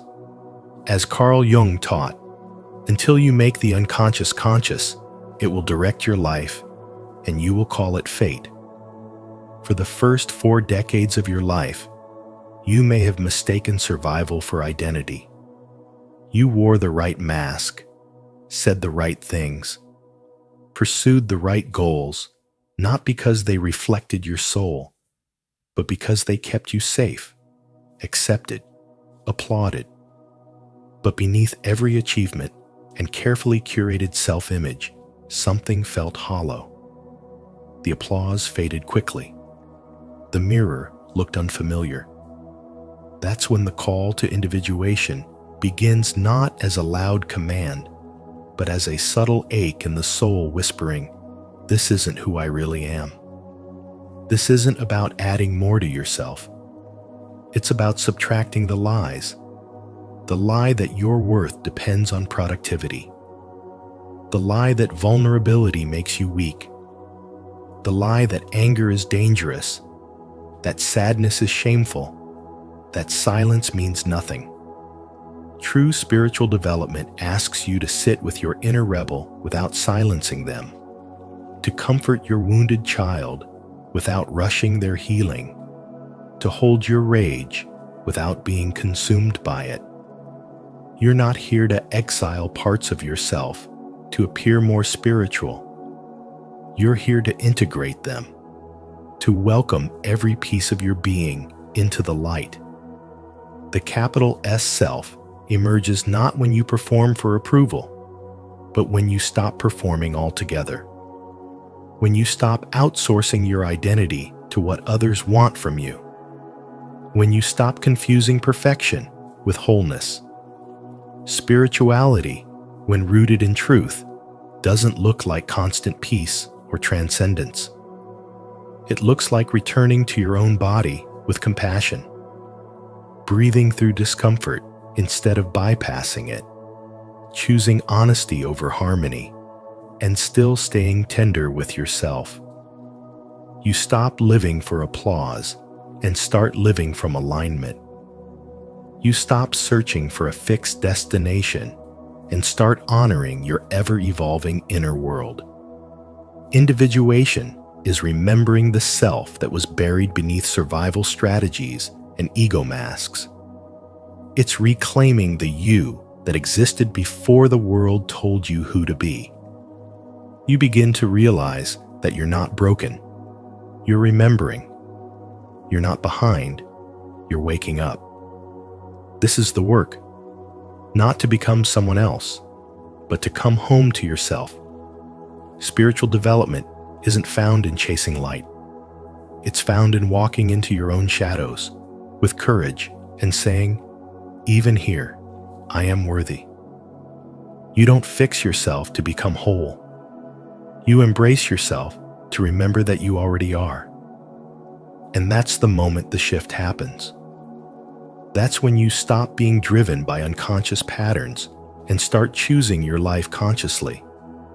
That's when the self finally rises, not as an idea, but as a presence, as the unshakable truth that you are never lost, just waiting to be found within your own awareness. 7.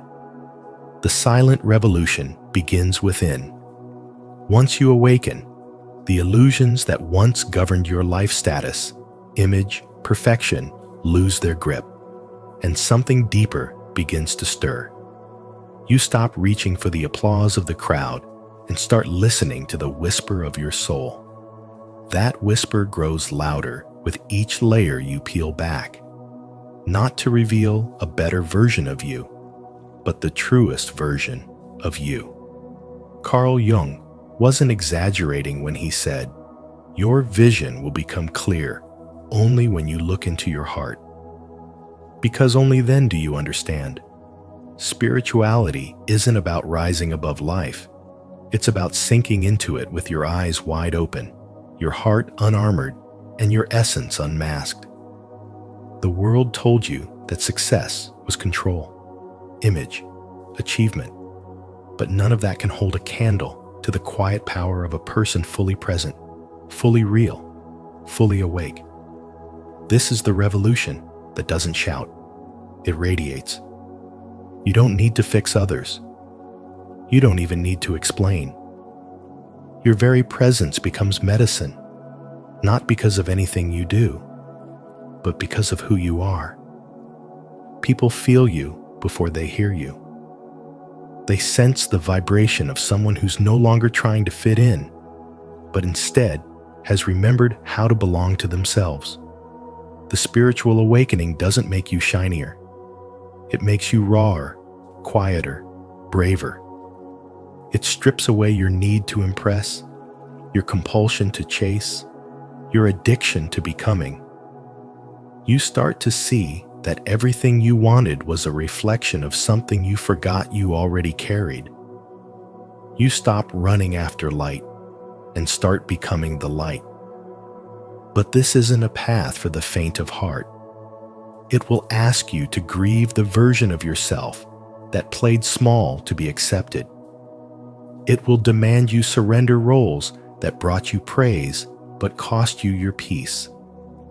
And slowly, beautifully, it will teach you to live from your essence instead of your ego. You become the mirror that doesn't flatter but reveals. You are no longer addicted to being understood because you have finally understood yourself. In this space, you begin to realize that the most profound truths don't need validation. Stillness becomes your teacher. Energy becomes your language. Authenticity becomes your currency. You no longer rush to fill silences or decorate your pain. You allow everything to breathe. The body, the mind, the spirit all begin to align, not because you pushed harder, but because you let go. And in letting go, you return to a self that doesn't need approval to feel enough, to a soul that remembers what it means to be whole. Carl Jung called this process individuation, the sacred unfolding of who you were beneath the conditioning. And the more you shed what isn't you, the more magnetic you become, not in a loud way, but in a way that calls people home to themselves simply by being near you. The spiritual path doesn't promise ease, but it does promise truth. And truth, once remembered, changes everything. 8. This is the real journey. From persona to presence. You are not behind, and you are not broken. Carl Jung's spiritual wisdom reveals that the first 40 years of your life were not a mistake. They were a sacred rehearsal, a necessary unfolding of your ego, your identity, your persona. During this time, you were taught who to be, how to behave, what to want, and who to please. You climbed ladders that were never yours, wore masks to gain love, chased success to feel worthy, and absorbed beliefs that silenced your intuition. But this was not a failure. It was formation. Now, the descent begins not into despair, but into depth. This is where real intelligence awakens, not through accumulating knowledge, but through unlearning everything that is not aligned with your soul.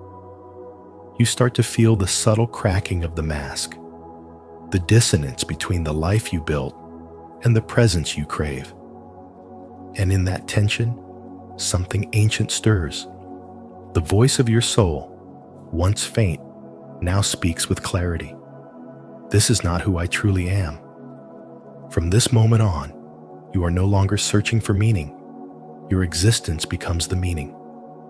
Your choices reflect inner truth, not external pressure. You no longer ask, what should I do to be accepted? But what feels honest to my essence? The life that once felt like a performance begins to dissolve, and in its place, a quiet presence rises steady, sovereign, whole. This is the process of individuation. You don't become someone new. You return to the one you abandoned. You embrace your shadow, not as a threat, but as a teacher. Every wound becomes a doorway. Every fear, an invitation. Every unmet longing, a compass pointing you home. Spiritual awakening is not loud. It's not fireworks or fanfare. It's slow, remembering a sacred undoing. You begin to realize that true power has nothing to prove. It just is. You stop chasing love and instead become a field in which love naturally rests. You stop performing success and instead become a vessel of purpose. You stop fearing solitude and instead walk with your soul like an old friend. Carl Jung once said, "Until you make the unconscious conscious, it will direct your life and you will call it fate." Now you begin to see how much of your life was lived asleep, repeating ancestral patterns, unconscious roles, borrowed dreams. But the spell breaks, the mirror clears. You become the observer of your own narrative, not its prisoner. In this second half of life, you are no longer proving your worth. You are embodying it. Your presence becomes your protest.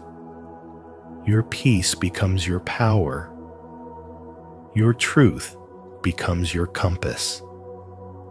And this, finally, is the beginning of everything real. And so, if life has felt like a performance, if you've ever sensed that you've been living someone else's story, know this: it's never too late to begin again.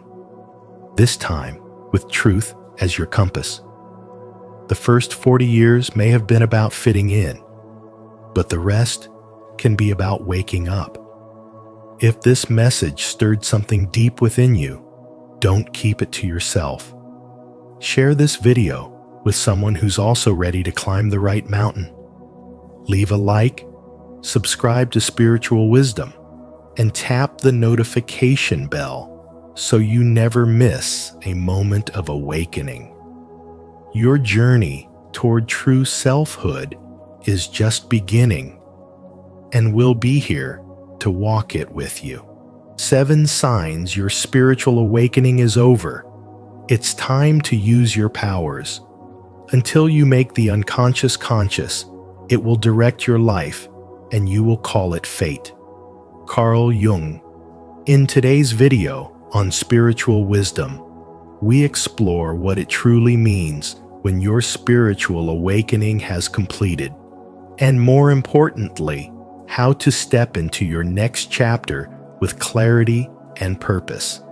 If you've been feeling a shift within, like you're no longer just awakening, but being called to act on your inner growth, this message is for you. These 7 signs will help you recognize when it's time to stop seeking and start living your power. What part of your awakening journey are you in right now? Let us know in the comments. Your insight could inspire someone else on their path. Sign 1. You no longer feel separate from the universe. You no longer feel like an outsider, disconnected from the flow of life, or cut off from something greater. That feeling of separation, once so heavy and defining, has quietly melted away. You're not fighting the world anymore. You're part of it. You've stopped resisting change because deep down, you now trust that everything unfolds exactly as it should. This isn't just acceptance, it's alignment. It's what Carl Jung called individuation, the realization that what you were searching for was never outside of you. It was always within, waiting to be remembered. The illusion of separation between you and nature, between you and others, between you and the divine has dissolved. You sense the unity behind all things. A tree is no longer just a tree. A stranger's eyes are no longer empty. A difficult moment is no longer meaningless. Everything is speaking, and now you have the ears to hear it. There's a calmness in you that wasn't there before. You don't need to control the outcome because you feel guided by something deeper than logic, by rhythm, by intuition, by a sacred intelligence moving through all things, including you. Carl Jung believed that wholeness arises when we integrate all the hidden parts of ourselves, not when we deny or escape them. That process has happened to you. You've sat with your pain. You've faced your confusion. You've embraced your light and your shadow. And something incredible has happened in return. You've come home to yourself. That home isn't a place, it's a way of being, a way of seeing. It's the moment you realize that the universe isn't out there, it's here, and it's always been. In everyday life, this shows up in small but powerful ways. You stop rushing. You start listening. You become more present with people, even when they're hurting or triggering. You don't take things so personally anymore because you see the bigger picture. Even in chaos, you hold your center.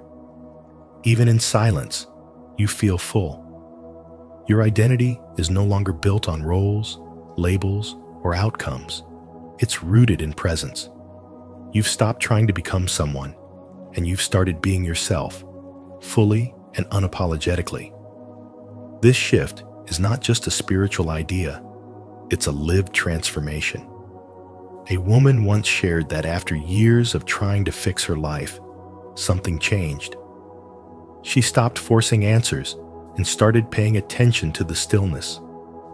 One afternoon, sitting alone, she felt everything around her, trees, wind, and light suddenly come alive. Not through words, but through being. She realized she wasn't alone, never had been. That moment wasn't dramatic, but it changed everything. That's what it's like when the separation fades. You stop asking for signs and start living as the sign. You've reached the point where your awakening is no longer about seeking. It's about embodying. You carry the spiritual wisdom of someone who has returned from the depths, not with noise, but with knowing. You've stopped needing to be chosen because you know you were. And now, it's time to use what you've become. Are you starting to feel deeply connected to the universe and all that is? If this resonates with you, comment below. I am one with the universe, to affirm your spiritual awakening and inspire others to embrace their divine connection too. Let's grow together. Sign 2. Your intuition guides you without doubt. You no longer need to ask for a sign. You no longer need to overthink your feelings or seek confirmation from 10 different people. Your intuition has become the loudest voice in the room, and for the first time in your life, you trust it without hesitation. You don't question where it comes from or what it means. It speaks, and you follow. This is no longer a guess, it's guidance. This isn't hope, it's clarity. You feel the decision before you can explain it, and you know it's right without needing to justify it. This is spiritual wisdom, taking the wheel, subtle, precise, and powerful. There was a time when you needed validation. You wanted someone to tell you you were on the right path, to give you permission to feel what you were already feeling deep inside. But now, you don't need to ask. You just know. You've stopped asking the universe to speak louder, because now you've quieted the noise within. You've made enough mistakes, followed enough wrong turns, and sat in enough silence to know what your soul sounds like, and now you listen. You no longer chase signs because you are the sign. You've become the confirmation you once sought outside of yourself. That's when the shift becomes clear. Your awakening is no longer something you're working through. It's who you are now. And when decisions come, you don't hesitate. You don't consult 5 opinions. You don't wait for everything to be perfect or fully understood. You act not impulsively, but intuitively. You feel the pull, and you follow it. You walk through doors others are still analyzing. And this isn't recklessness, it's alignment. You don't need logic to back it up anymore. You move with the rhythm of your spirit. And in that rhythm, there's no fear. There's only knowing. Before, you were always learning, watching, searching. You needed spiritual books, podcasts, courses because you were still remembering who you are. But now, you live what you used to study. You walk as what you once admired. You speak from a place of experience, not theory.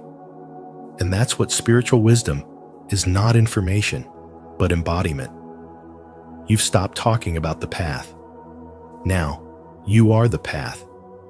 Your intuition isn't just a feeling anymore, it's a system, a guidance structure that your life runs on. You make decisions without panic. You feel peace in your boundaries. You no longer explain your energy to people who don't understand it. Your life has become a reflection of your inner knowing, and that knowing is crystal clear. You've stopped performing for the world because you've already been approved by something higher. You no longer wait for the green light.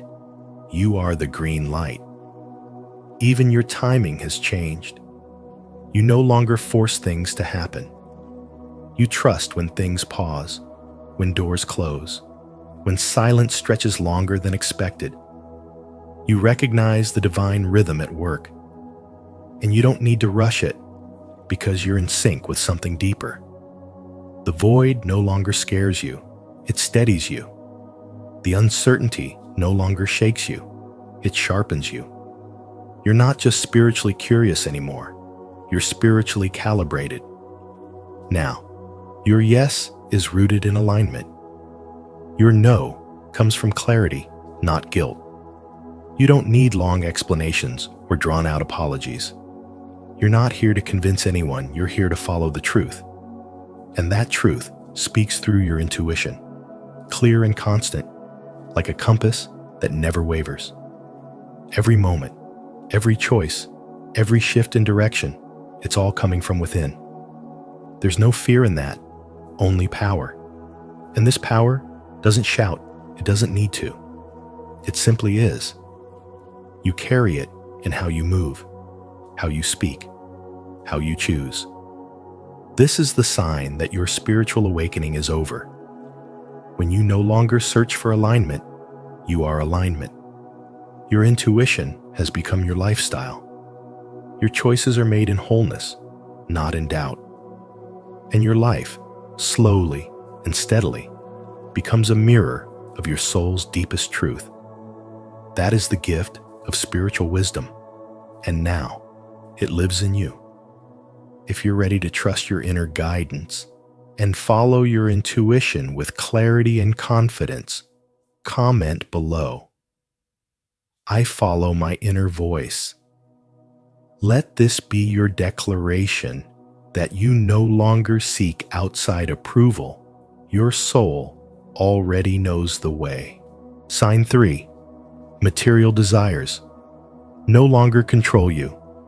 You no longer crave the shiny symbols of success that once held power over you.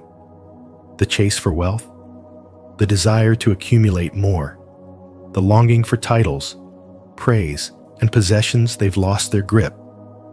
What once felt urgent now feels empty. You've looked behind the curtain of materialism and seen that it was never the destination. It was a distraction. What you want now cannot be held in your hands, but must be felt in your soul. Peace, purpose, and deep inner alignment. This is not detachment out of defeat. This is the kind of clarity that only arrives after the storm of longing has passed. You no longer measure your value by your bank account, your home, or your appearance. Instead, you measure it by how quiet your mind is when you're alone, how full your heart is when you give, and how aligned you feel when you speak your truth. Your old self used to hustle for validation, but your awakened self moves with quiet confidence. Your needs are no longer fueled by scarcity, but by sacredness. You no longer grasp, you allow. You no longer chase, you attract. And the shift is so powerful, it's almost invisible, yet your entire life feels lighter because of it. Abundance still flows to you, but the desperation is gone. There's no more begging, forcing, or proving. Now, abundance comes to you like a trusted friend, gently, consistently, and without resistance. You've realized that spiritual awakening doesn't mean rejecting money or success. It means refusing to let them define you. You no longer build your self-worth on things that can be taken away. You've rooted your worth in something eternal, your divine essence, your mission, your presence. You're no longer interested in proving anything to anyone.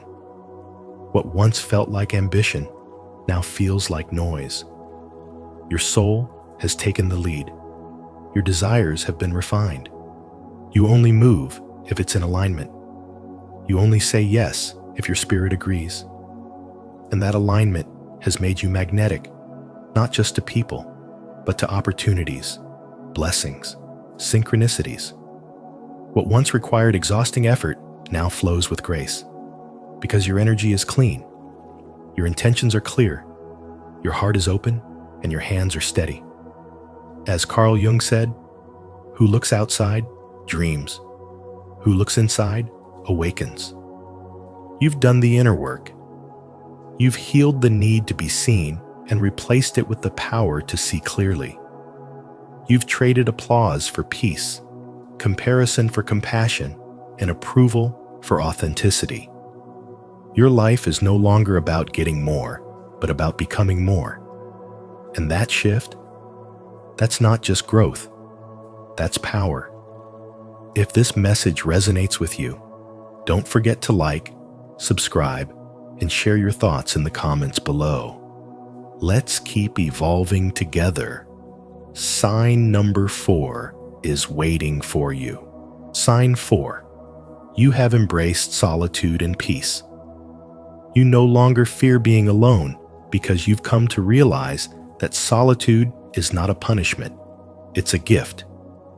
The moment you stopped chasing noise and started cherishing silence was the moment your awakening matured.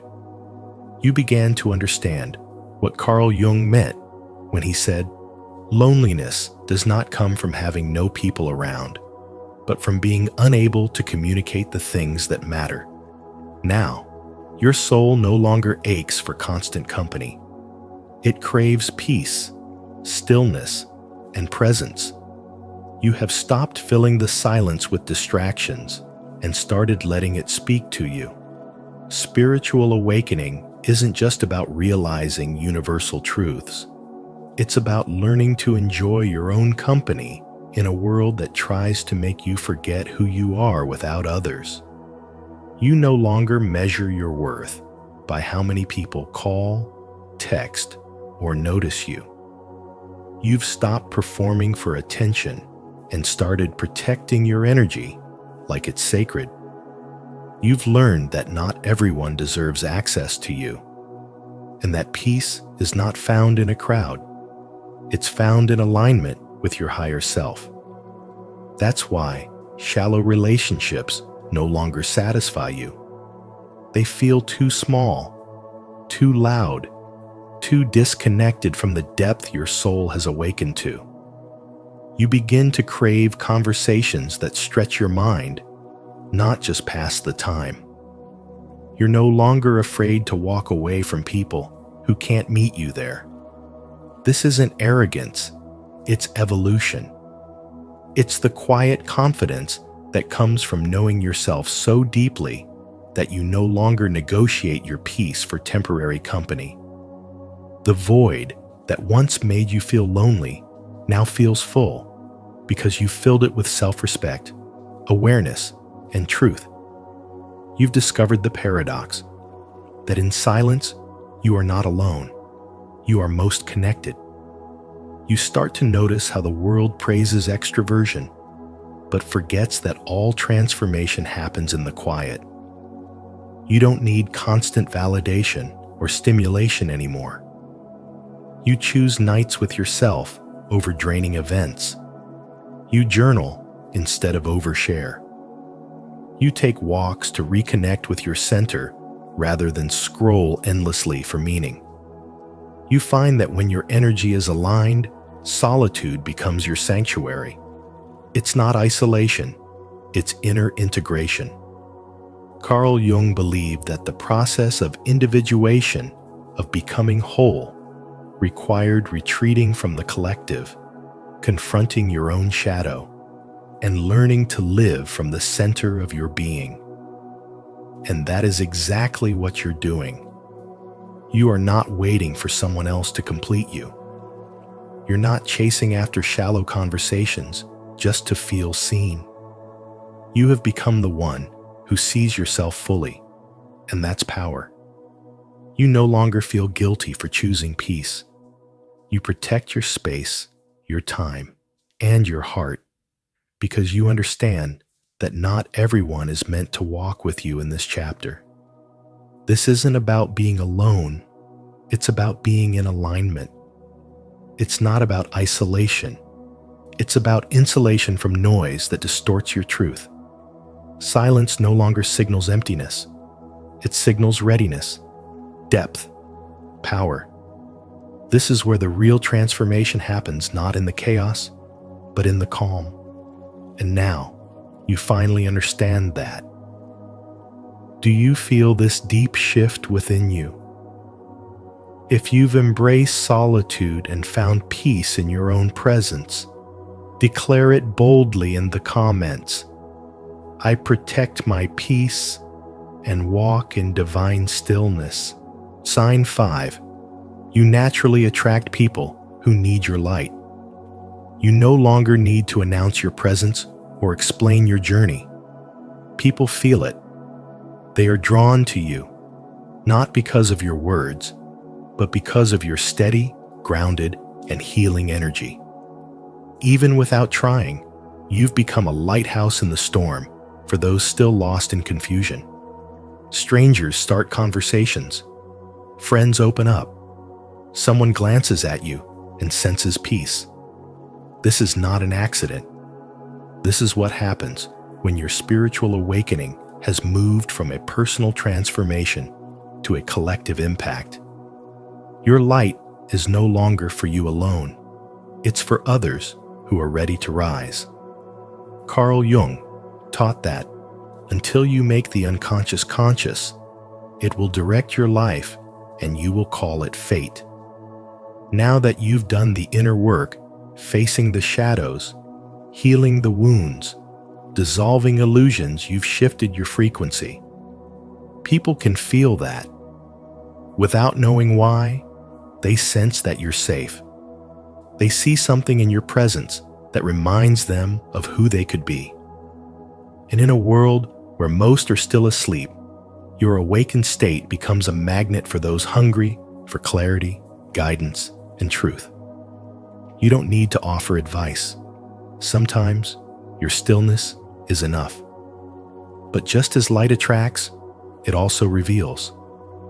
And not everyone is ready for what your energy exposes. You may notice that some people suddenly distance themselves. They might become defensive, critical, even hostile. This is not a reflection of you. It's a reflection of their own unhealed parts. Carl Jung called this the shadow, the unconscious aspects of ourselves we deny or suppress. When your light meets someone else's shadow, it either inspires or threatens. And that reaction has nothing to do with your worth. This is where spiritual wisdom becomes essential. Discernment is no longer optional. It's a requirement. You must learn to tell the difference between those who are genuinely seeking light and those who simply want to feed off it. Being open-hearted does not mean being available to everyone. Your energy is sacred. Protect it. Just because someone is drawn to you doesn't mean they're ready to grow with you. Give your presence, but not your peace. Hold space, but don't lose yourself in it. A young woman once shared how she used to wonder why people always poured their souls out to her, even strangers on the train. She wasn't a healer by profession, but her spirit had matured through years of quiet endurance. One day, someone told her, "I don't know why, but I feel lighter just talking to you." That's when she realized she had become medicine just by being real. Not perfect, not loud, just a present. That's what spiritual awakening does. It turns pain into power, silence into depth, and survival into healing for others. You didn't choose this role by ego. It was chosen through your journey. You don't have to force your light. It flows naturally because you've embodied it. And now, that light is guiding others home, not through preaching, but through being. If this message speaks to your soul, say it out loud. I am a vessel of light, and those who need healing are drawn to me. I honor this calling with wisdom and grace. Sign 6. You can see through deception and illusions. You no longer fall for the lies. That's the sign. The veil has lifted, and you see through the manipulation that once controlled you. The fear-based headlines, the glamorized illusions, the hollow promises of happiness sold by society no longer seduce you. You've awakened, and with that awakening comes a piercing clarity. It's not just that you recognize deception. You feel it, sense it, and walk away from it with grace. Your spiritual awakening has trained your perception. Now, you see the intention behind the words, the energy behind the actions, and the illusion behind the mask. You no longer believe something simply because it's on the news or because someone in power says it. Your discernment is alive, sharp, grounded, and uncompromising. You understand how deeply conditioned people are to accept fear as truth and control as safety. But you've stepped outside of that. You've stopped outsourcing your thinking. You question the narrative not out of rebellion, but because your soul refuses to live in illusion. And that discernment, that quiet, grounded knowing, has made you immune to fear. You used to get caught in the emotional chaos of others. Now, you observe it without absorbing it. You used to believe the world's definition of success, safety, and love. You define those things for yourself. You can feel when something is off, even if everyone else is clapping for it. You can see through the polished appearance and straight into the energy. You've stopped being impressed by the surface and started being guided by substance. And when people try to manipulate you, you feel it in your gut. You don't need evidence. Your body tells you. Your soul speaks louder than their performance. Carl Jung once said, "Your vision will become clear only when you can look into your own heart." And that's exactly what happened. You went inward, and the world became visible. You're no longer a puppet of culture, media, or fear. You walk in truth, and that truth keeps you steady in a world of shifting illusions. This clarity can feel isolating at times. You see things others don't. You sense energies they ignore. But this is not a burden, it's your power. You're not meant to convince others. You're meant to embody the truth so deeply that your presence itself becomes a disruption to deception. When others are triggered by your calm or your silence, it's because you remind them of a truth they've forgotten. You're not here to argue, to prove, or to explain. You're here to live aligned. That's what makes you untouchable. That's what keeps you free. You don't need to escape the world, you just no longer belong to the illusion of it. And when the world tries to pull you back into its fog, you return to your center. You return to your clarity. You return to your soul. Because once your spiritual awakening strips away illusion, there's no going back, and you wouldn't want to. If this message resonates with your spirit, subscribe and stay connected to a community that seeks truth beyond illusion. Here, we awaken, discern, and rise together in clarity. Remember, you are grounded in divine truth. No fear, no deception can shake you now. Sign 7. You feel a strong call to step into your mission. You no longer feel satisfied with what once excited you. The noise, the distractions, the things that used to fill your time now feel empty, like echoes from a version of yourself that no longer exists. This isn't apathy. This is clarity, a sacred clarity that arises after a long season of inner work, solitude, and shedding illusions. Carl Jung once said, "Who looks outside, dreams. Who looks inside, awakens." And you, after all the seeking, have awakened. But now, something deeper is stirring. It's not a whisper anymore. It's fierce, urgent, undeniable. You feel it in your bones, in your breath, in your spirit. You are being called. The call isn't vague. You are being pulled to teach, to heal, to lead, to build. Not because it's glamorous or profitable, but because it feels unbearable to do anything else. You are no longer able to numb this knowing. There's a shift from waiting for the sign to realizing you are the sign. Everything you've lived through, the grief, the chaos, the nights you thought you wouldn't survive, wasn't wasted. It was preparation. You didn't lose time. You were being forged. And now, that forging is complete. Now, you carry wisdom in your wounds and power in your presence. The old identity is collapsing because the new one is ready to rise.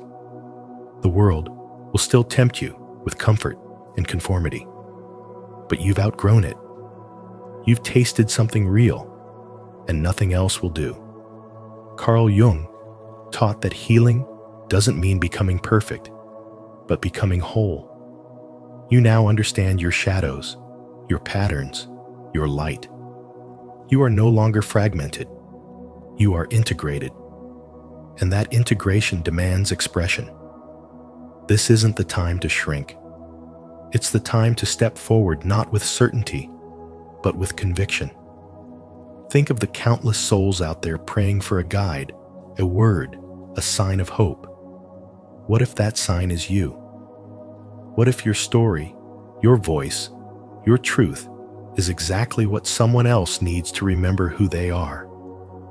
What if your pain, now alchemized into wisdom, is the bridge to someone else's freedom. The calling you feel isn't ego. It's a service. It's a sacred responsibility. And no, you don't need to have it all figured out. You just need to begin. Everything in your life has led to this moment. You've been initiated by experience, not theory. The universe doesn't wait for perfect people. It moves through willing vessels. Your spiritual awakening was never meant to be a destination. It was a doorway. And now that you've walked through it, the mission begins. Not someday, not when you're more ready. Now. If this message has stirred something deep within you, declare it boldly in the comments. I accept my divine mission. I am ready to serve with purpose and power. Your calling is no accident. It's time to rise. Subscribe and join others who are awakening to their true path. Thank you for joining us on this powerful journey. If something within you stirred while watching this video, trust that it wasn't random. Your awakening wasn't the end. It was the beginning of your true embodiment. Now is the time to live your wisdom, walk in your power, and become the mirror of the transformation you've already undergone. If this message resonated with you, don't forget to like, share, and subscribe to Spiritual Wisdom. Tap the notification bell so you never miss an upload that speaks directly to your soul. Until next time, stay aware, stay empowered, and keep using your light.